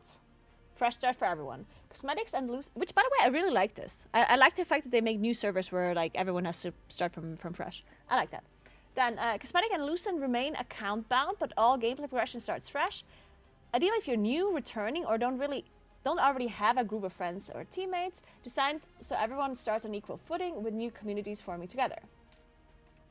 Some features are locked for a week, which makes sense. And content like Housing, Orb, and Hyperboost is available right away. The raid unlocks 2 weeks after launch. The first siege is 6 weeks later. Is anyone else able to create a character in these? Am I the only one that is... It's supposed to be open.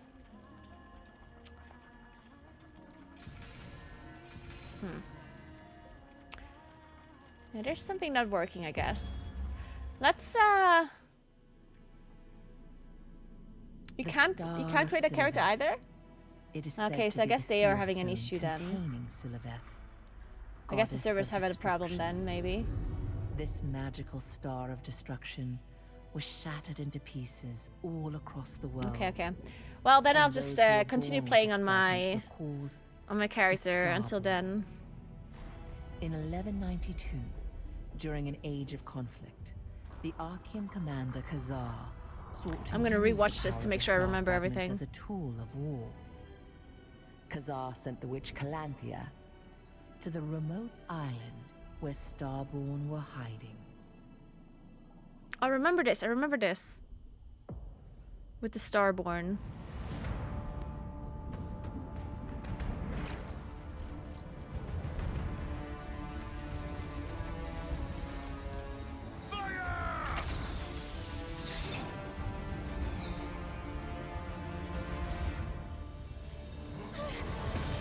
Oh no, I remember this too. We must protect the children at all costs. Protect the children!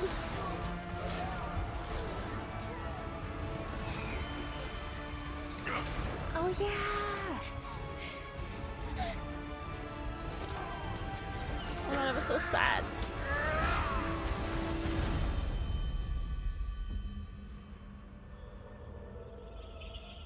Mommy?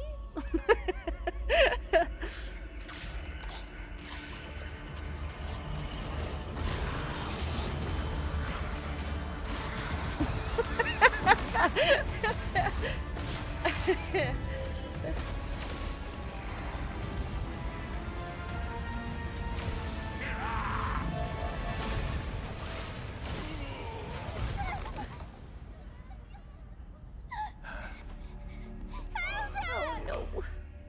I'm sorry, child.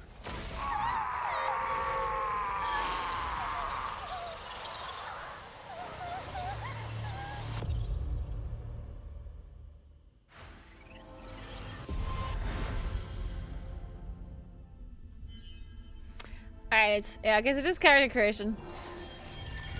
I'm gonna go back though because this is the wrong server.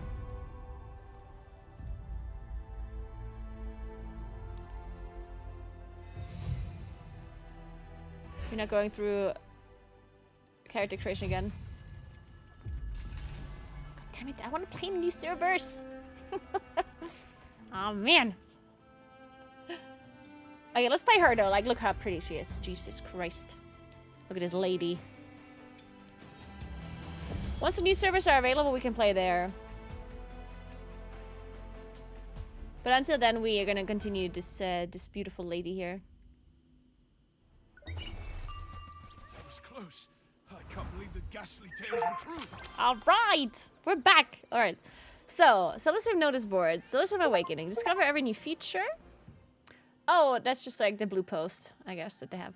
Then hyper bundle, progression boost, and cosmetics. Fire Lord bundle, hyper boost feature set. Learn more about this new feature. Hyper boost feature set.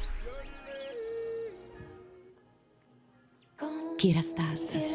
Nuovo. Kirastas. Hey, Kara, what's up? Hey, Thank you so much for Yakaro. 64 Hope you're months. well. I am doing well. I hope you are too. Thank you so much. Does this game have classes? No. This game does not have classes. You have a character, and your weapon determines your class. So I guess you do have a class, but like dependent on your weapon, basically. So you don't have to choose one at the start. So let me try to see if I remember this. Ghastly tales were true. Haha, I did get a boost. I'm level 55. Alright, guys. Now we're about to play the game. Wait, I'm level 55 and I have like really shitty gear though. Oh no. Alright. Okay. Dude, I haven't played this game in so long, I forgot how everything works. Oh god, oh god, oh god. Oh, it's gonna be so embarrassing. Like, I'm gonna like, other people are gonna see me. It's like, oh, she's level 5. She probably knows how to play the game. And I'm just like, oh god. So, okay, let me try and see if this, what's it called? A Path of Ascension. Let's see if we can find that. Where would the Path of Ascension be? Path of Ascension. Nice, right here. Ooh. Yeah, let me claim the rewards. Oh, each time you complete a mission within a stage, the gauge and count will increase. Ah, okay, nice.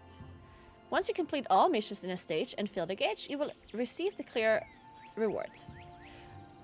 You can use the favorite feature to always display your current mission in the hut. Ah, okay, nice. Okay, so we can claim some rewards here. Let's claim. We already completed some stuff by just existing, which is nice. Reach maximum combat power 4K. We still need to do that. How much combat power do we have? Where is our combat power? Here. 2,852 is what we have. Okay, let's equip the good items then. Or let's open these chests that we just got. Flawless Epic 2 Armor Selection Chest. Perfect. Ah, shit. Okay, wait. What character, what class am I playing? What weapon do I have?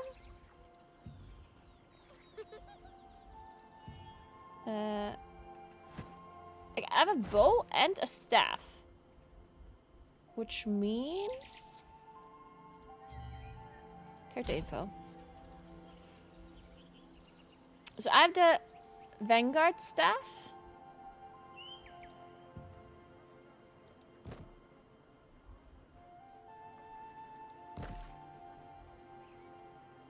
Which means I'm what? Okay, give me a second. I'm trying to understand this game again.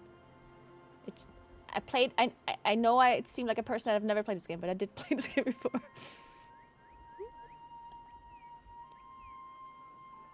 Staff and bow. Yeah, so that's just what class I like the staff. Okay, so how do I determine which armor set I'm using? What is this? Cloth. Okay, so I'm just wearing cloth. I mean, it makes sense with a staff, right? Okay, so let's get the cloth then from this armor set. Cloth, melee leather, plate armor, ranged leather. Ranged leather seems like bow. But let me just take this one here. But I think I want to take this. Yeah, I'll take this. Okay, then. Flawless Epic 2 Attack Accessory. Survival. Attack, of course. Then. Head of Resistance. Okay. Flawless Epic Cloth Armor Set. Use. Perfect.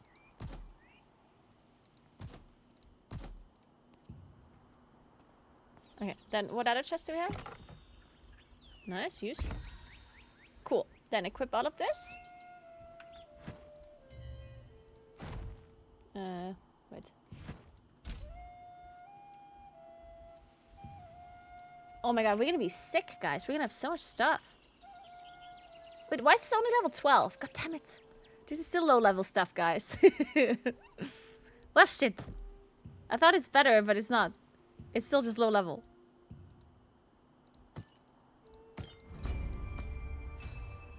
You have completed an achievement. Nice. Oh, maybe I get enough player power. Then I can get another thing unlocked. If I just equip this. Gloves? Oh no, I need this.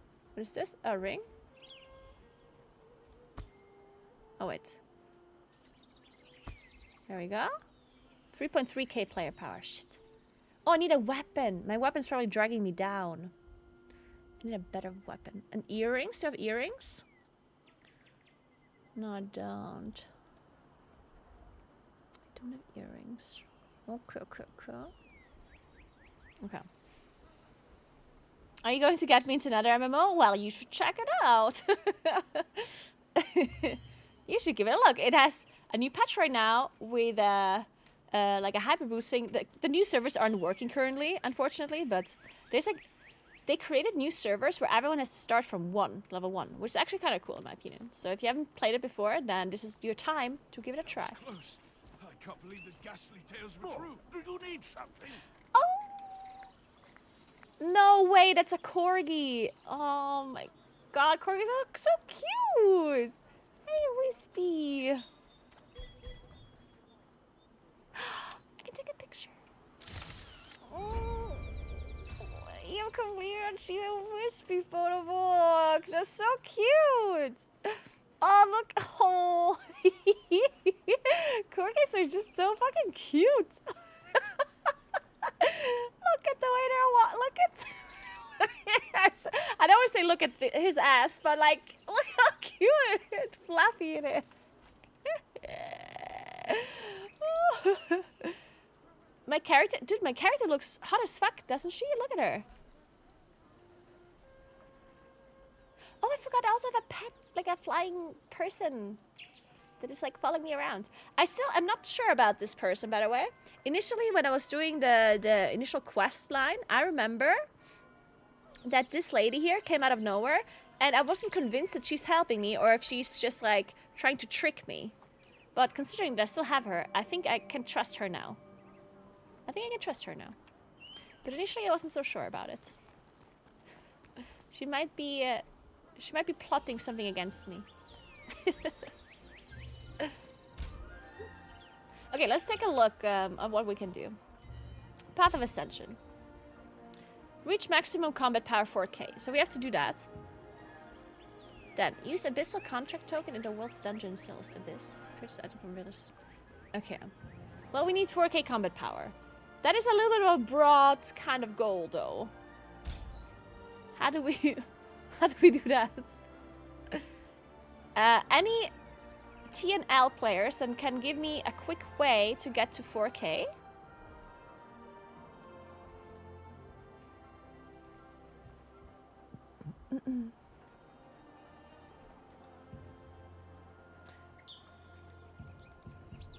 Oh, I have so many stat points to use. Oh, guys, I'm googling a guide real quick. Throne and Liberty staff built. Oh my god, I'm so googling a guide. Oh my god, this is amazing. I'm gonna follow this guide now. Which one is the best? Get some earrings? Yeah, that's a good point. I'm gonna assume the best guide is from the 9th of April. It's a bit old.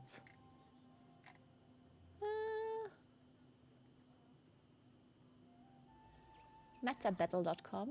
Maybe. PvP? No, we don't want PvP. PvE builds. Battle Weaver, crossbow and staff. Yeah.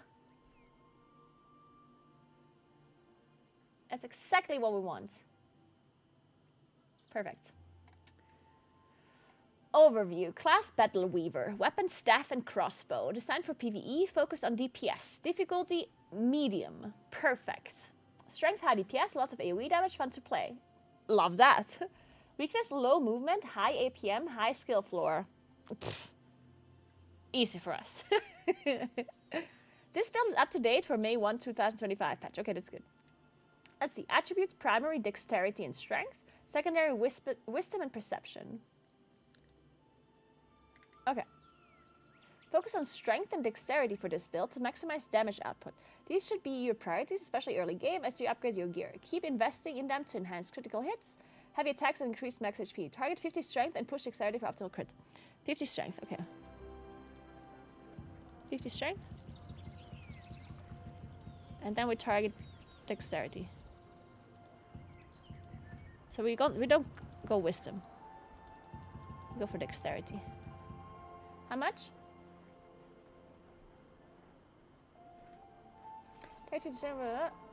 Perception and wisdom are less critical, but still add damage and mana.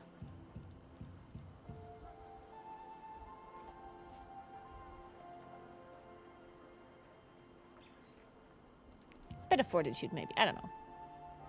Actually, no. We don't need that. Let's do a little bit of perception. Apply. Cool. Then, skills. Let's see. We need to combat settings. No, we don't need that.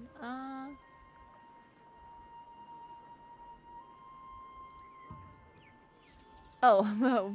We didn't do any professions, guys, apparently. Not too many. Let's see. Then. Weapon master skills. There you go. Okay, skills, defense, mystic shields. We have that already. Okay.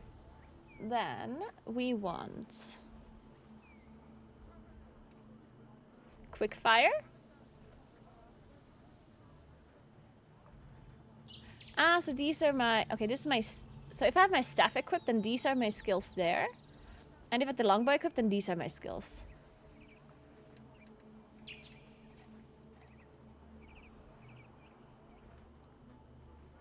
And then what is this bottom part? These are...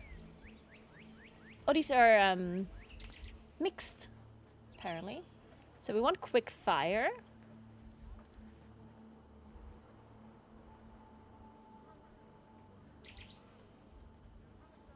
Do I have that? I don't think I have that.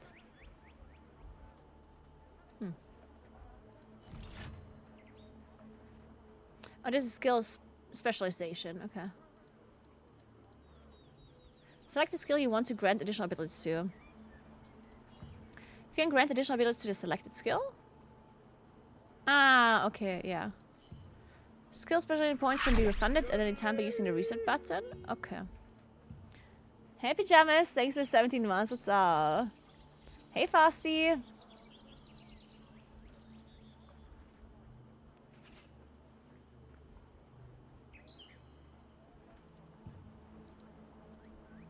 Wait.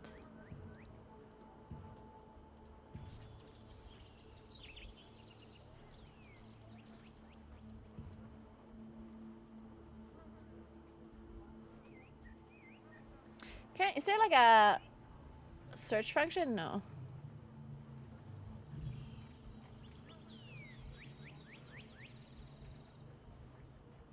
Why don't I have quick fire? Oh, wait, it's because I have the wrong bow, right? Oh, wait, I'm stupid. This is staff and crossbow, and I have a normal bow. A long bow. I'm an idiot. I need a crossbow. Ah, guys, I have the wrong bow. No wonder I can't find the skills. All right, guys. Well, we need to find a crossbow. Well, let's use the mage abilities in the meantime. So we want inner peace. We have that. We want judgment lightning. We have that here. Then 0 fire bombs. Yeah, we have that here. Mother Nature's protest. Well, that one is another ability. Then high focus and fireball barrage. High focus is this one? No. This one?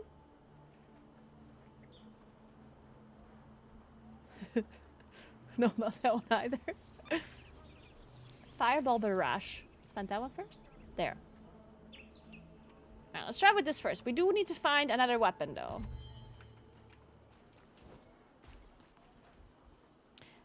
Which buttons do I have bound for this? That was close. I can't believe the ghastly tales were true. I need to make sure I'm not attacking anyone on accident. I tried this at an A launch. Has it changed much? Yes. So apparently, okay, this patch, there's a new patch that was added today. There's new servers that are specifically, like, everyone has to start fresh. Like, everyone has to create a new character there. And there's something called, like, Hyper Boost. Which means it gives, like, it's like a passive reset to the season. It gives you tier 3 gear now. There's housing that they added.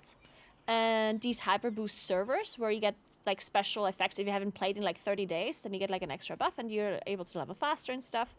And in addition, there's this thing here. Let me show you. This Path of Ascension.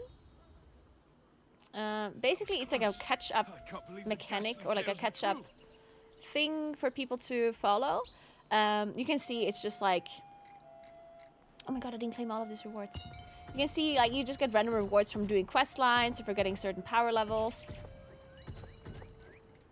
So, for example, reach maximum combat power 4K. You get an insane amount of solent, and you get a noble trait resonance stone, and you have like lots of stuff like this. You basically can get max gear before tier 3 to catch up through just playing the game, which I think is really nice. But I got a bunch of stuff just now. Let me look that up. Maybe I got weapons. Oh, I did get weapons. Nice.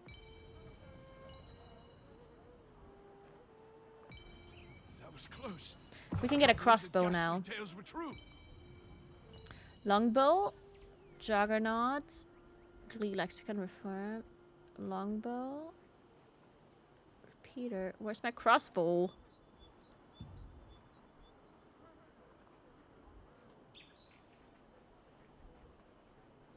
Is this longbow the same as crossbow or not? I'm confused. I can't believe the ghastly tales were true. Also, we need a wand, a staff. There's no staff.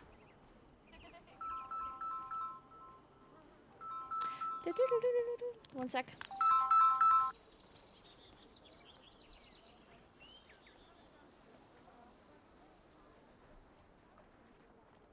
That was close. Okay, that was just a scam call. So,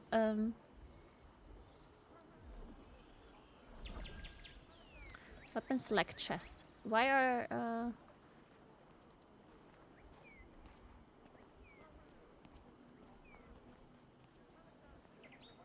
Oh, this is a staff. It just looked like something else. That was close. I can't believe the ghastly tales were true. Repeater's a crossbow. Okay, it kind of looked like a crossbow. Perfect.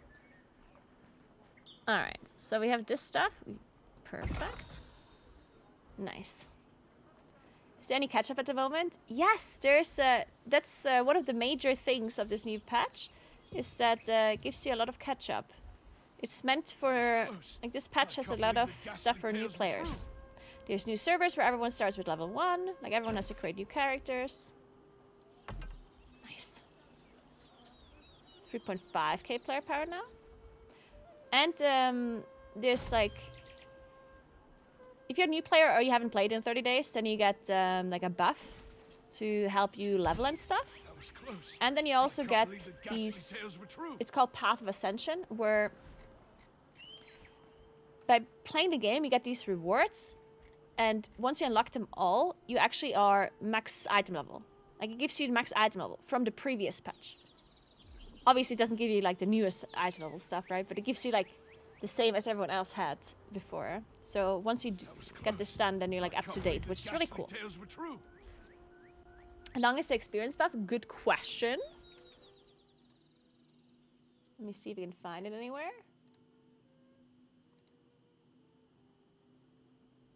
There's also, like, a beginner's guide that they linked. If you want to check out the game, by the way, there's a link in the chat. If you click in that Naguura link. And there's a YouTube video for, like, a new player guide. I'm gonna watch this. Epic skill growth book. Used for skill growth all weapons. Huh, I like it. Let's use it. Okay, now we have crossbows. There are 4 types of weapon mastery: attack, support, defense, and tactics. You can choose the mastery of your choice. You can check the detailed effects of each weapon mastery. Mastery points can be refunded at any time using the reset button. Use the experience of each weapon in the level up menu to level up your mastery.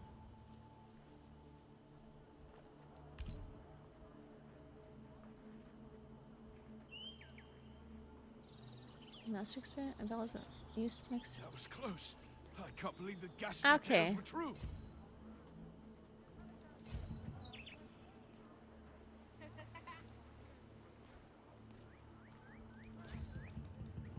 Okay, wait, let me look at my guide to see what I want to do here.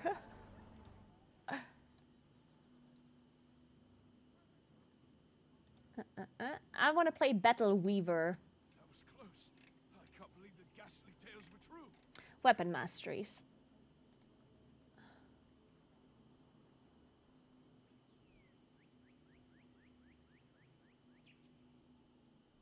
Okay. Okay. So how much do I want to put into this? Why is my staff level 1 and this like level 2? Or why does it say 2 here? Ah, it's just what I have equipped. This is my first weapon, this is my second one. I got it, I got it.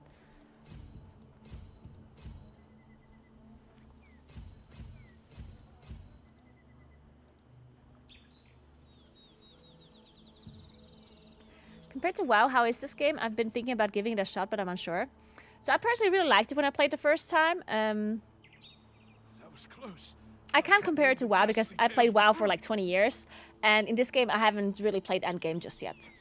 So like, I can't compare the endgame to anything really. The one thing I can tell you is just give it a shot, you know? Just play and see if you like it. I always tell people this, like, instead of listening to what other people think, honestly, just give the game a try and see if you like it. If you like it, continue, and otherwise you don't. Because in the end, there's nothing lost. Because as soon as you don't like it anymore, just stop. Right? It's a game, it's supposed to be fun. If you enjoyed, play it, otherwise just don't. But yeah, unfortunately, I can't give you like a better opinion about it because I have not played enough to be able to tell you. That was close. But I can give you a better opinion in like 2 hours or so. I'm gonna play for another like 2 or 3 hours, and then I'll give you an updated opinion. How does this work? Add points.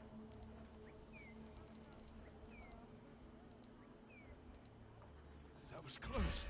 Ah, okay, I got it. Tales were true.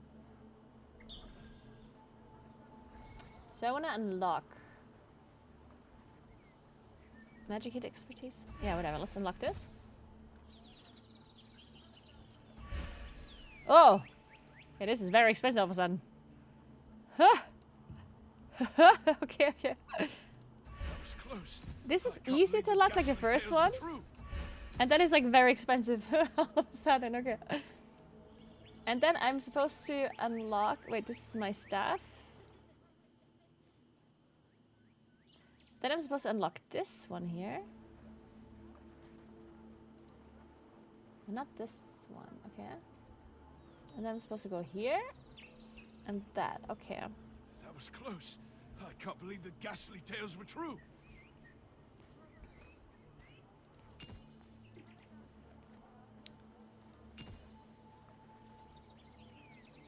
Add points, remove points. So where are my points? Apply effects. Kitchen 16. That was close. I can't believe the ghastly tales were true. Okay, I'm just gonna do some stuff. I'll figure it out. Whatever, we're just doing some things, guys. Perfect. That's exactly what I'm sure this is the correct way of doing this, guys. Close. I can't believe the Level up. ghastly tales were true. Okay. Staff. Okay, now let's do my other weapon. Oh no, this is the skill sets. Okay, let's go back to here. Okay. Then crossbow. Let's unlock some stuff here. Accept. Accept. Accept. Accept. That was close. Okay. I can't believe the ghastly tales were true. Let's just even it out a little, you know. Perfect. Cool. So we did this. I have absolutely no idea what I just did, but I think for me to play the game, I don't need to know this just yet. This is not some super important game, I guess. So early game, I want the staff to be my primary. Mid game, I want the quarter staff as well. Quarter staff. So what's my weapon called? Because there's like a best in slot kind of list for like the weapon that you want. So let's see. I have the Staff of Enlightened Reform. Okay, this is like...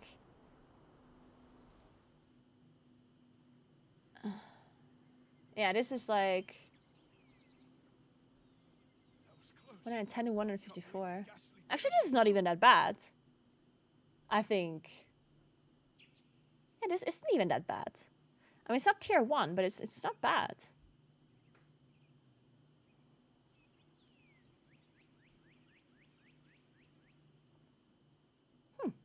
Okay. We're thriving, guys. We're thriving. Cool. Then what else do we get? Ghastly tales were true. Okay, then we have epic armor selection set. Okay, this is like shittier armor than what I have though. For sure, because I have the tier 2 equipped, right? This is also worse. Uncommon armor, this is all worse. Accessories. Do I have better accessories though? That was close. I can't believe the ghastly tales were true. Do I have like earrings? No, this is no earrings. Okay. Well then these are also worse than what I have. Because I have 12. Okay, so we don't want that. Accessories. That was close. I can't believe the ghastly tales were true. Let me sell some stuff then. Can I do that?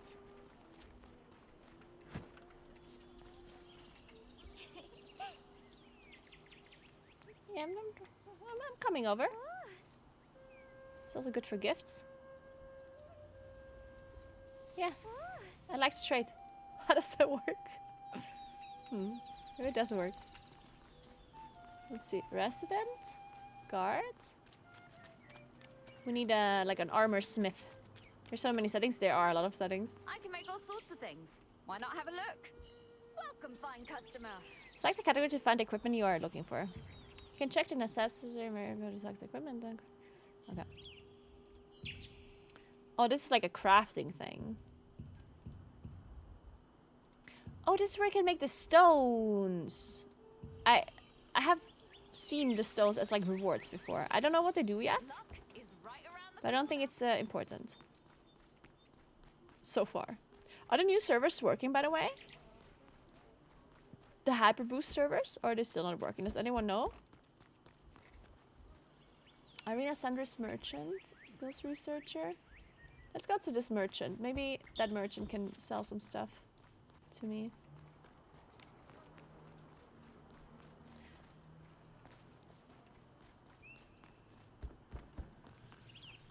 Working?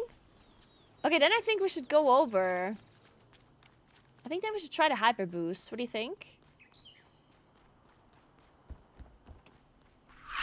Hey Wheatley, thank you so much for the 56 months. What's up? Thank you so much. Welcome back. Hope you had a nice vacation. I did. Thank you very much. Welcome back. Hope you had a nice vacation. Yeah, you know what? Let's do that. Let's try the hyper boost. I think it's good to try the new servers.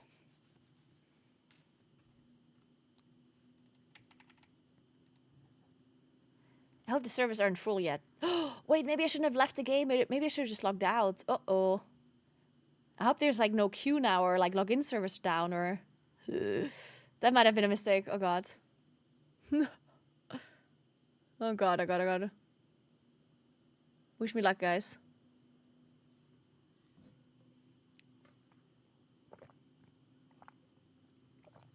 Yeah, if there's like a new patch launch, you should never like close the game. Oh man.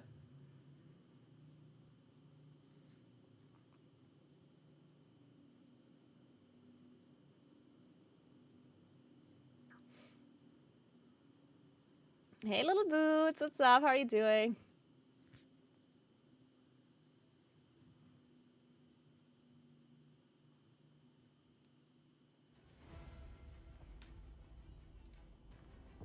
So what's going on with these drops then? Are the drops actually active or no? Do they work or not? The Twitch drops. I saw there's Twitch drops. I didn't know about this beforehand. But apparently they're not yet up. There we go, now it works. Should we go Calanthea or Cordy? I think Calanthea sounds better. Let's go with that. Trying to let my legs recover from riding yesterday? Yeah. Good. Recovery days are important. You go for that. Hope you had a good ride yesterday. This magical star of destruction. Oh, it starts at 7 p.m. Okay, that's strange. And those who were born with this fragment were called the Starborn. In 1192, during an age of conflict, the Archean commander Khazar It's kind of quiet, no? used the power of the star fragments as a tool of war. Khazar sent the witch Calanthea to the remote island where Starborn Okay, we watched this were earlier. We're not gonna watch it again. Sorry.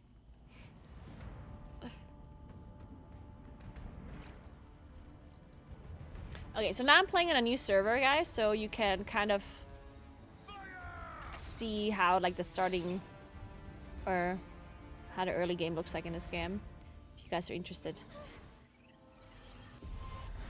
So first you have character creation. You create a character and then your class is chosen depending on your weapon. Character creation is really good in this game. But I shouldn't be spending too much time there because I already spent a lot of time last time. Just a little bit of time though. Just a little. Okay, real quick, real quick. Okay, they're all so pretty.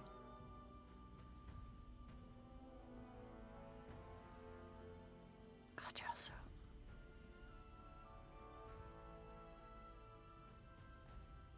Guys, I can't even...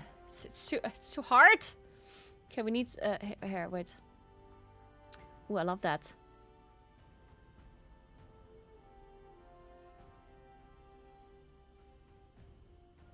Should we be cute? I want to be cute. Okay, not this.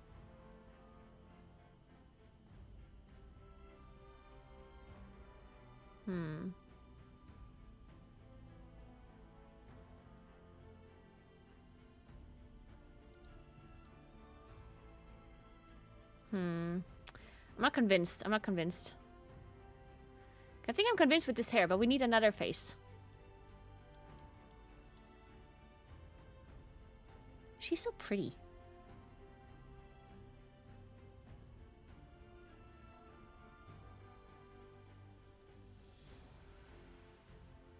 Who do we want to be?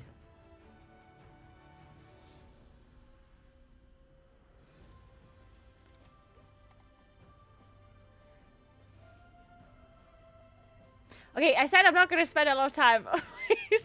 God. Okay, wait. Is there like a randomizer? Randomize. I'm sure we're gonna find something nice. Holy shit, she looked badass as fuck. You can have almond ears?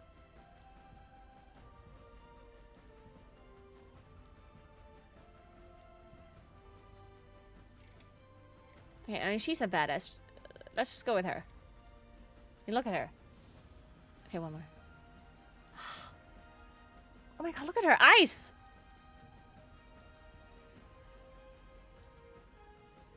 Okay, this is it. We're going, we're going. I can't spend so much time. Can you load your old appearance? I don't know. Can you? I did like the purple hair. Yeah, the purple hair was nice. Maybe you honestly could load the old appearance. Maybe that would have been an option. I didn't check. It's too late now. This is my new new me. New game, new me.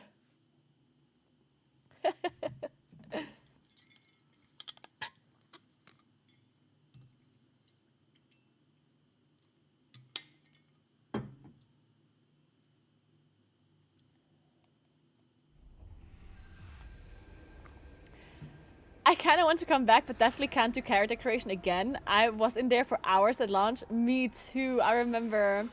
Dude, it was like the character creation in this game is insane. There's so many options. I definitely spent there. I spent a lot of time there.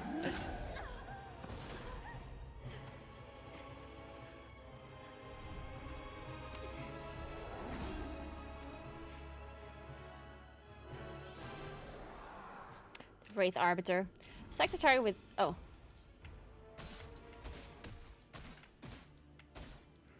Use X while attacking to stop the attack. With X? Ah, okay. I finished the tutorial. Perfect. Can move with WDSD. Need to get out of here. Okay. I'm running. You can rotate the camera by dragging. You can zoom in and out. Perfect. You can zoom so far in this game, actually. It's very nice. Whoa, this guy came out of nowhere.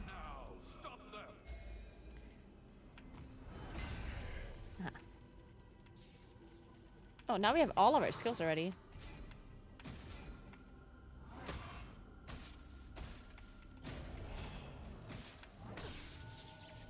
Enough stamina. You have to use, you need stamina to defend, so you don't want to spend all of it. Oh, did you see that? Oh, sick. Wait, I want to use some more stuff.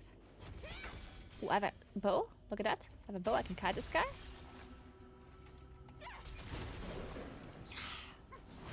I remember... This is so cool. This is cool. I remember how satisfying some of these abilities were.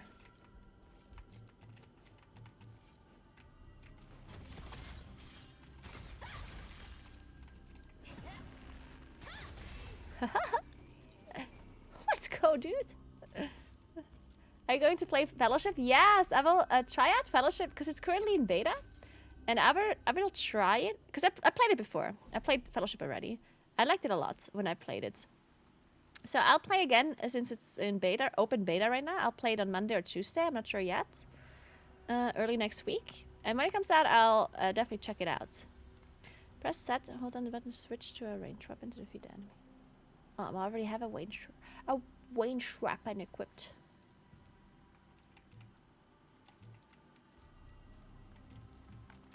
Oh no, it tells me. Okay, fine.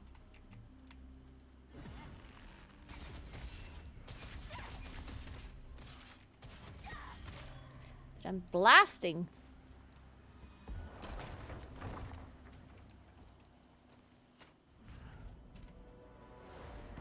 Oh no. Is the in-game sound loud enough for you, by the way, or is it quiet? Awaken the wild power in the star fragment. W shift to dash. Quiet. Okay. Turn it up then. Oh, I'm a dog. Wait, I can't kill them. Oh, wait. I think I'm running the wrong direction, guys. Can I like turn around and kill them all? Oh wait, they literally like disappeared. I'm able to use that. Oh, because I have a bow equipped. Did I bug them out? Guys, I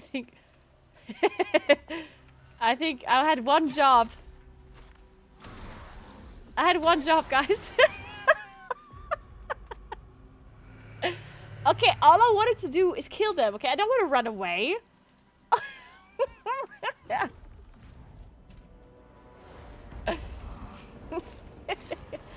Fine, I'll run. Fine. Awaken the wild power in the star fragment.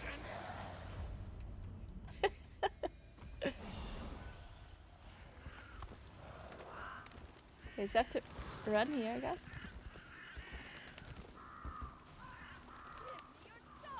Make use of morph. Okay. Ah, this is a channel.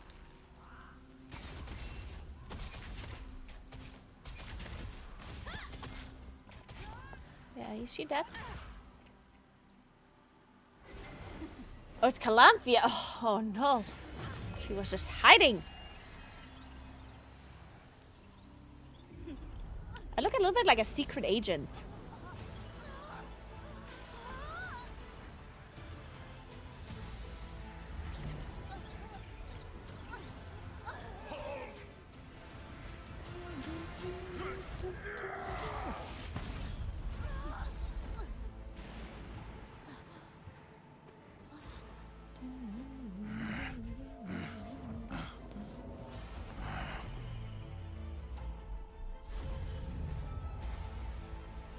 Didn't this game die months ago? Okay, listen guys, they got a new patch. Okay, give it a chance. Don't be doomers. It has a new patch, has housing, has a bunch of new stuff, okay? Shh. Don't be fucking doomers. Man, this is why we can't have nice things. Because you guys, don't give games chances. You're like, I didn't understand. Come on, dudes.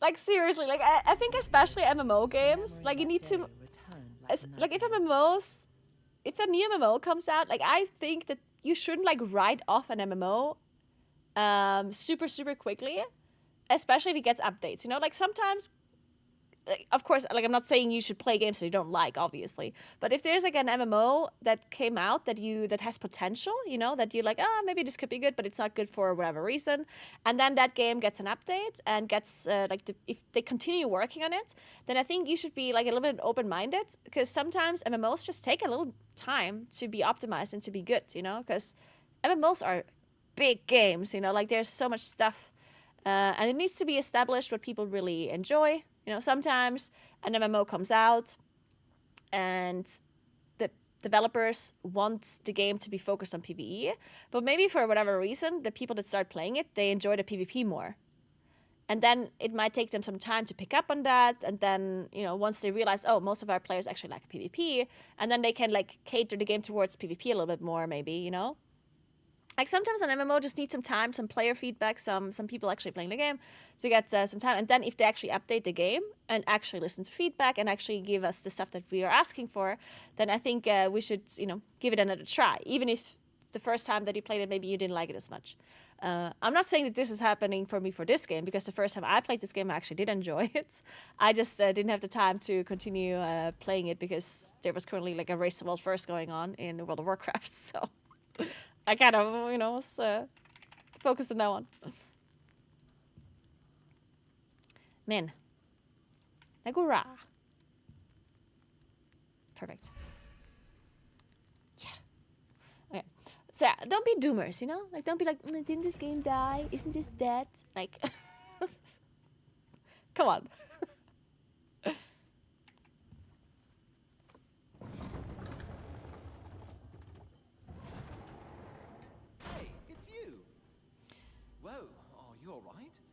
When is the next kitchen stream? I'm not really planning on another cooking stream at the moment. But I'm sure I'll still do one some point soon, eventually. I do like cooking and baking. Oh right, Lottie just left to go to Moonshade Town. You should follow her.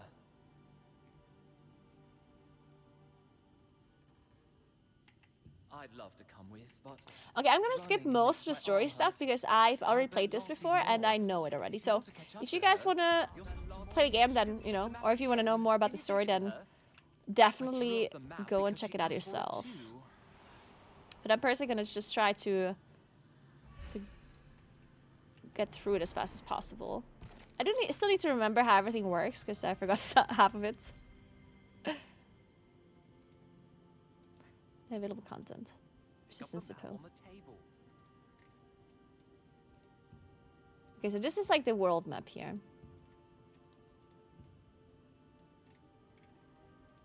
I kind of like that you see already, like that you see everything from the start, and it tells you like if there's content or not. I think it's kind of cute. But can I find it on Steam? You should be able to find it on Steam. You can click the link in the chat if you wanna check it out, but you should be able to see it on Steam. Go to those stairs over there, quickly. If you want to catch up to Lottie, you'd better hurry.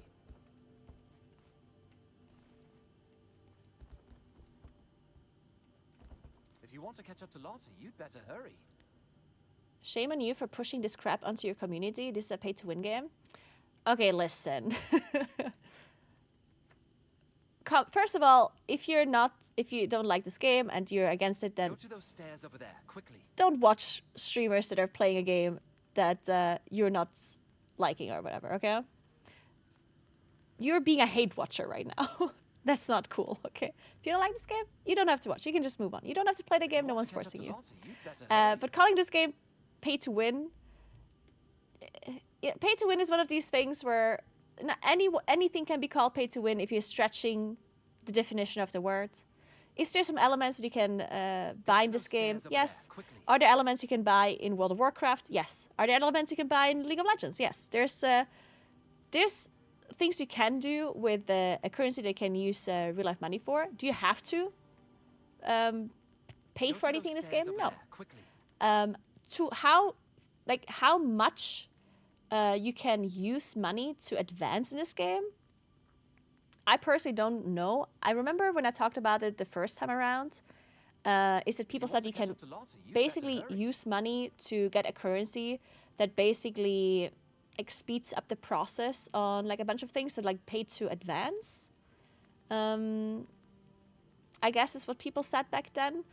I am not familiar with endgame in this game because, you know, I didn't play the game enough to reach the endgame and to actually see how much of an impact it has.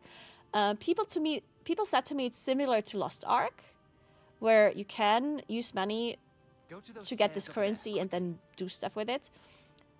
There's some people who are like really against that, which is fine. Like everyone, you know, can be against whatever they want. Like people can also not play World of Warcraft because they're against tokens. If you're against tokens, I understand, right? Like I think everyone can have their own opinion.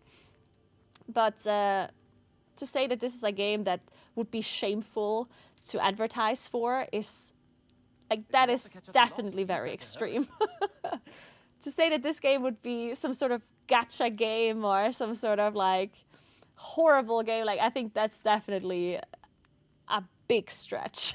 Like, if you don't like the way that currency works in this game, that is totally okay. Like, I think that is totally fine. You can have that opinion. But you're making it a little bit extreme. And some gachas are actually good games. Yeah, I agree. There's some gachas that are actually fun and people are enjoying it, and that's fine. Like, I think everyone can decide for themselves how much they care about the impact that real life money has in some games, right? And I think it really depends on the game too. Sometimes I might play a game where I'm like, you know what? I'm really against what you can do with money in this game. If you want to catch up to Lancer, you'd better hurry. And then in another game that I play, there might be the exact same system, but in the other game I don't mind it. You know what I mean? Like, I think it's very specific to the game because it depends Go to those stairs over there. how the game works. Like, it depends, how fast can I do this without money? How fast, or is it really important how fast I can do with money or without? Because sometimes there's a game where you can speed up the process by a lot with money, but it doesn't really help you. Like, sometimes you're just, like, speeding up the process, but you're also lowering the amount of time that you're enjoying the game for. Because sometimes getting the items or getting the gear is the fun of the game. So speeding that process up is not actually helping you. It's just, like, lowering the amount of fun you're having, right? So, I don't know. Like, I feel like it's always very individual. A lot of people, for example, talked about Lost Ark when it came out and told me how much pay to win it is. And I honestly was a little bit... I remember I was a little bit taken aback by that. And I was thinking, wow, okay, so maybe Lost Ark is actually going to be bad? Like, because I'm personally against pay to win. If it's, like, very, like, heavy pay to win, then I usually don't enjoy that, right? But then I played Lost Ark and I really had a good time. Like, I really liked it a lot. And the thing was, I didn't play Lost Ark enough for me to even be impacted by this aspect of the game at all. Like this pay-to-win element that Lost Ark has in their game, that is something that you don't even notice until a certain time. You know, like, you have to play the game for hours upon hours upon hours to even get to that point, right? And then I was thinking, well, so the time that I played Lost Ark, I enjoyed very much. And I was not impacted by the pay-to-win aspect of the game at all until I stopped playing, right? So I personally did not have anything against that pay-to-win aspect of that game because, like, it didn't affect me in any shape, way, or form, right? So would have had, like, maybe it would have affected me if I played the game for longer, and maybe at some point if I reached endgame it would have affected me, but I don't know. So I don't know. Like, I feel like everyone should just form their own opinion, see whatever they think about that aspect of the game, and figure it out for themselves. But yeah, so far I've played Throne and Liberty, and at no point did I feel like I have to spend money on anything. If that helps you.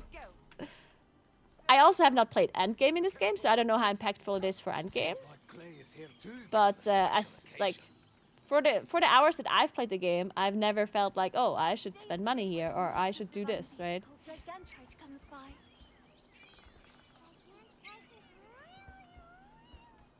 What are you doing, huh?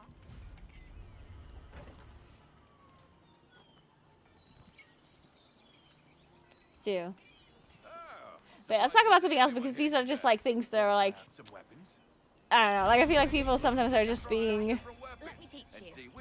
sometimes I feel like people just don't like a game, they haven't even played it themselves, and they just want to be like Try out different weapons. hateful about it. Find a weapon I that you like. sometimes think it's gatekeeping from like other games, you know what I mean? Like I sometimes feel like, oh, they released another MMO, it must be bad. Oh, they do this bad and this bad, you know? Like someone that really likes, I feel like it's like an MMO rivalry gatekeeping type of deal that happens sometimes, I think. Okay, I think I'm gonna go with staff again.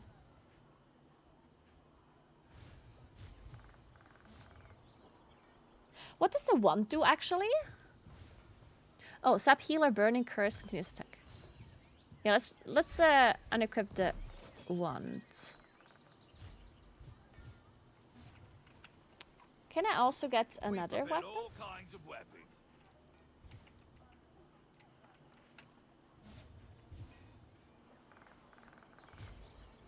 Can I switch both weapons? Is that a thing? Oh wait, I have all of my weapons. Okay, go. Let's equip the crossbow as well then.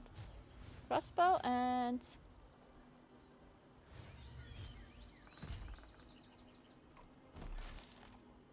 staff. Correct. Okay, so it's cool that you can already learn, like the very start, you can already learn like your skills. That's also one of the, I remember this as well from the first time that I played. I thought it was nice that you actually get quite a few abilities at the start, and you already get this like practice dummy area. Because now you can already like kind of like practice your weapons and see what you kind of want to play. Because then you can get like a basic idea of how the gameplay is, you know? Like I thought that was kind of nice.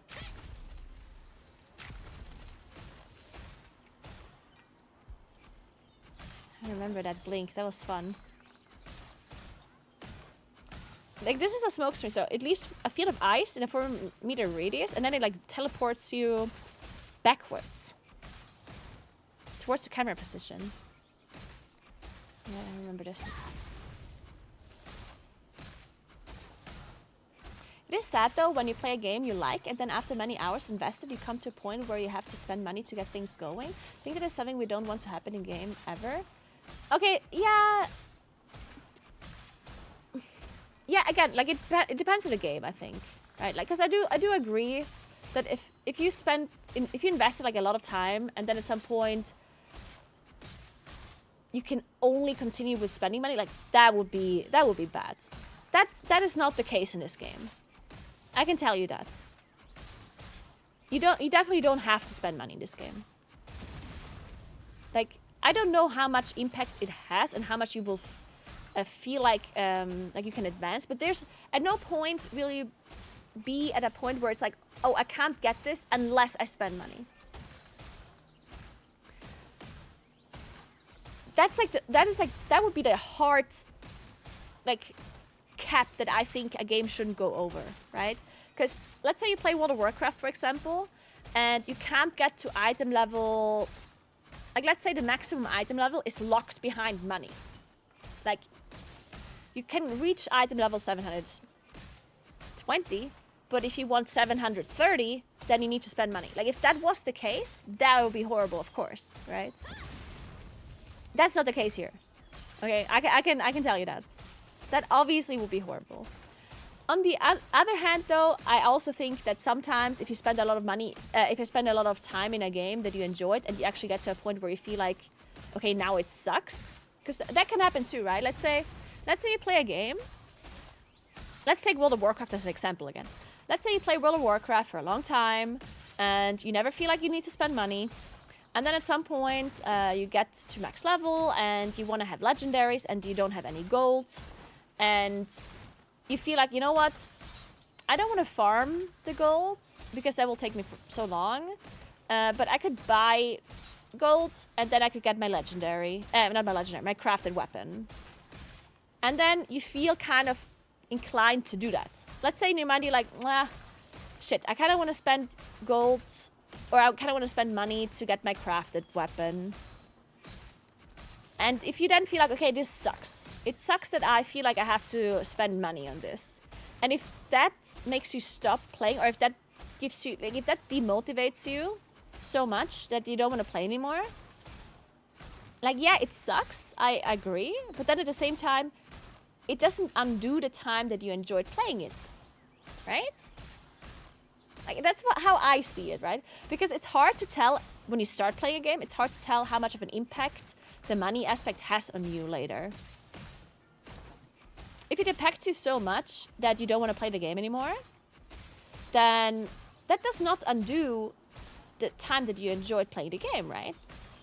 In my mind, because in the end it's a game. And if you enjoy playing, then you're having a good time. And if at some point you don't enjoy it anymore for whatever reason, if it's related to the money aspect or not, doesn't matter, it does not change the fact that you enjoyed it until then, right? And then you can always still stop. No one's forcing you to continue and to actually spend money or anything, right? Will you know beforehand if it will affect you that way? Not really, right? Because it's hard to tell. But if it does, then you can still just stop playing then, I guess, right? I never craft anything I like when item I need drops. Yeah. That's how I enjoyed the Zelda games.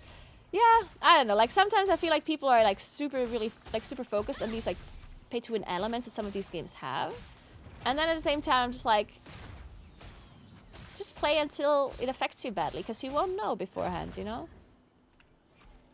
I'm not telling you that it won't affect you negatively, because it is possible it will.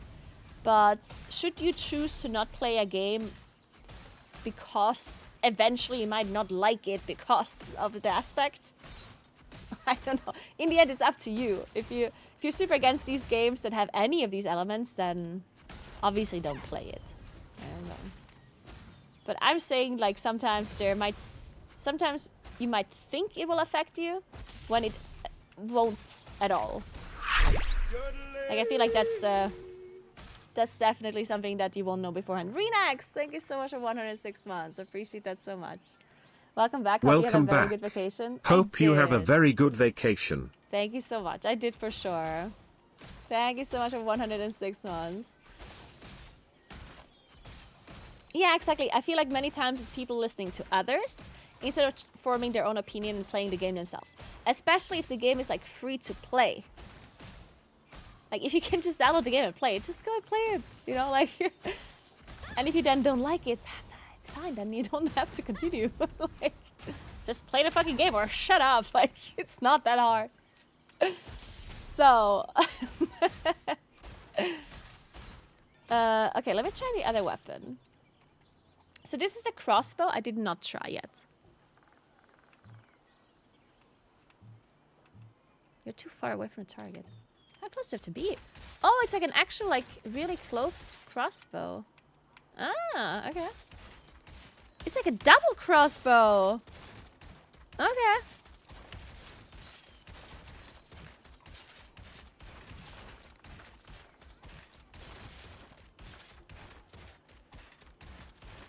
So how do I...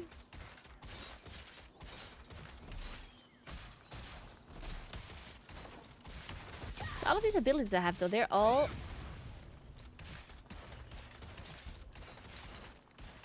They're all staff abilities, right? Skills.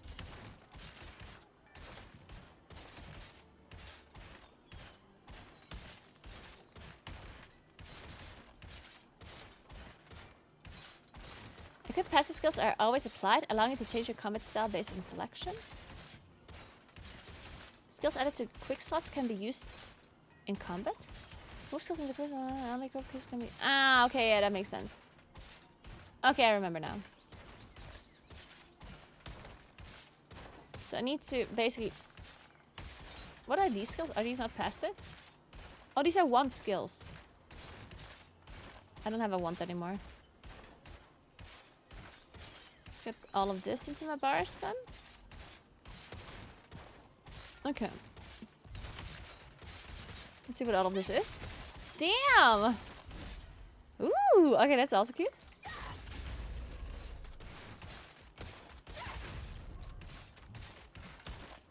Okay, let me read these crossbow skills. So, quick fire. Attack 3 times consecutively. Each hit deals damage equal to 100% of base damage.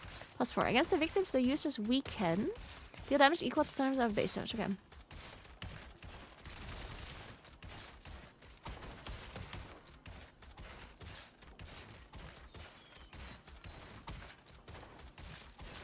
Against the victim of the user's weaken.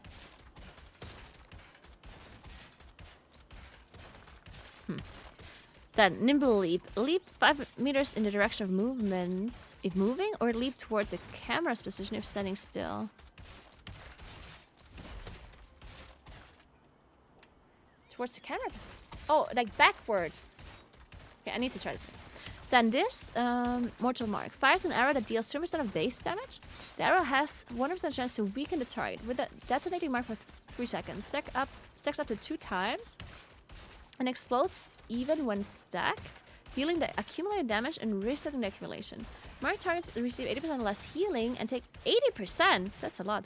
Take additional 50% base damage per attack, accumulating the user's damage dealt on the marked target for the duration. When the effect ends, the mark detonates, dealing additional damage equal to 10% of the total. Damage only applied to 1 target. Okay, wait. First of all, I need to check. Need to test this. Okay, so you are dashing towards your target. And if you're attacking, you dash backwards. Interesting.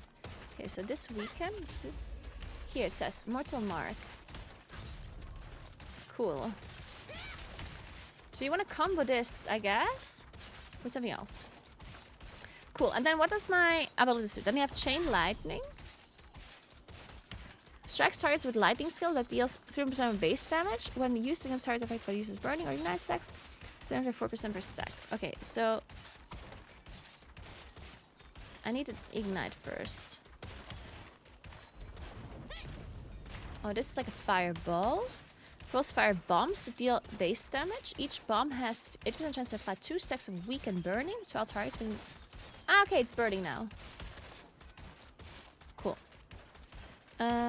Critical hits is 3 times damage increases 6% against monsters. It can be used up to 3 times in a row. Each consecutive use decreases the casting time and decreases mana cost. Ah, okay. Ooh, okay. And then Inferno Wave creates a fire explosion that deals base damage to all targets within 3 minutes. Attacking a victim of the user's weakened burning increases damage by per stack and has additional burning. Aha.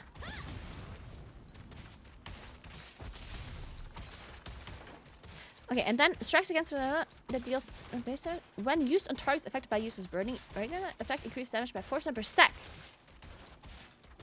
So you want to apply as much burning as possible and then use Chain Lightning.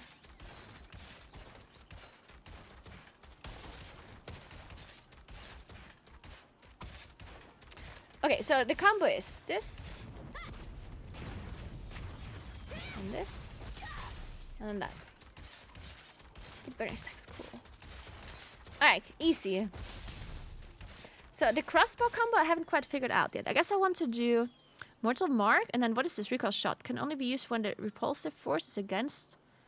when repulsive force is gained by mobility skills. Consumes a stack of repulsive force to...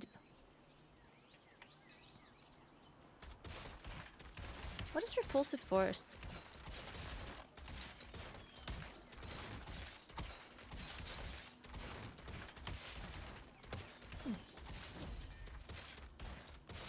Ah.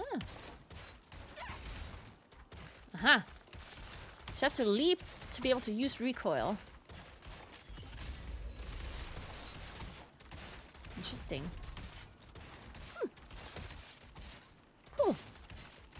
So I leap. Okay, cool. Okay, so I need to give me a second. I need to put this in like a correct order because I have two combos. So I have leap into this, which is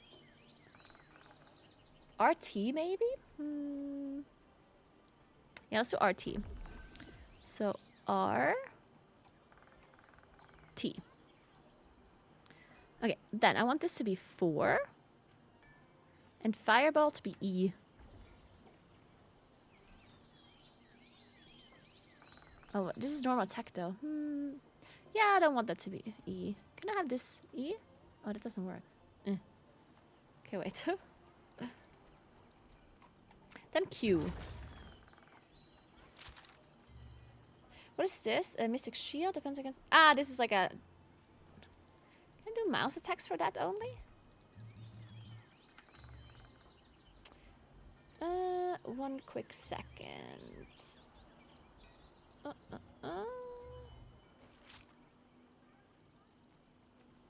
Is there a Keely priority item for this game? Well, we need one apparently. Yeah, maybe we do need one. I stopped playing for a long time and just started again. Nice, Virgin. Let me know what you think afterwards. I need to find...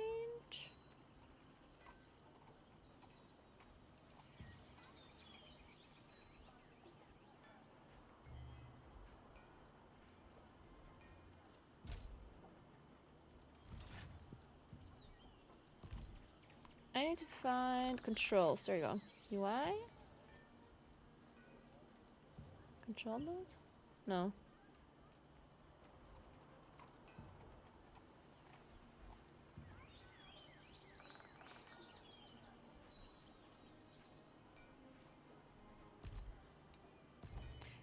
I need to pee for like the last hour. Maybe I should really go. Is there a keybind mode somewhere? Can't find it.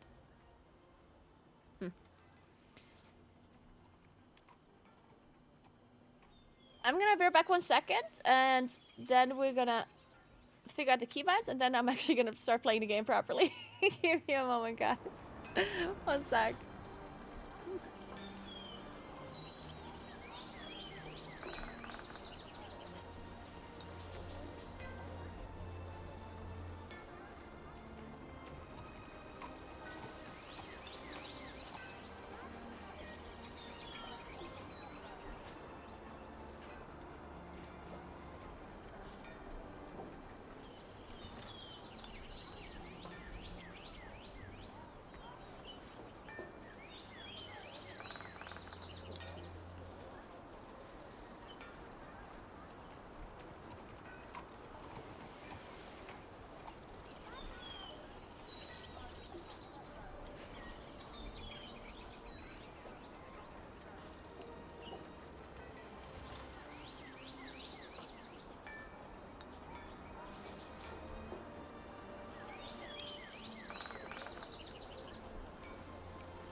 So. Alright. I think... Yeah, I think I have to finish the tutorial. I think I remember this from last time too. I have to finish the tutorial before I can change my settings, I think. I think that's true. Okay, fine. Let's finish the tutorial then. Fine. So, then what ability do I just drag out? This one. Then, let's use this. This is fine. And then I want the other combat to be 3. 3, 3, 3. What button do I want to spam? I kind of want to spam R instead. Yeah, let's do R. So do R. T. And then 4. R, T, R, R, T, 4. And then this is fine for a movement skill. And then I think I want this to be 1.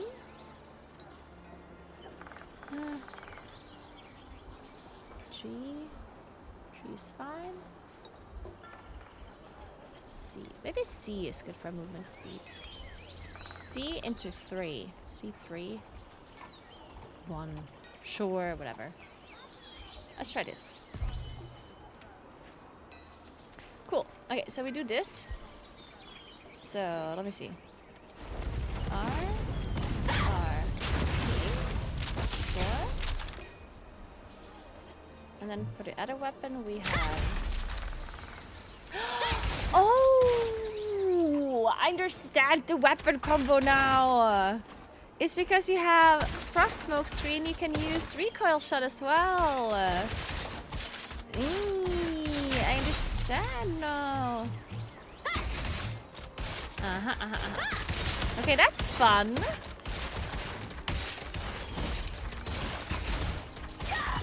Okay, I got it. Yeah, cause so basically there's an ability I have that procs when I use a movement ability. Or that I can only use with a movement ability that my crossbow has. And my staff has an ability that's like a disengage like this here. So like I create a frost bomb and I jump back. And that one gives me the ability to use that recoil shot for my crossbow. Okay, cool, cool, cool, cool, cool. Nice. Okay, I'm ready. What's the next cycling stream? Stream or video? Sure, Lottie. This video, we're working on it. We're working on the next video on my IRL channel. If you haven't seen the new IRL channel, it's linked in the description below. And the next IRL trip will be next week. It's gonna be a really cool trip. Have we spent too much time? A very long one, potentially. We're gonna do a cyclothon. Whenever Gigantrite visits Wisperian, the town buzzes with excitement and energy. During such an event, I'm not sure which day yet. Maybe Wednesday or Thursday that I'm gonna start it. I'm super excited for it. I need to figure out some details, but as soon as I know more, I will let you know. What's going on here? Let's go and check it out. I'll go over first. Follow me with your piton and grappling hook. How do you grapple? Oh. The watchtower was destroyed by an attack. Although the path was now blocked, come on, Lottie. You and Lottie made use of the piton and your grappling hooks to continue onward.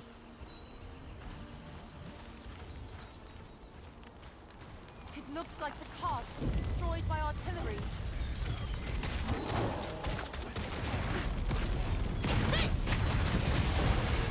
Oh, I pressed the wrong button. I still killed him though. Who could be attacking? Hey, Dimky, what's up? Next bike stream to the France? Yeah, you never know. The videos in the IRL channel are awesome. Check them out. Oh, I'm so glad you enjoyed the version. That is very good to hear. Oh, and it stacks as well. You can do a double shot. Okay, that's cool.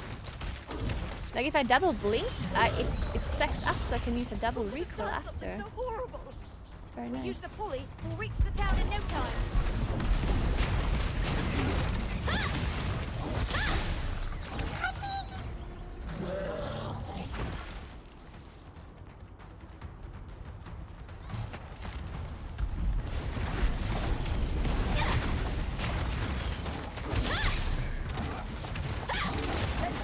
pulley to reach Moonshade Town.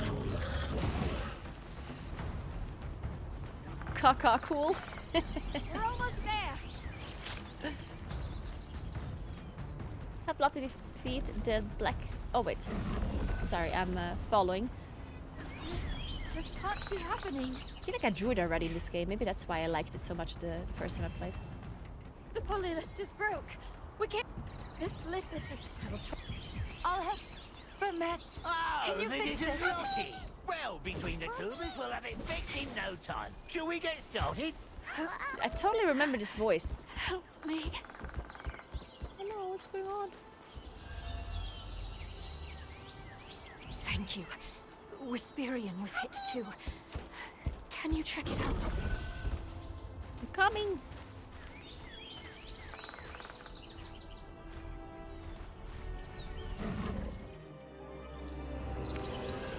So apparently housing is available already on the server, like on the Hyperboost servers.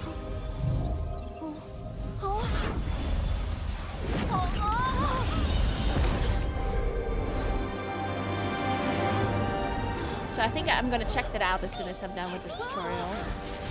Before I continue with my gameplay. I do wanna see if the housing is cool.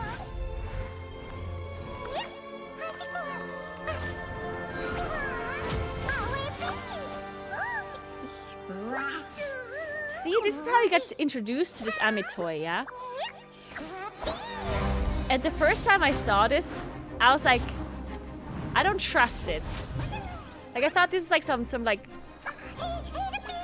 Because it's like so fucking cute, right? I was thinking there's something bad about this. Like, it's like an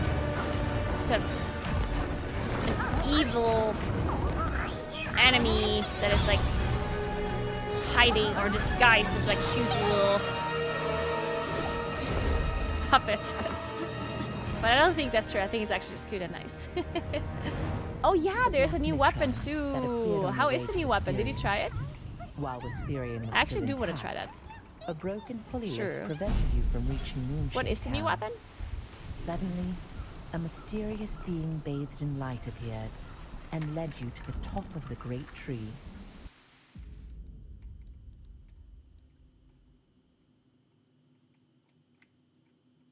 It's an orb. Ooh, that sounds interesting.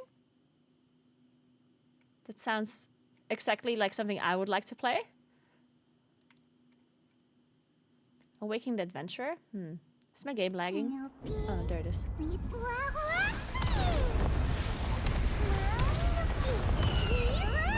Look at all. Kyra! Clay! There are still people in the town! Not good! We need to rescue them! Hurry! We can't, Kyra. It's too risky Ascent? to move our troops now. Unmorph. Damn it!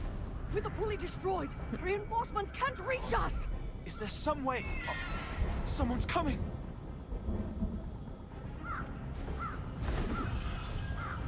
Coco! Badger. Oh my god, that actually just scared me. The pulley lift was broken.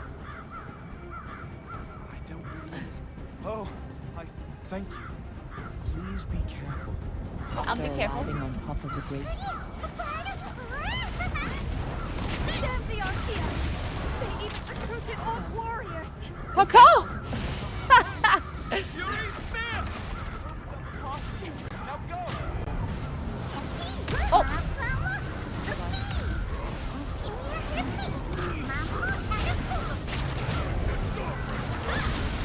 Take the spirit of star fragment. Oh, it's not Capture all who bear the power of the stars.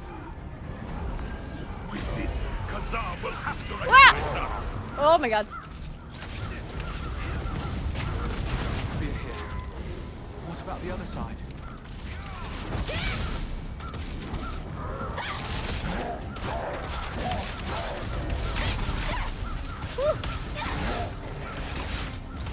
I forgot my keybind. I forgot my keybind.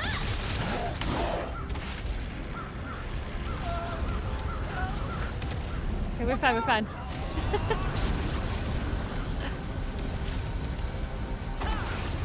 This honestly looks like a really good game. Yeah, see, that's what I was saying as well the last time I played this. It does look very nice. I don't know why people lost interest in it. I personally didn't continue playing it because the last time I played it, it was during like a race world first. So I literally just did not have the time to continue. Otherwise, I would have.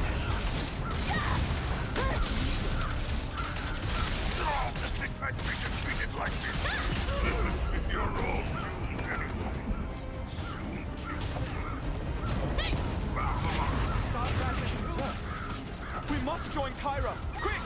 Honestly, maybe it was just like the lack of content updates. Like maybe it's like a typical MMO thing where people actually enjoyed it, but then maybe there was like some time where there was no content. That's why. Now, let's hurry.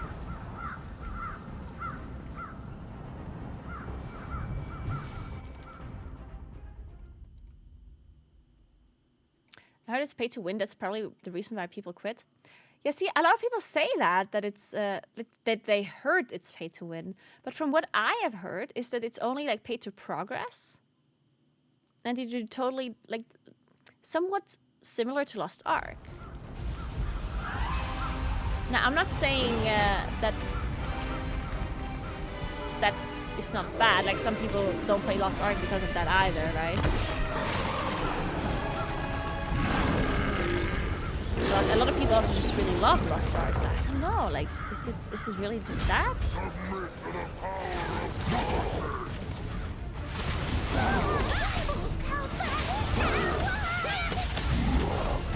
This is too much! Watch out! King Bert is a powerful foe, creating power magic.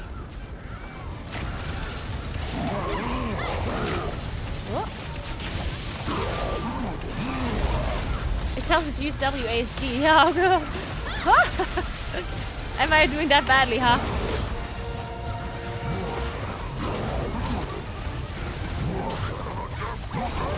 Oh, sorry, I did not see that. I had to cast my combo.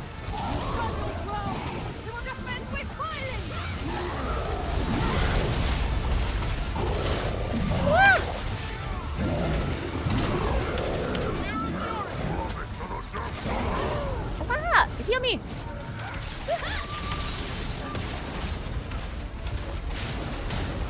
Oh! It's because I have to use my shield! I got it now! I'm an idiot.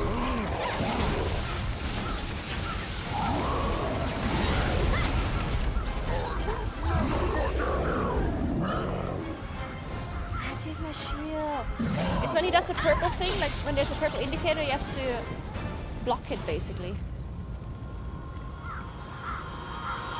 The endgame was super boring and more PvP focused.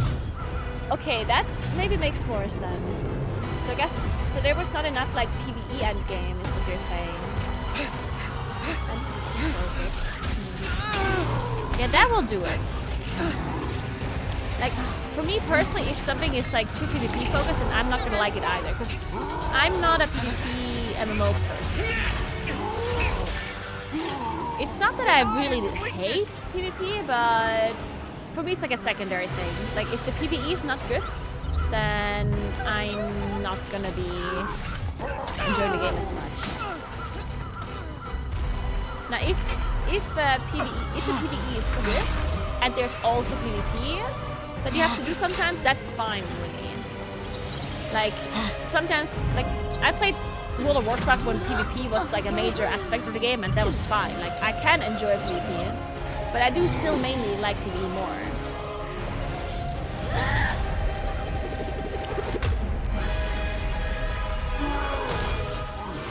So if the PvE aspect was like boring and the main part was just PvP, then I guess I do understand why some people maybe didn't like that. This is the power of a I probably am the same. star fragment. It's a PvP game? Wait, what do you mean?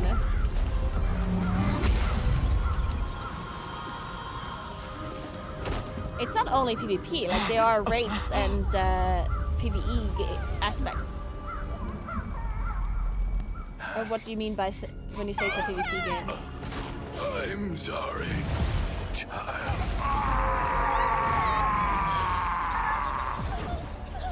Raids and such weren't in the game originally? Okay, well, but they're now, right? Children, this way!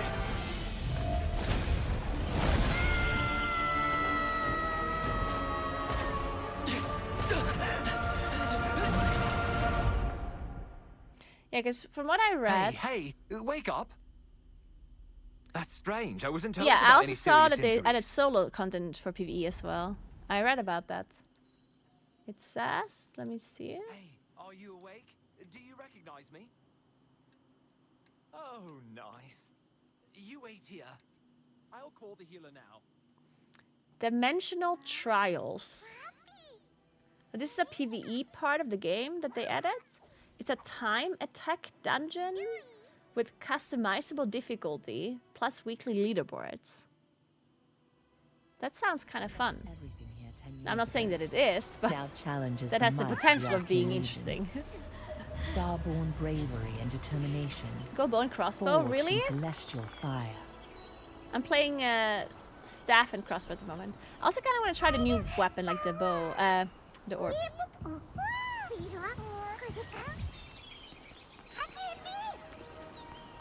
But yeah, anyway, like, I guess Are you in any condition I to obviously move? don't know I'll end game away of with this the healer. game or whatever, but to me, this game is a game that has a lot of potential because from what I can, like, from like the early gameplay, the way everything looks, and the way the weapons play and everything, like, to me, this game is like a game with potential. So I don't know if this patch or this update is gonna make the game good enough for people to enjoy it again, but I definitely think that like giving this game a chance, or at least for me, I want to give it a chance. I don't know. Other people can do whatever the hell they want, but I definitely want to give this game a chance. And I hope others do too, because obviously, whenever there's an MMO that doesn't have a lot of other players, then it's kind of doomed. Like, even if you enjoy it, it's not really going to help you if there's not enough other people. That's always the problem with MMOs. I'm sure you feel Like, guilty over what happened to the Elder. If you like an MMO, but it's generally not very popular, You should know that. then you can have a That hard said, time are with you all right? queues, with Your power, like not enough it's people to clearly too play, dangerous to not leave enough as people to is. do this, not enough people to do that, When a right? star fragment's power is unpredictable. I have a So friend that's named obviously a Martin. problem. Here, when you are ready to... Clay's waiting for you inside.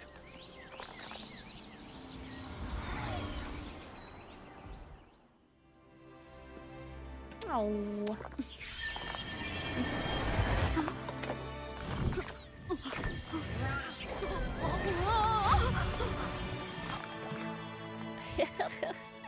He's so cute. Hey, Vlad Rage, what's up? How are you doing?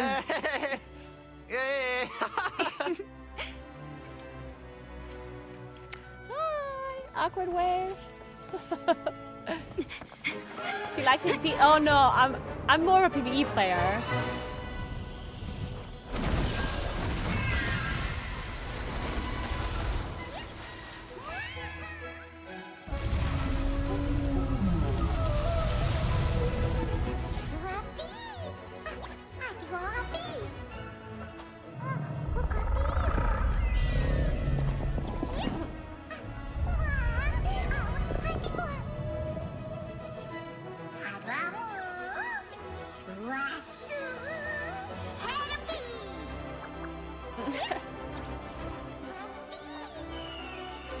Helpy's such a cutie pie, but I do also like the stone one more, honestly.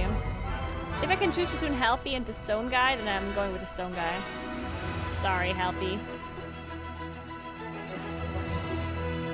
Alright, so we're done with the tutorial, which means we can probably try the orb now, because the orb was not playable in the tutorial, right? Or, I mean, I also didn't look, to be honest. I immediately picked the staff and the crossbow, so maybe it was there.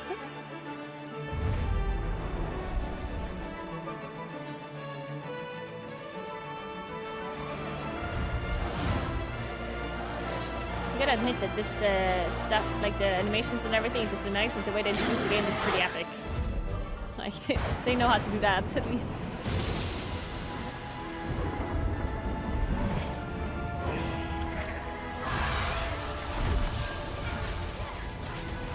This is a raid boss, right?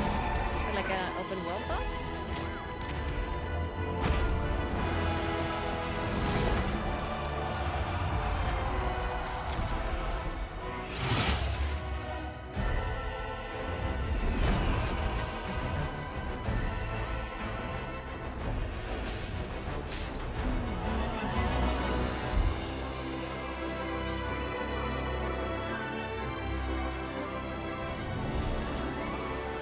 Okay, guys, what do you want me to do? Do you want me to check out housing first? Or do you want me to check out the new weapon?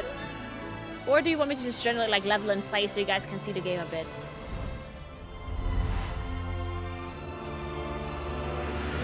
I personally want to see all the things, so for me it doesn't matter what I do first.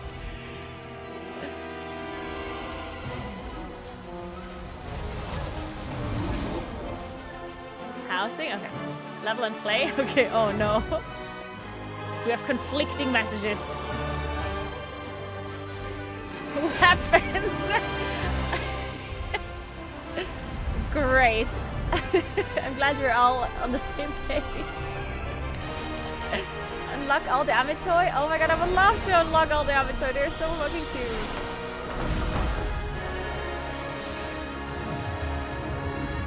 Weapon?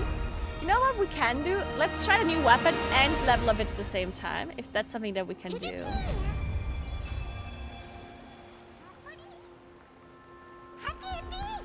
Beginner missions. There are rewards available to claim. Ah, this is like the Path of Ascension. Okay. Okay, we already learned this. This is like the beginner help. Then, yeah, start that. The next objective. Let's start one. Okay. Let me see if I do have the orb that I can. Oh, sparring orb.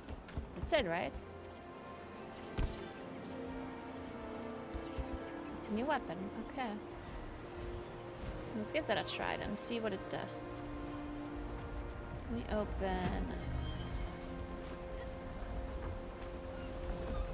Let me open my skills then. Okay, so this is the new orb. Wait, where's... There was like a recommendation somewhere that they talked about. Like a skill recommendation or something. Is that something that I don't see until later?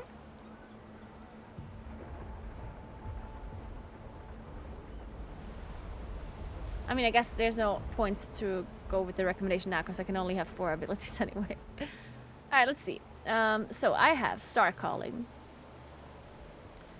Summons an orb at the designated location after a short interval, dealing base damage to enemies within that 3 meter. Summon orb lasts for 6 seconds. Each orb consumes 1% of your current mana per second in its duration. Up to 3 orbs can be present at once. Okay. Okay. Then Stellar Dash. Fires a 1.5 meter projectile to the designated direction, dealing 40% of base damage to enemies in its path. Eliminating an enemy with Stellar Dash or attacking the same target 3 or more times in a row allows you to recast the skill 1 additional time for 3 seconds. Recast activates only once. Orb effect. The orb also launches a 1.5 wide projectile to the same location within. Ah. So the orb that I'm launching also does things with my other skills. So if I have an orb up, then the Stellar Dash also launches a projectile from the orb to the same location within a minute, dealing base damage. Cool, okay.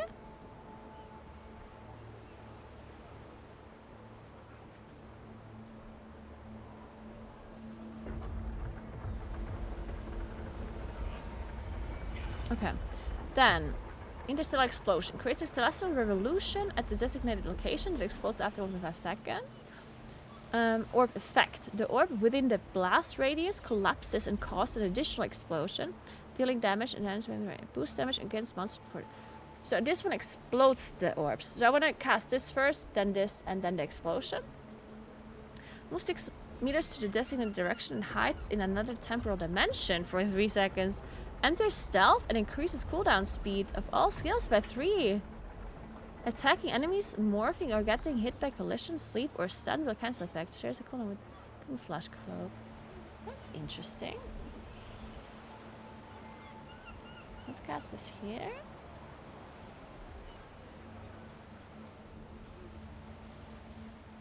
Actually, no. I want the Star Calling to be C.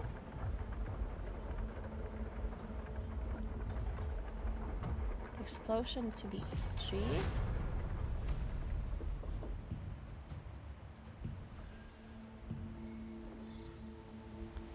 And then the dash to be 1. This 3 is fine. Let's see. C. That's a bit strange. Maybe I can change my keybinds now. RT for C3 is a little bit weird. Whatever. Let's try this out. Hey, Mithalina, thanks for 50 months. What's up? C. This is the orb. Ah, and I can see the orb here in the middle.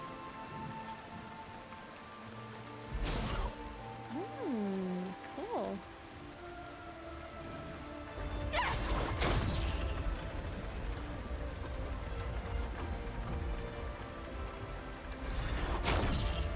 So I can't have multiple orbs up at the same time, or did the other one just disappear?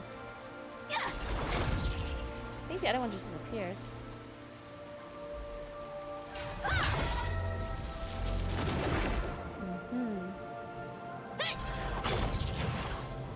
Ah, there you saw the effect.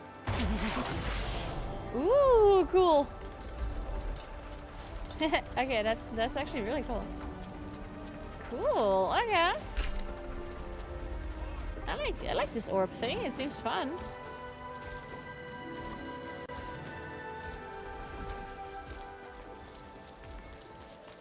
Let's give it a try then. Let's level a little bit.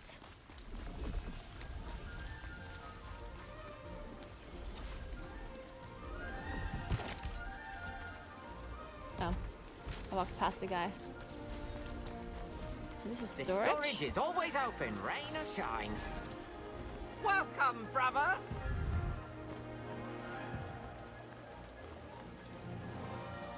I thought you were Swedish because of your name. Interesting. Because of my name? Because of Naguura? Does it mean something in Swedish? Because you're not the first person to think that I'm Swedish. And I never really knew why. Oh, because of Caroline. Oh.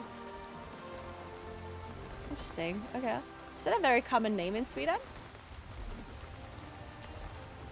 It's a pretty common name here as well, and I guess in America and in the UK and in Germany as well, I guess, in Austria. I guess it's a general... Nice. A name that is pretty common all over, I guess. Where are you from? Well, I'm from northern Italy. Hey, it's Beast. Thank you so much for 69 months. Thank you so much. Nice indeed. Thank you. How are you?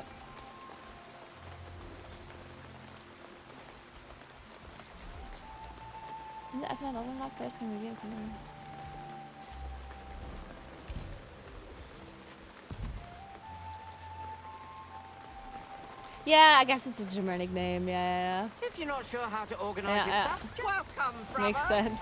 First time in Castleton. Well, It's Starborn. You can choose to use final reward. Weapon striker. Leather. Leather. Leather. Can I only choose leather?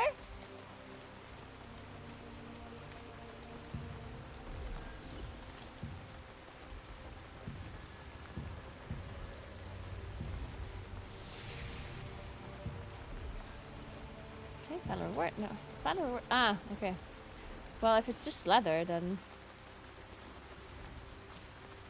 Ah, nah! I understand that, like, it's made with leather. I didn't know. Range, melee defense, range defense. Oh, they're all defense. Is this just like a looky, like the way it looks? This is usually when it looks like a mage head. Whatever, I guess. Sure.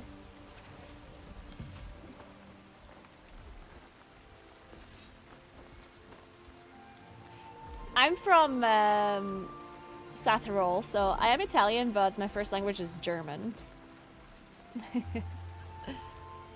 I do understand Italian. I would definitely not call myself like a fluent Italian speaker. I do prefer to speak English if I have the choice. Or German, I guess.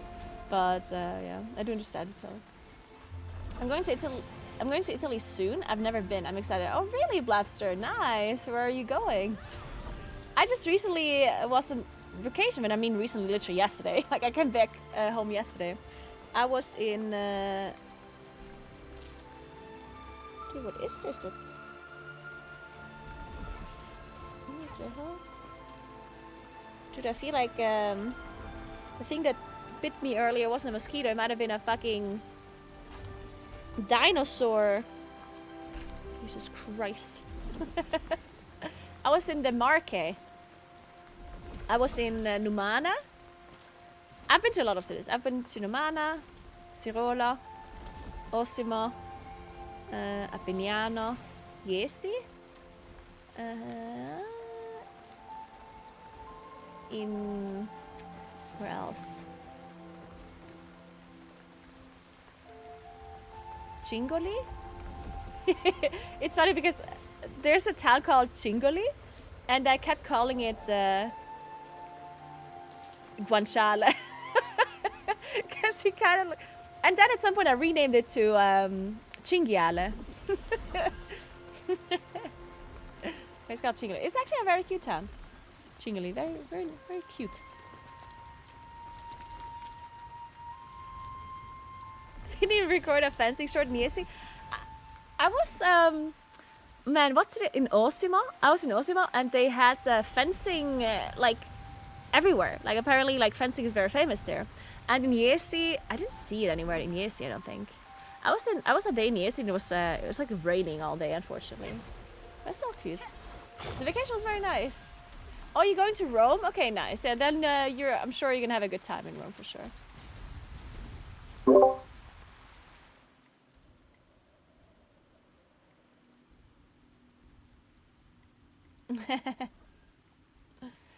Your name is Ellen, and I'm Norwegian. People always ask twice because it's so uncommon for a blonde, blue-eyed Norwegian to be named that. That's interesting, Ellen, yeah.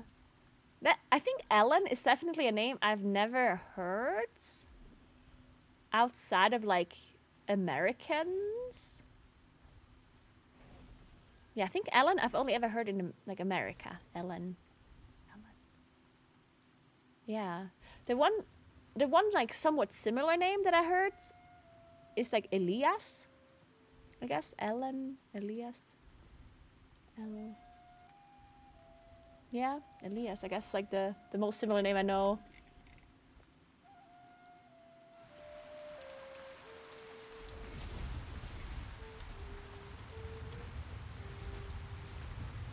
Elias is a male name? Yeah. Yeah. Well, it's also interesting, like some names can be male in one country and mostly female in another. In Italy you have that too. Like in Italy, Andrea is a male name. And in a lot of other countries it's a female name. Andrea. And Simone as well. Simone in Italian is mostly like male, and in German it's female. Simone, yes. Anyway, sorry, I was distracted by my huge mosquito bites and by names. Let's continue. Even when... Oh my God, lady, you're not seeing anything. You want me to help with that? No? Okay. I want to help. It's okay. Oh, do you need? Yes. I don't know. Hey, Scott. Oh, sorry.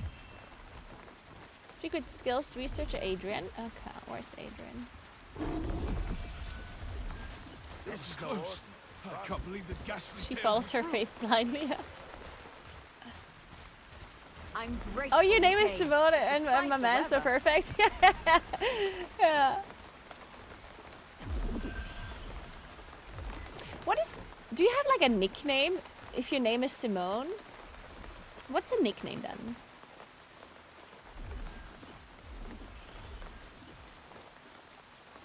Or do you not have one? Or is it just like not a common name to have a nickname?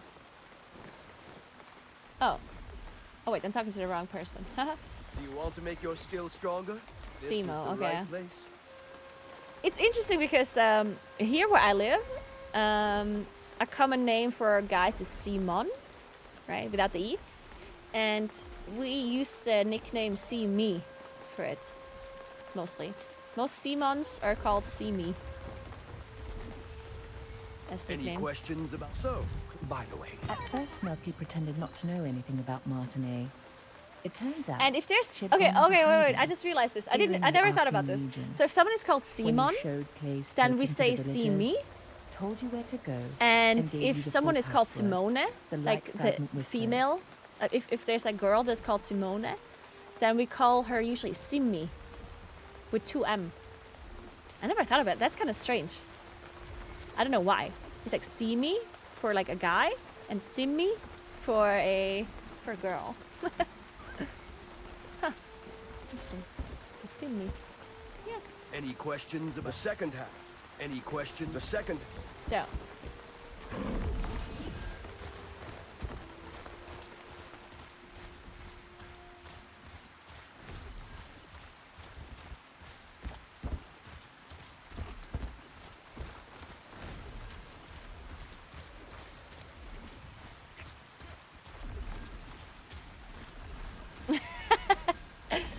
I feel like every time a guy has a nickname that ends with an I, he's probably as big as a bear and very chill. Yeah, I see what you mean. Do you have mounts in this game where you just transform into that? I think you do have mounts when, on higher levels, but correct me if I'm wrong. Is there anyone that knows? Oh, I remember her. She rubbed me the wrong way the last time. I was not too happy about the interaction with this lady. Oh, it's all morphs. Okay, so sorry. I lied. I thought I remembered seeing somebody with a mount the last time when I played. I wasn't expecting any. I haven't seen you around before. So what brings you here? I see, Renzi. If you're then I'll tell you. Bring me. You know how to. She's just telling me to bring stuff. Dear. And You look. this power is overtaking me soon, guys. Your symptoms are clearly getting worse. I know Hurry, it's getting bring me worse. some rancid powder. I know. I need some ibuprofen or something. It definitely is a little bit Lost Ark styly, yeah. Not as I think Lost Ark is a little bit more like weeby. And there's a little bit less The weeby. infirmary has been closed for some time. It's a little bit misleading right now because my character is like an Asian woman. It was to trick them into But it's because I randomized my looks. As a healer there, You can had left. be whatever character. While Like in the hiding, she's still the researching a character cure creation for scheme her is sister's insane. star There's like a fragment million side options. I just didn't want to spend so much time in it, so I randomized it and I ended up with this like very pretty Asian woman. But the game is definitely not as weeby looking as Lost Ark, in my opinion. Lost Ark is definitely weebier. Path of the Stars level 2. Recommending active skills. Except +1, wisdom +1. Recommended? Okay, let's do this. Load level up growth cards. The level up growth card will not be shown for safety during combat. You can see the guides you miss through that load level up growth cards. Oh, cool. Okay. Sounds good. Look how many people there are! Let's go. I'm excited for this update here. God, I really hope this is going to be a good update. I hope we get some good content. I hope the housing is good. I hope the PvE content is good.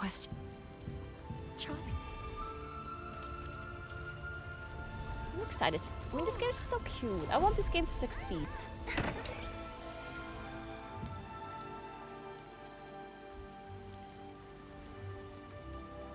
What are we doing here? I have to activate the waypoint. Okay.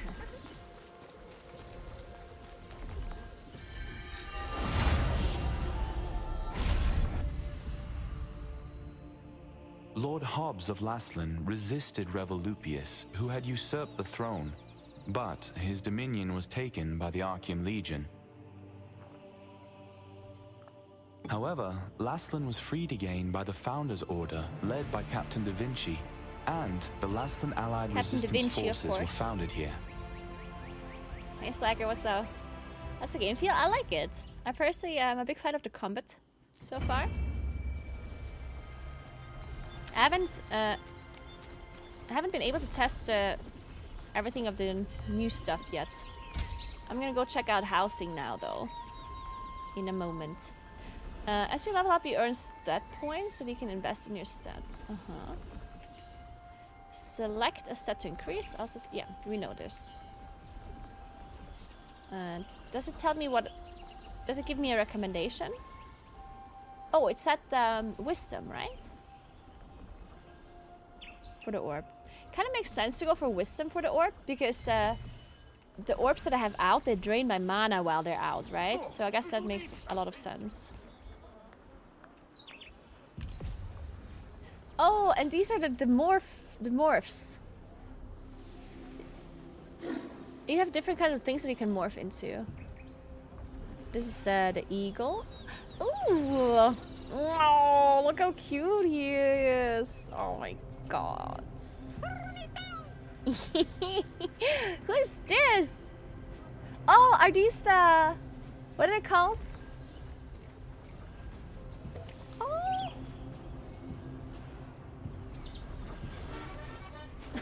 What the hell?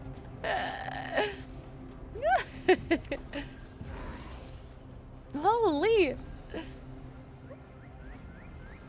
Today was my first day as an optician student. Massive career change. Oh wow, Thomas!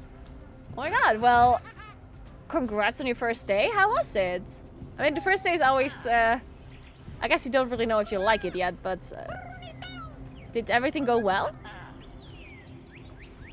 Chaotic? Oh, I can imagine.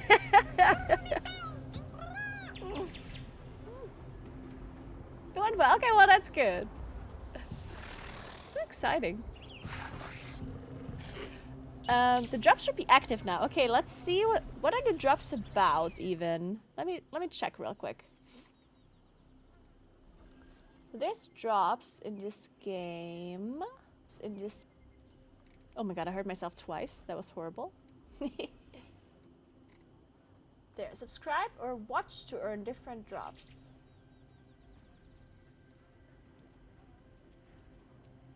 So, watching Naguura while they're live in Throne and Liberty. Purchasing or gifting subscriptions to Naguura's channel while they're live in Throne and Liberty. View details. So is there one drop that you can earn by watching or gifting? Or are they two different drops? I guess is the question.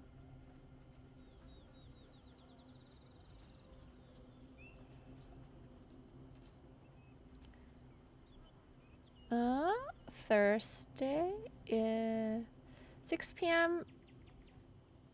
Oh, this is up for 2 weeks, basically. Okay.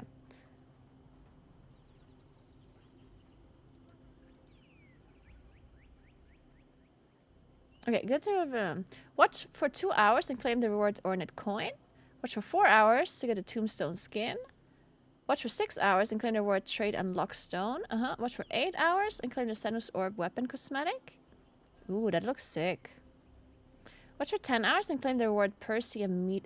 Oh, you got an Amitoy? Oh, okay, that's a cutie pie. Purchase two new recurring or gift subscriptions and claim the reward Da Vinci's outfit. Okay. Prime subscriptions do not count towards this reward. Okay. Okay, so they're separate. Okay, so you basically, if you give 2 subs, you get this outfit thing here. This transmog. And the other ones you get by watching. 10 hours, actually a long time.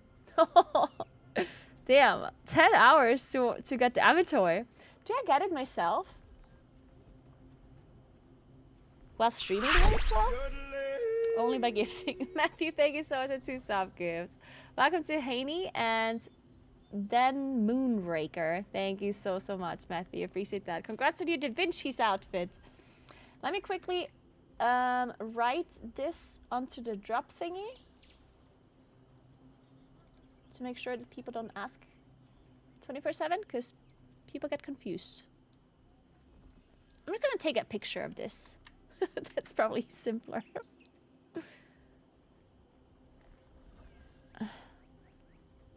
Actually, no, let's write it. That's less intrusive, I think, instead of a black picture. So, what do we have? 2 subs. Da Vinci's outfit. And then we have 2 hours. Oh my god, there's so many rewards. Should I write them all down? 2 hours. Ornate coin. 4 hours. Tombstone skin. 6 hours. Trait unlock stone 50. 8 hours. I don't know why I'm capitalizing. Senup orb weapon cosmetic. 10 hours. Percy Amitoy. There we go. God, that's just a lot of text. Here, just put it in here.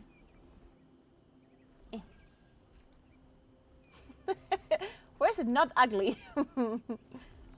Let's just put it up here, whatever. Okay. Let's continue.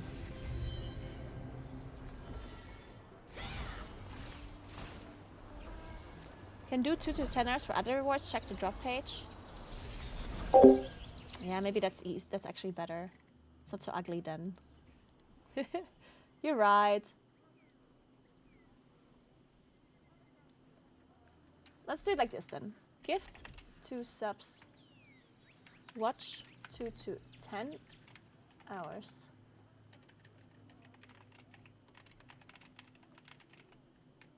Check drop page. Okay, now that was simpler. Thank you, Kuros. You're so smart. Okay. So.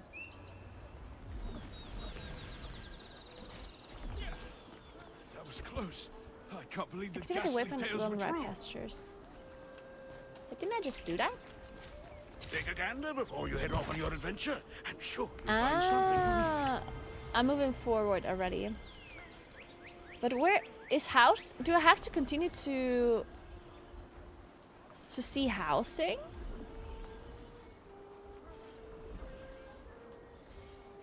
Or can I already do that in Castleton? Doesn't look like it. I might have to continue. Let's just continue.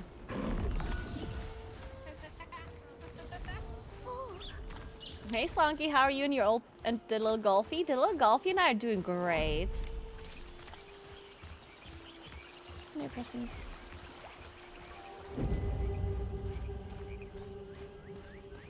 Ah, okay, nice. I haven't gotten his well-deserved wash yet. Of course, my Golfie is all washed and beautiful. My Golfie has gotten a little break as well, because while I was on holiday, my Golfie was in the garage just chilling, you know, waiting for me back home. Had a great time.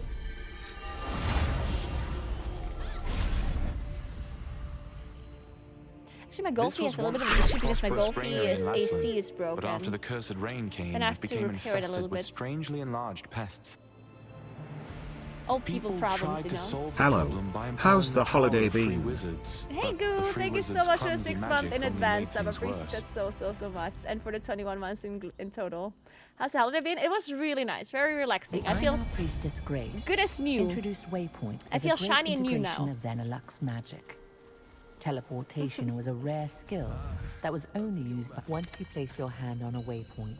It will glow with blue light, activating the schema. If you open the map and select. This was once the most prosperous granary in Laslin, but after the cursed rain came, Sorry, it we're became skipping. infested with strange.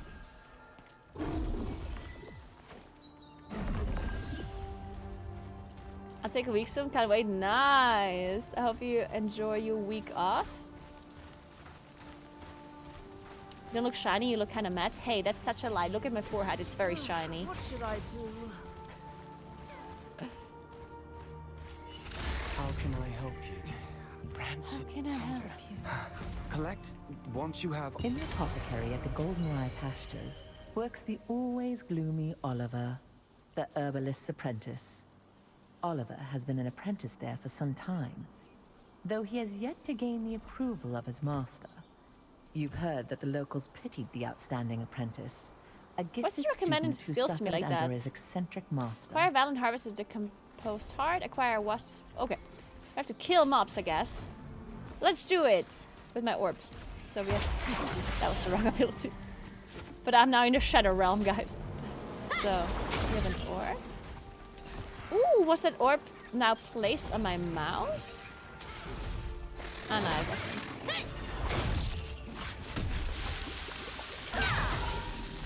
This is so nice. It's like AoE. There's so many people here. Let me just gather this up. I wanna like kill everything. This is so cool, actually. Good.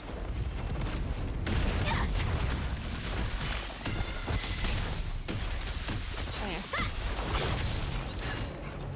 Orb is kind of cool.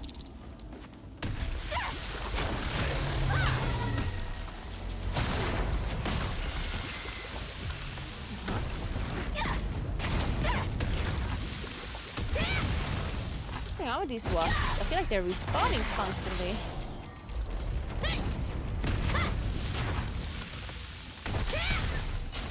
Am I gonna die to these guys? What? Wait, these guys are...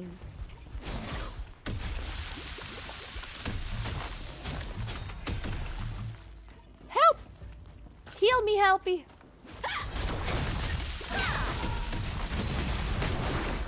Woof! Okay, we did it. Wait, how do I heal?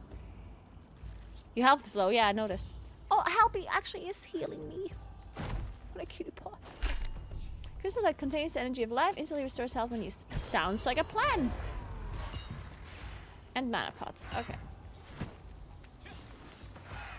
Cool, cool, cool. I need harvesters to decompose hard. Ah, there's the harvesters. I see. Shit. Everyone keeps killing my harvesters.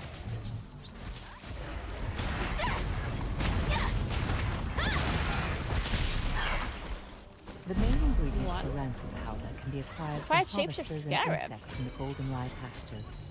They are the decomposed part of the harvester, which controls magical power. A Cool. wasp stinger, which controls magical toxicity, and a contaminated scarab horn, which has a tonic effect. Malfunction harvest. These ingredients are highly toxic on their own, Time to contain but around highly Vienna. effective together. Collect the collection product page account.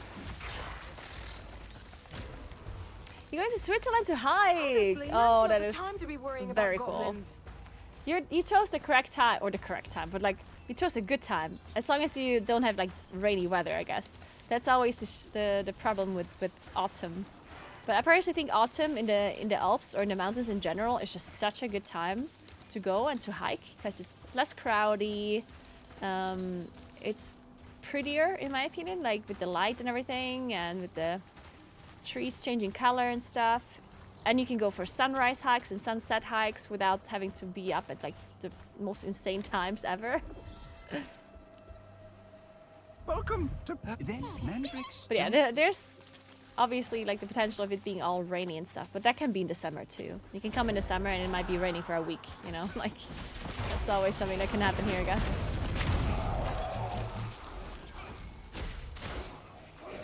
Fire mandrake roots. Ah, okay. Let's get some roots.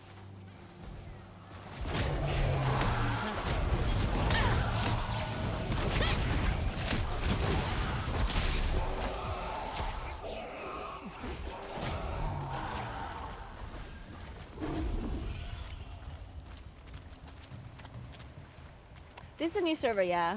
I'm playing on the Hyper Boost server where everyone has to start new.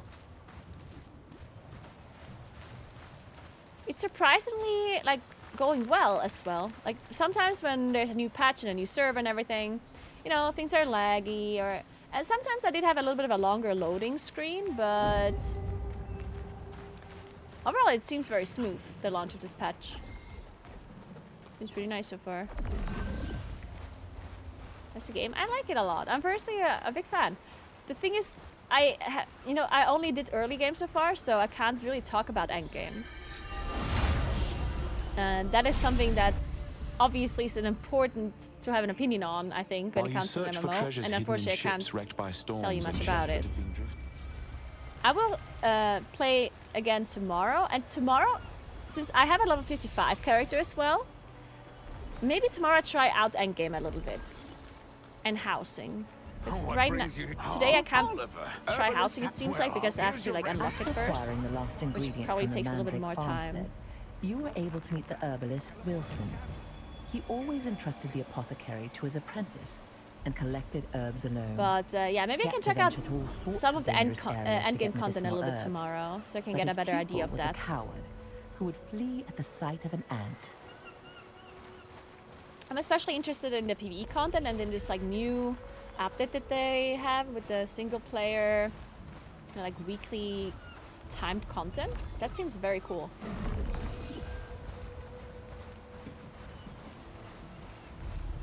Or it has the potential to be very cool. If it actually is cool, I don't know.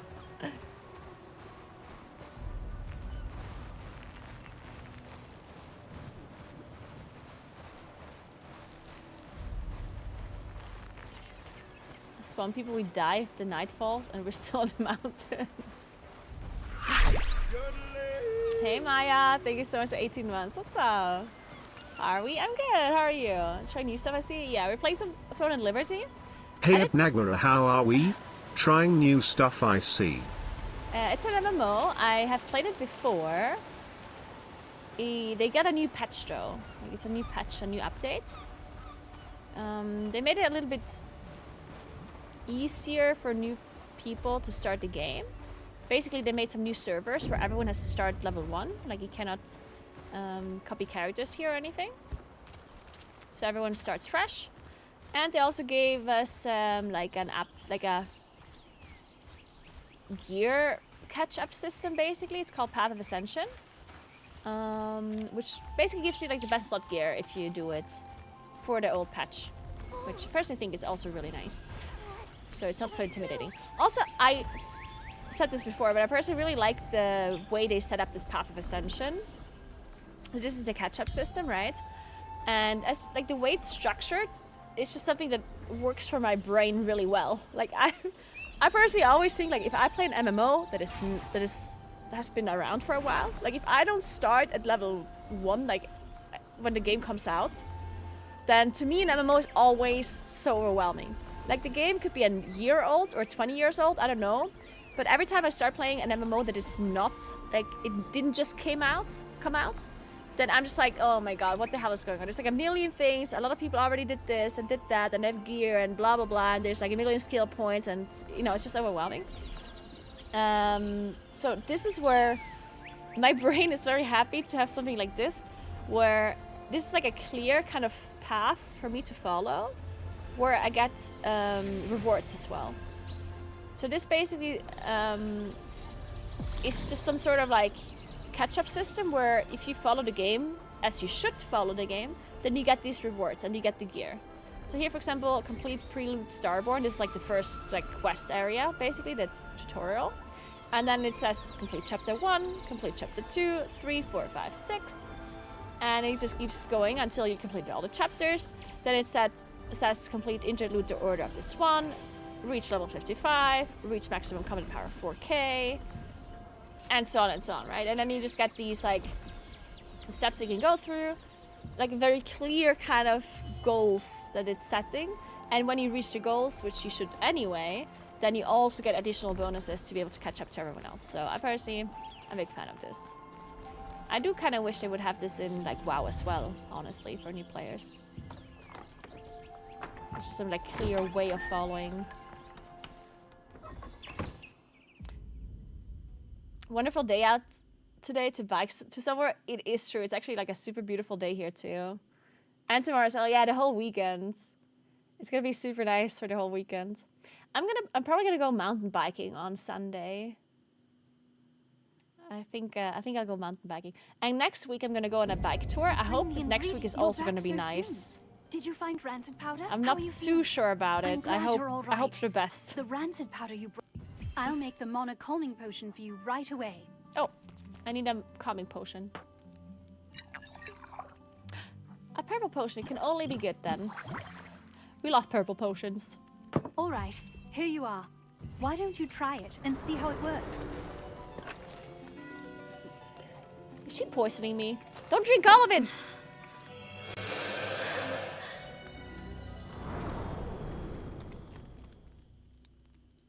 Am I calmer now? How are you? Are you feeling any... Just as I thought. It's much more effective. I tried to improve the efficacy, but I didn't expect the results to be this good. The calming potion's effect is very effective this time.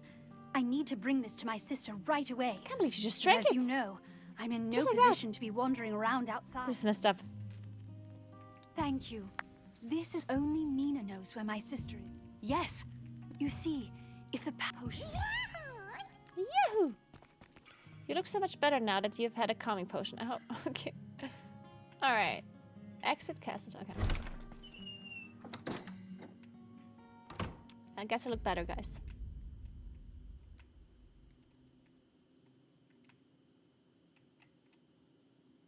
You see, it takes a little bit to load here. Like when you exit and enter these areas, it takes a little bit longer to load. Because I guess there's so many people exiting and entering. The effect of the mana calming potion that Martinet made was incredible.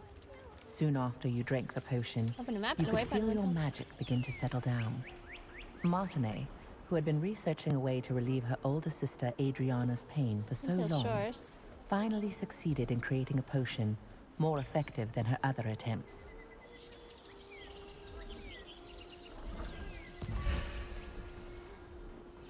Quack cost free. Basic cost? Ah, you can move characters at or below level 30 for free.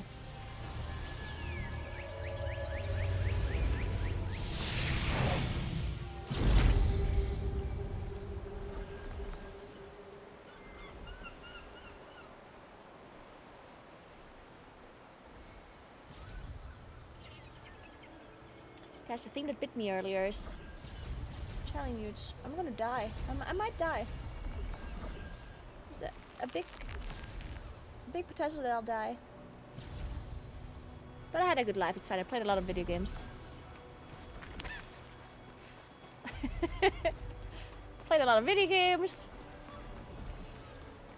Saw a mountain or two in my life. So, you know, could be worse.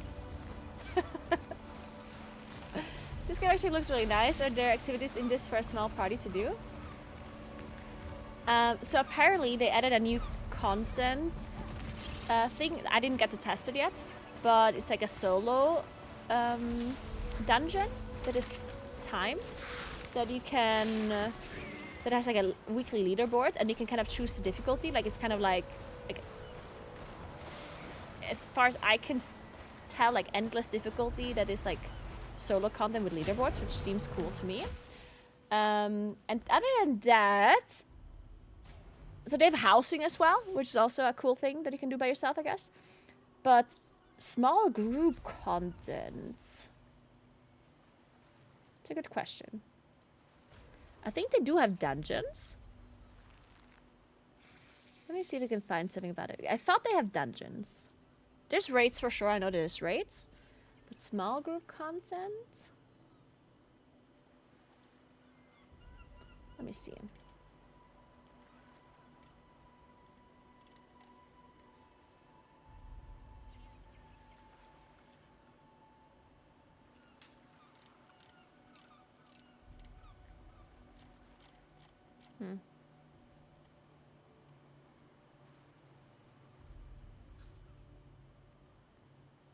Yeah, so there's PvE dungeons, but I don't know how many people you can do dungeons with. I know there's solo dungeons as well.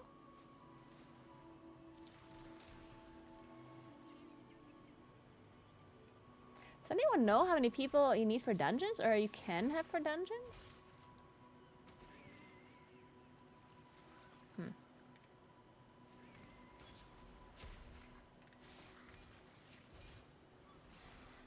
Let me Google it.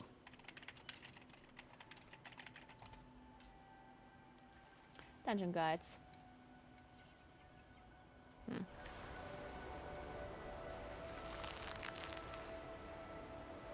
6. Is 6 raids or dungeons?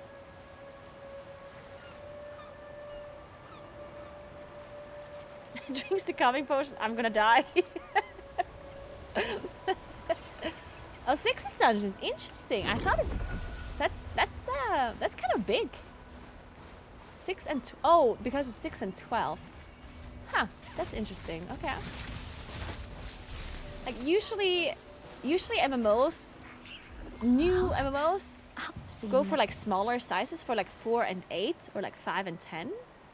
It's interesting that they chose to go with 6 and 12. The news from Nina was unexpected.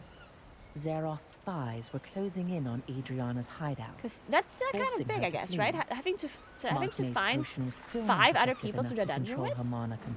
That is actually kind of big. I'm not sure I like that actually. Mana on her own. I mean, it's not insane, right? Like it's okay, right? But I usually prefer when the group size are a little bit smaller. I think dungeons, for dungeons 4 or 5, in my opinion, is always like a good amount of people. 4 or 5 is what I like the most. As soon as you have more than 5, then it feels like it's hard to coordinate. It's hard to find people, and it feels like, oh no, it takes forever, you know. It's not a deal breaker or anything for me, but yeah. 12 for raid seems good again, though. I think 12 for raids is good.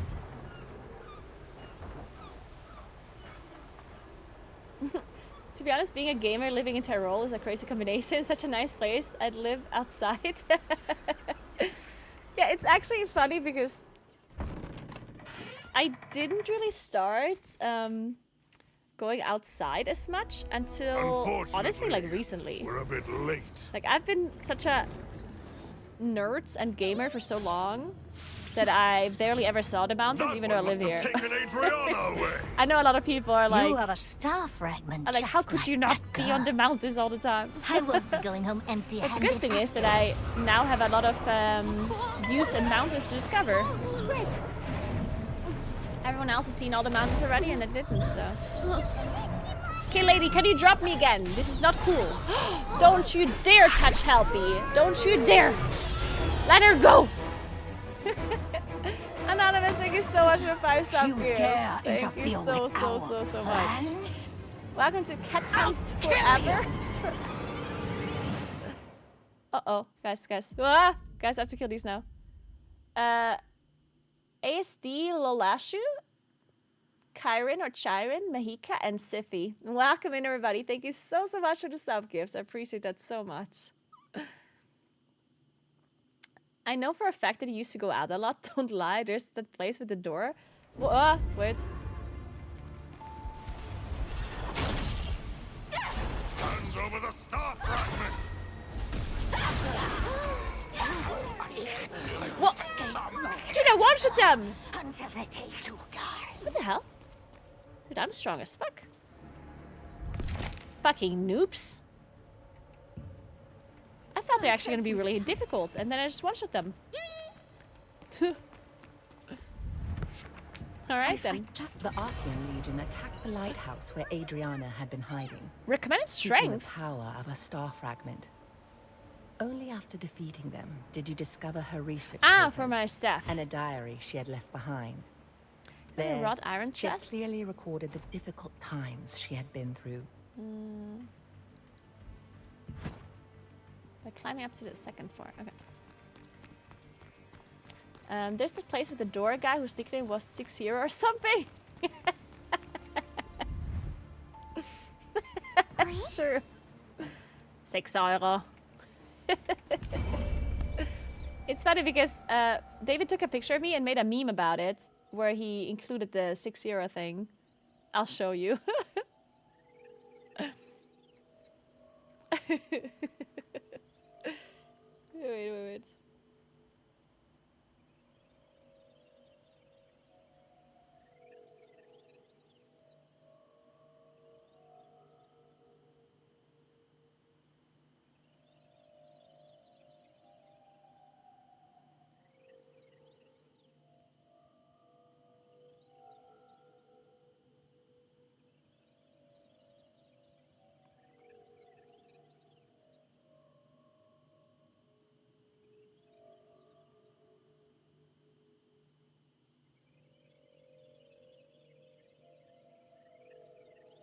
So, I need to find the picture, the meme. God, there's so many food pictures. Now I'm hungry. Guys, sorry, I need to quickly interrupt this. Ladies and gentlemen, let's get ready. Sorry, I need to quickly interrupt this for this guy. How cute is this guy? Look at that. He's so happy. How cute is he? I can't even. What is going on? Oh, what? How amazing is this guy? Oh, he's cute. Like, he is having so much fun. Fuck, it's so good, it's so good. Anyway, I was distracted. Where's the meme? There it is. This is a picture David took, and well, like I just randomly did this thing with my hand, right? And the way he wrote it's like €6, please. 6 euro. He's basically memeing that guy with the €6. To give some context, there's a club nearby, and in the past you had to pay €6 to enter. And the guy that was like the owner, not the owner, but like the bodyguard, like the doorman, he always just said one thing. He was like, €6, you know, and he always said it like a very dark and very demanding way. And he never said anything else. He was like, €6. And then the next person came by, €6. Next one, €6, you know. It's kind of a meme around here. It's like a bouncer, yeah. And because I did this gesture, he like made the meme about the €6. Sorry. Ornate book. An ornate book with a golden flower design. The floor design shows signs of wear and tear. Okay. Okay. Check the ornate for a way. Oh, I have to read it. I see. Look for clues hidden in the ornate book. Okay. Touch the golden flower under. Oh, I have to touch it. Touching it. A hidden key. No way. Okay. €5 for you. Yeah. What's in there? Just who was Janice Carter? She ended up. You found a document which contained details about Janice Carter, someone Adriana had met. Janice, recognizing the strength of the star fragment that Adriana.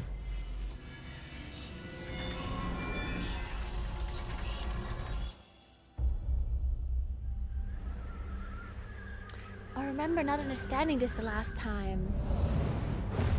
Oh, I love this art style. I remember this.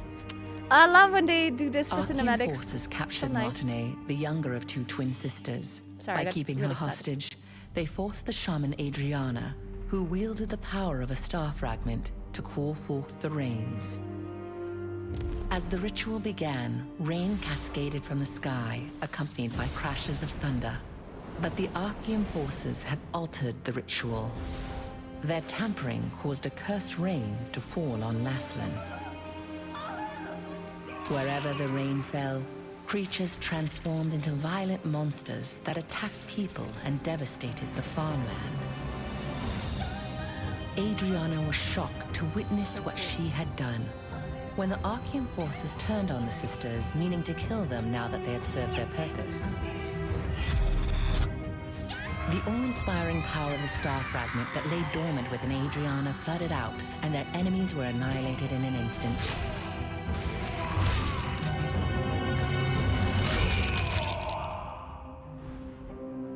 In the aftermath, Adriana was beset by unspeakable disfigurations, swallowed by guilt over her role in causing the cursed rain.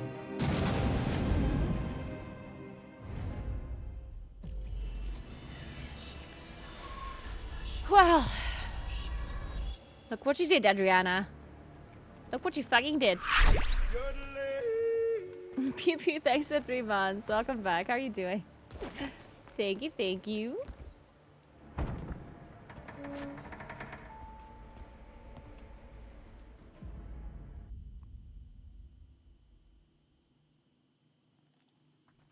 So,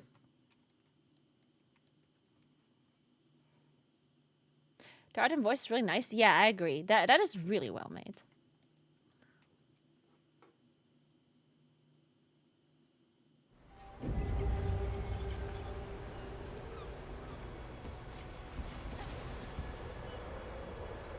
Use B return to travel to custom. Ooh, B return like in League of Legends. Dude, I haven't played League in so long. Dude, at some point I want to play League again. Can anyone help me? I'm gonna suck so bad though. It has been a long time since a new MOBA came out, right? Like a new good MOBA? I feel like a new MOBA is like needed. Because League of Legends is so old, people are way too good in that game now. Like, that's the thing, right? I kind of like MOBAs. I know they're toxic. Yeah, that is true. MOBAs are very toxic. Yeah. But the problem is, like, League of Legends, I feel like people are just too good now. Like, it's too hard to play League nowadays. People in game are just fucking insane. I mean, people in Plat play, like, Challenger people from 10 years ago. I think the MOBA train left the building. Yeah, maybe. And maybe it's just too hard to compete in MOBAs, considering that League and Dota are still like famous. Won't be enough to fully control Maybe your it's mana hard to when we make meet another again. one.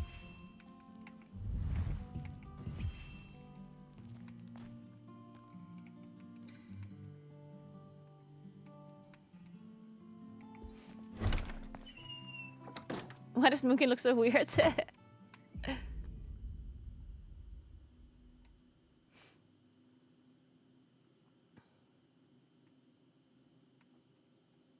Sorry, we're loading.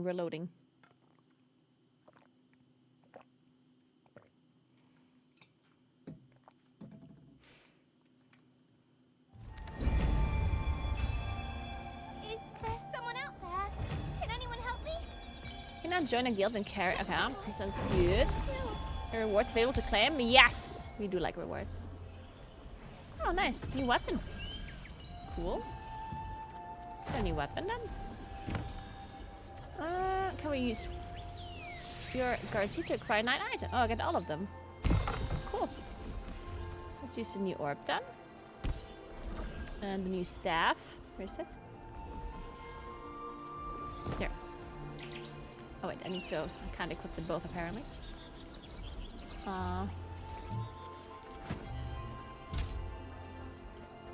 Wait, I have 2 staffs equipped? You can have 2 staffs? I mean, that seems weird. So.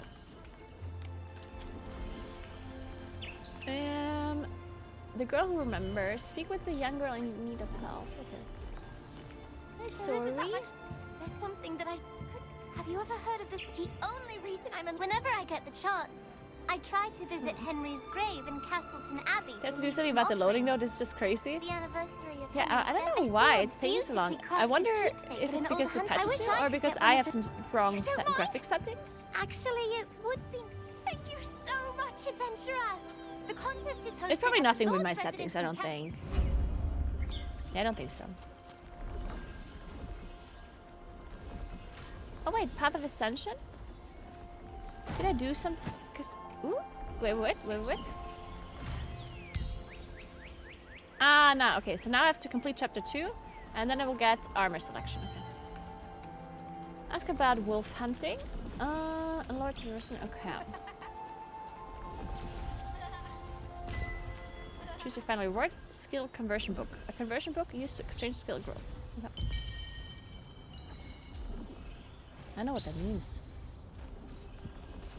Skill growth values. What does it mean? Have enough materials to grow a skill. The grow skill button will appear. Press the button.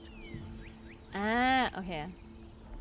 Kinda want to improve my orb.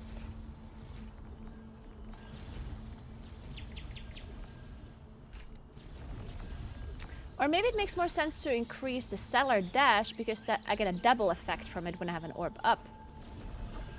I think that makes more sense. Should I go with explosion? I'll go with explosion. Yes. Level up.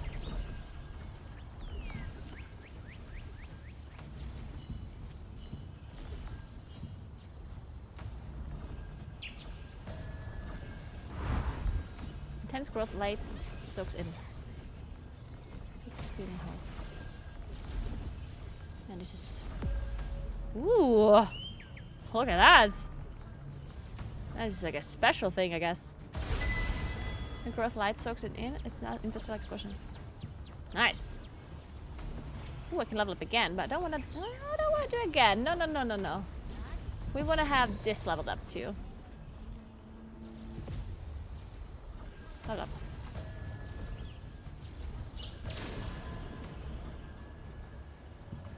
Wait, I only leveled up half of it? Fuck. Okay. Okay, what else? Maybe I also level up the orb then. Oh wait, I have 37 books! Wait a second. Wait, I can like level up a million things. What is this? Barrier. Defense 10. Oh, cool. You can reduce the cooldown of star calling if you block an attack properly. So if you block properly, you get damage boosts. That's kind of cool.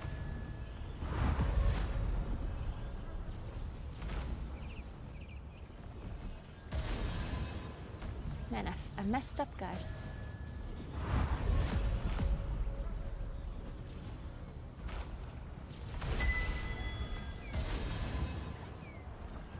There's so many books. What do I do with all of this? Do I have to do this like every time?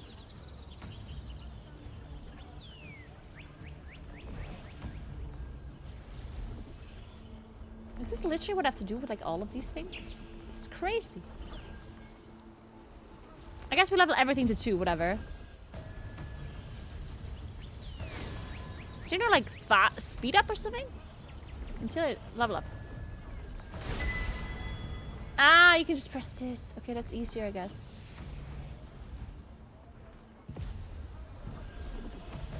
Level up.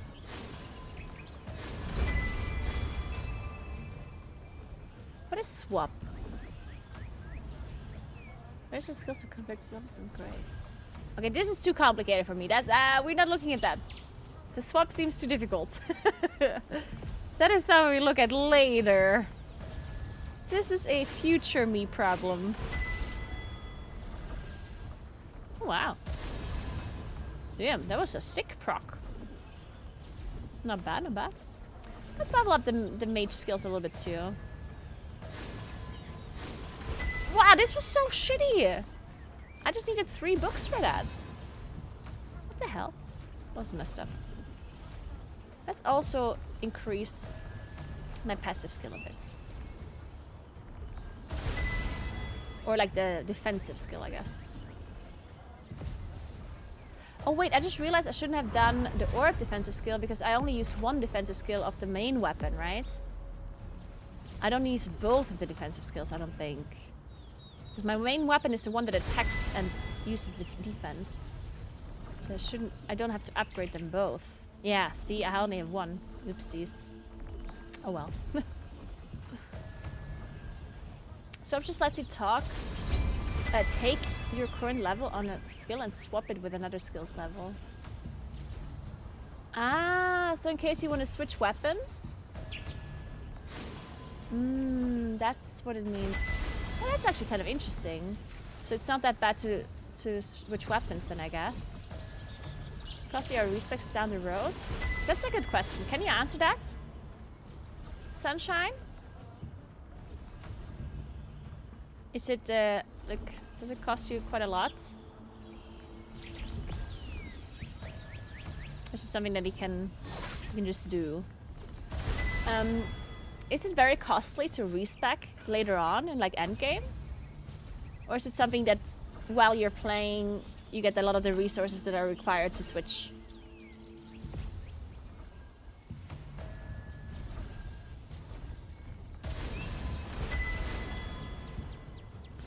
So I didn't even read this passive here.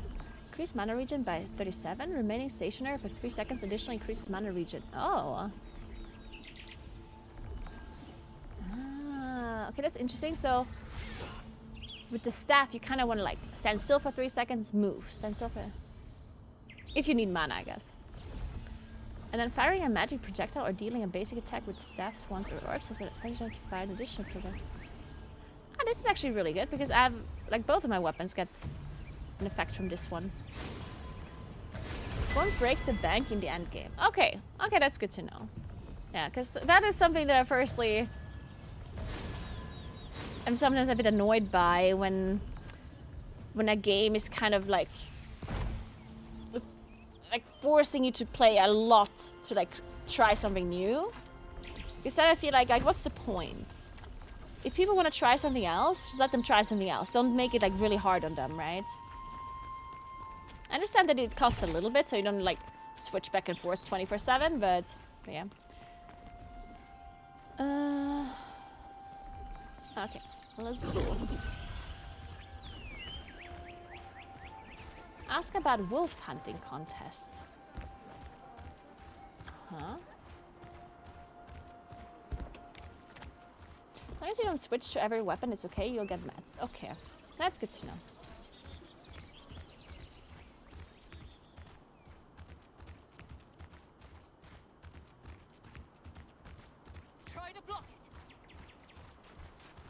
Don't forget to practice. Practice makes perfect. You've got to time it right. That's oh, wait. Can you block this too? Oh, you can try blocking. That's actually kind of nice. Okay, let's try my orb combo here. So I have this. Again, I have 3 orbs, you see? And I can send this through.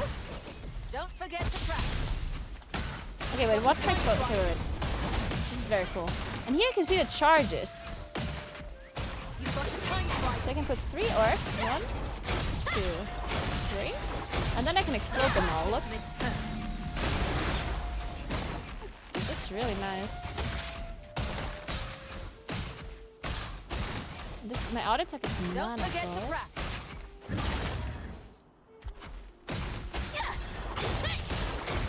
Well, practice makes perfect. That's a cooldown.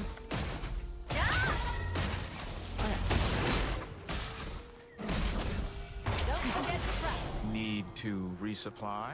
Yeah. I like this ability, like this blink invis thingy. It's kind of nice. And you can be a healer for PvP and DPS for PvE, for example. Okay, that's cool. So many things to do. I know we must look. Lord Hob. Oh, a wolf hunter. Please defeat. Please remember. Dave, the Lord's aide, was concerned that the bait Since he was some using of for you the guys are wolf here hunting that know a bit contest more about the wasn't game, effective can you tell me a little He bit about decided to solve this PvE problem and by game? developing a new kind. To get a keepsake for Because I know there's raids and you must first dungeons, and I gather know the there's some solo ingredients for content this as new well. bait from Windhill Shores. But is there some like a lot of content that you can do as a PvE player, or do you mainly rely on like PvP content? I know some people said it's like very heavy focused on PvP, but I did see in like the recent update that there's some PvE content that was added, and I don't know, it's like are there people that actually really enjoy the PvE and only do that, or is it really just like, do you have to really kind of enjoy PvP to like endgame? I guess is an important question for me personally. Open the map and win from there. Okay. We have to go here.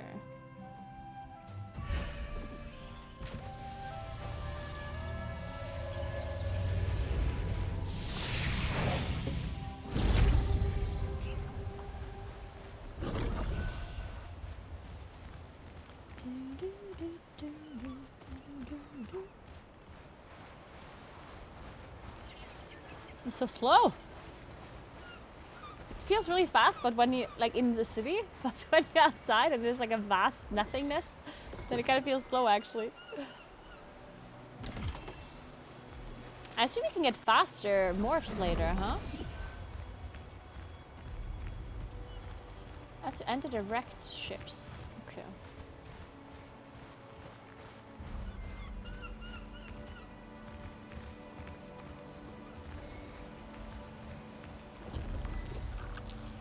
Unfortunate accidents often happen off the coast of Castleton, when fishing boats are sunk by the perilous reefs. Chunks of the bait that anglers use are sometimes found in the chests that wash ashore from the wreckage. Their pungent smell is highly effective at luring in wolves. Love a pungent smell. Speaking of pungent smell, there's a lot of fish on my holiday, guys. Considering that I was at the beach on the sea. But they did pasta really well too. Pasta sauce, pretty good. They had a really good ragu. Delicious. They're putting one of the most interesting things. I've never actually seen that before or tasted it before, but you know, bolognese sauce. They had a bolognese sauce that had things in it. What are they called? Like these. It's like a spice that is usually like very Christmassy. It's brown. It's like a dried thing. It's like looks like a star, like a flower on the top, and then the bottom's like a little bit of a stick. Not cinnamon, no. Star anise. Yeah, I think star anise. That's what's in their ragu, in their sauce bolognese. Sometimes, like it's like a thing there in that region. And I honestly liked it quite a lot. It made it almost feel a little bit like sweet-ish. It's obviously not sweet, but that's sweet-ish, I guess. I don't know, like it seemed nice. I actually liked it. Oh!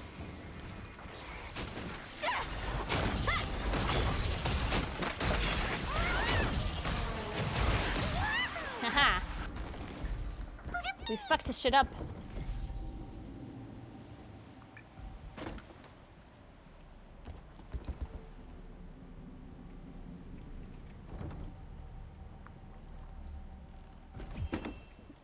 Where was this? Oh, I was in around Ancona.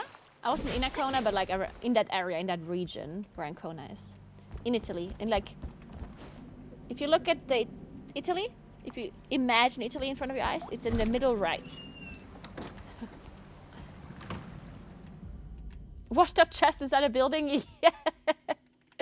Yeah. To be fair, there was a hole in this ship, so I guess it was washed up into the boat.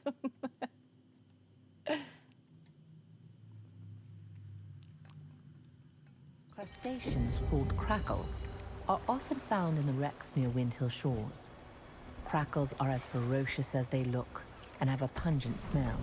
Yeah, it's said that a hunter once won the wolf hunting contest by secretly using crackle meat as bait. Oh, cloves! That's it! Cloves. Yeah. So not star anise, I guess. It's called cloves. Or is it the same thing? It's the same thing. Do you need something? I don't know. That was close. I can't believe the ghastly tales were true. I can just go along.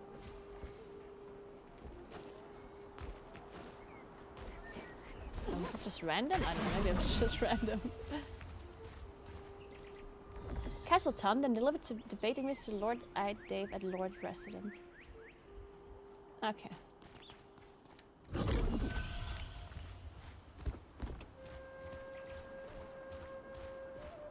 Sorry, so it's not the same thing as cloves?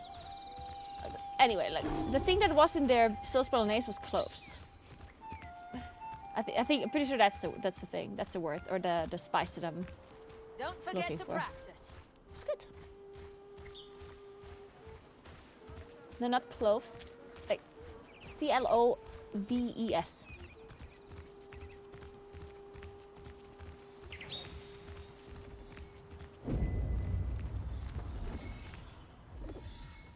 Hey Dave, what's up? That was fast. You take the Yeah, it was Chris. very When fast. he returned with the ingredients, the Lord's aide was greatly relieved that he could proceed with the send mail via contest parrot as mail. Ooh, intended. parrot mail. He asked you to deliver the new bait to the Lord's brother, Chris, in Blackhow Plains. Nice. He also is the head of the Wolf Hunters Association, so you'll need to talk to him to acquire a keepsake. Where's he? Near the exit of Lord's residence.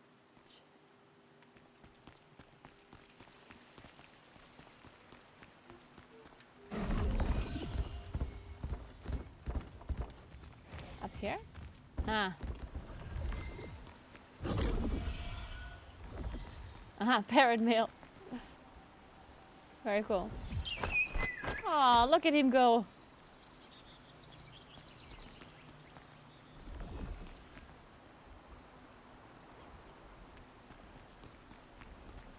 Castleton Abbey.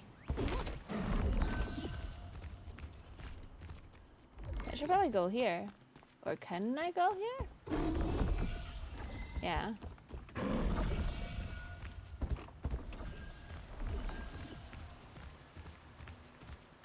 Where is this?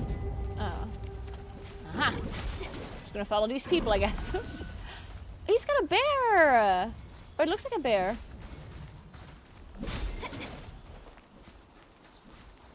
I guess I'm slow. Looks very cool. I'm stuck. Wait, I'm actually stuck. Help. Is Lily stuck too? Lily! Help! Lily!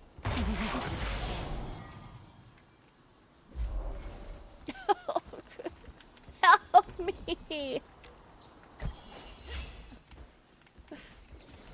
Lily, are you okay? Are you also stuck? Hey Devers, I'm good. How are you doing? Well, except the fact that my character is stuck in a fence.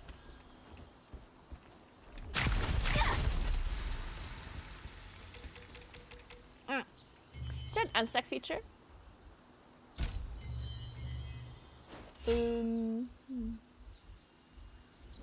Escape. Tell me to...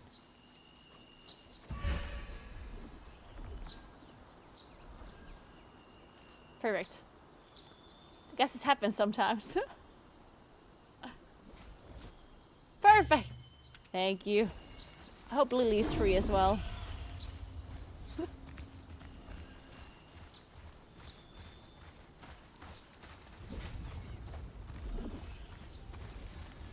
That's convenient though. That unstuck feature.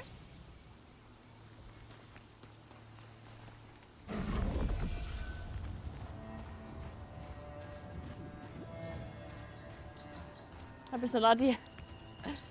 I figured, considering that feature exists. Like the game? Yeah, I do like the game so far. I'm gonna need to test out the endgame a little bit as well to see if I like that too. I'm gonna test out some of the new stuff like the housing, I guess. I'm currently trying the orb. New weapon. But I think tomorrow I'll continue in this character a bit to try the orb.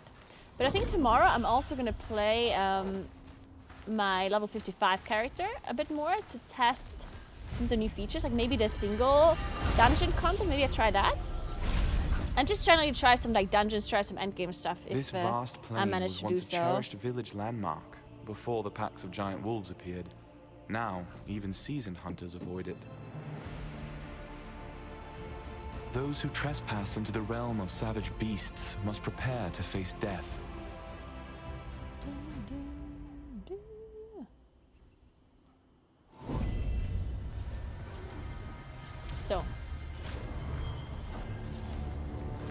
Chris, head of the Wolf Hunter? Okay, where the hell's Chris?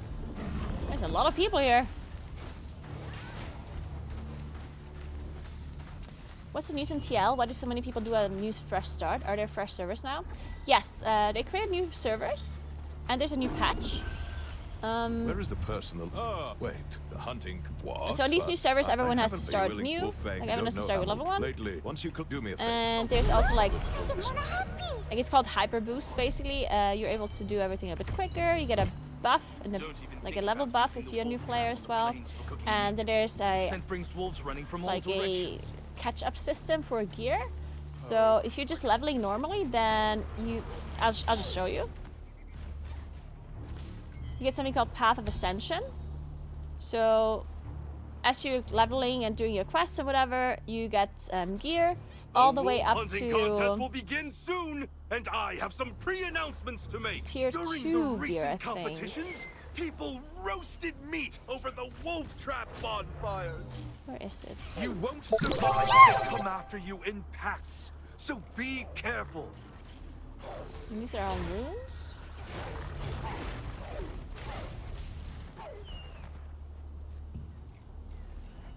I thought you got epic gear as well eventually. Can I make that up?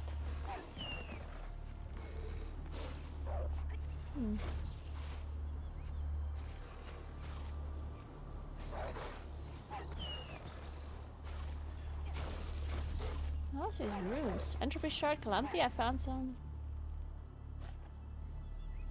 I don't know. I thought you got like epic gear, but maybe I'm wrong. I don't know. Taka Turtle, thank you so much for the sub. Appreciate that. Thank you very much. There's a lot of people here.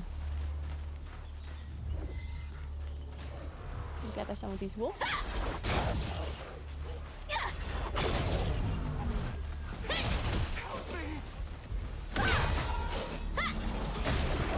Our Lord will soon make the opening speech. Before that, I have a small announcement to make What for is this? contest participants. Oh, If what is you that? ever get surrounded by wolves, don't hesitate to ask for help. Hunters should have each other's backs at all times. I have a new ability. I don't know what it is. I need to read it afterwards. Whenever possible. That's awesome. That's okay. I see all the rewards. You'll be able to use a lot of that to level. Oh, okay. That's nice. Okay. Yeah, then there's a new weapon as well, the orb, that I'm currently playing. Then there's housing as well that they added.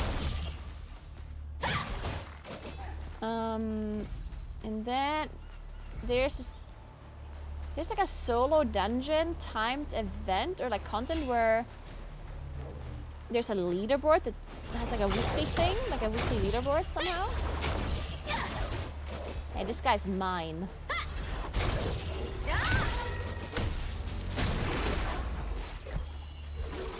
I need to use my other abilities as well, but I just love the orb so much. What's this? These are the gathering. Yeah, there's some new gathering professions as well. There's logging.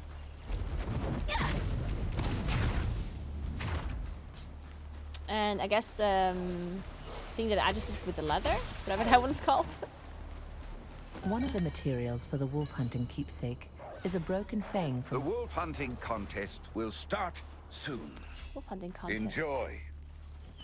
For my son and the hero of this There's a town, beacon fire announcing the wolf Henry. hunting contest at the watch tower and a very sad. Okay.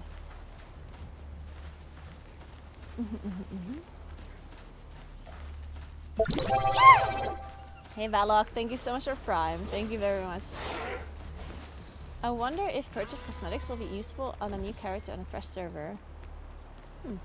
I kind of assume so, because if it's just cosmetics, then. But I don't know. Like I can't tell you for sure. Of Laslan hereby present to you the wolf hunting Can I contest. check that somewhere? For you?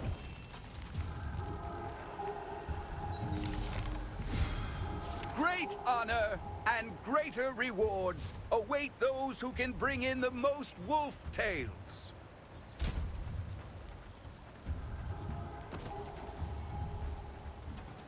I just undergrid my legs. I'm Didn't want to do looking that. forward to seeing who the winners will be. Now, Let the game commence! The head up top.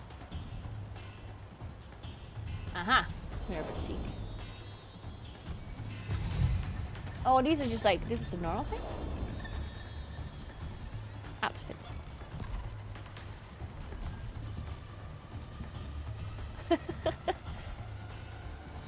That's a favorite? That's a favorite. And collect it? I guess I don't know. I mean, I guess if they're here, then I could use them. Can we actually check this, like, the Da Vinci outfit? The one that you got from the Twitch drops? Is that here?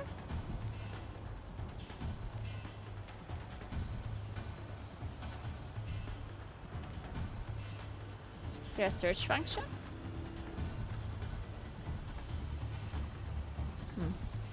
Let's see a search function.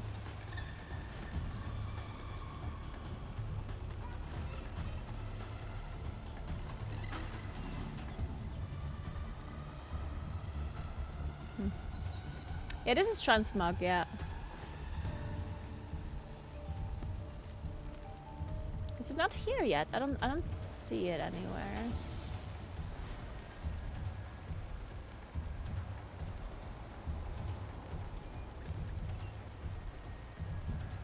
Damn. That's cute.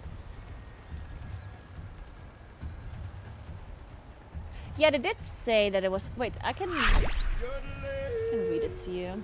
Hey, Fanatics, thank you so much for 4 months. Welcome back. Thank you, thank you, thank you. So...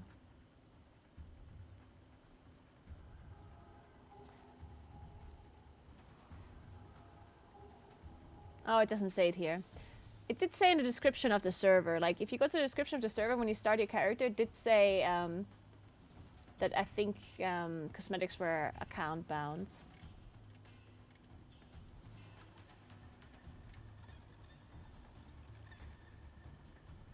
Yeah.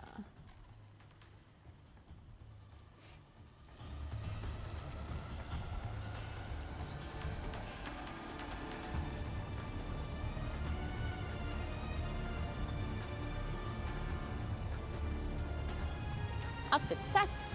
No. Yeah, I guess this Da Vinci set is just not up here. Huh. Kinda wanna see what it looks like.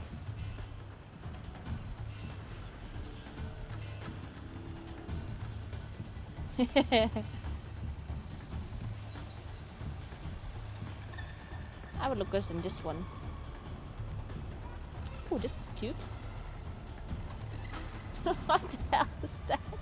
That is very sparkly. I look like a K-pop singer now.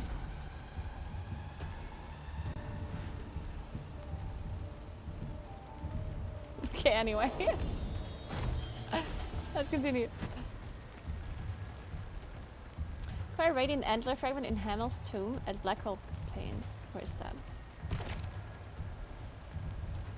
Okay. Alright guys, I'm gonna have to leave because David is picking me up in a second. So I'm going to leave, even though I would actually like to continue. But I will continue tomorrow. Yeah, tomorrow I will play, maybe I will level a little bit more in this character.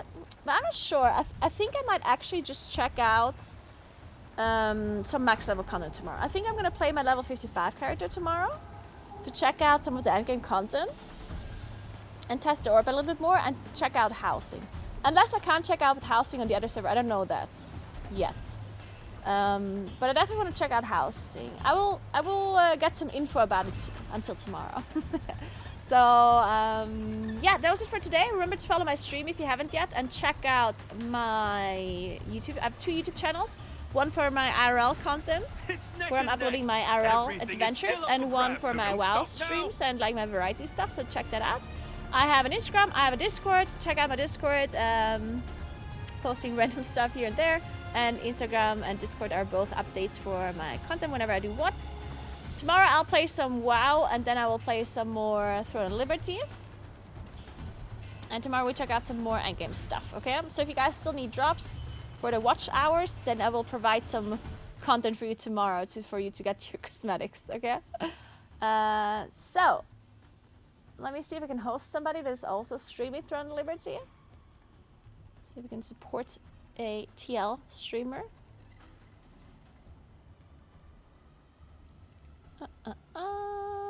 Let's host.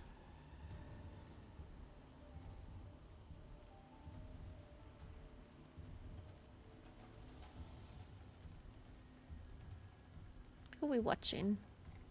Let's host Gusu. Yeah. No, is Gusu leaving? And then we're gonna be checking out some in-game content in Throne of Liberty, some PvP and raiding and stuff. So, yeah, PvP and the dungeons maybe. Yeah, he's leaving. God damn it. Okay, not hosting Gusu then. Let's host Preach. Is Preach also Got leaving? it. Preach already streamed for 9.5 hours. He might also be leaving. No, I said we were skipping this story because this is about returning players. Okay. That's what this whole That purpose sounds of a pretty turbo creepy. boost server is. probably Taiki also could play leaving it. Are you saying Taiki lives in a poor area? Is that what you're saying? So that's what I'm hearing. That's what I'm hearing. That Taiki... Are you saying Taiki is just crap? Is that what you're saying? Alright guys, have fun watching Preach. I see you guys tomorrow for more WoW and more Throne of Liberty, and have a nice rest of your day.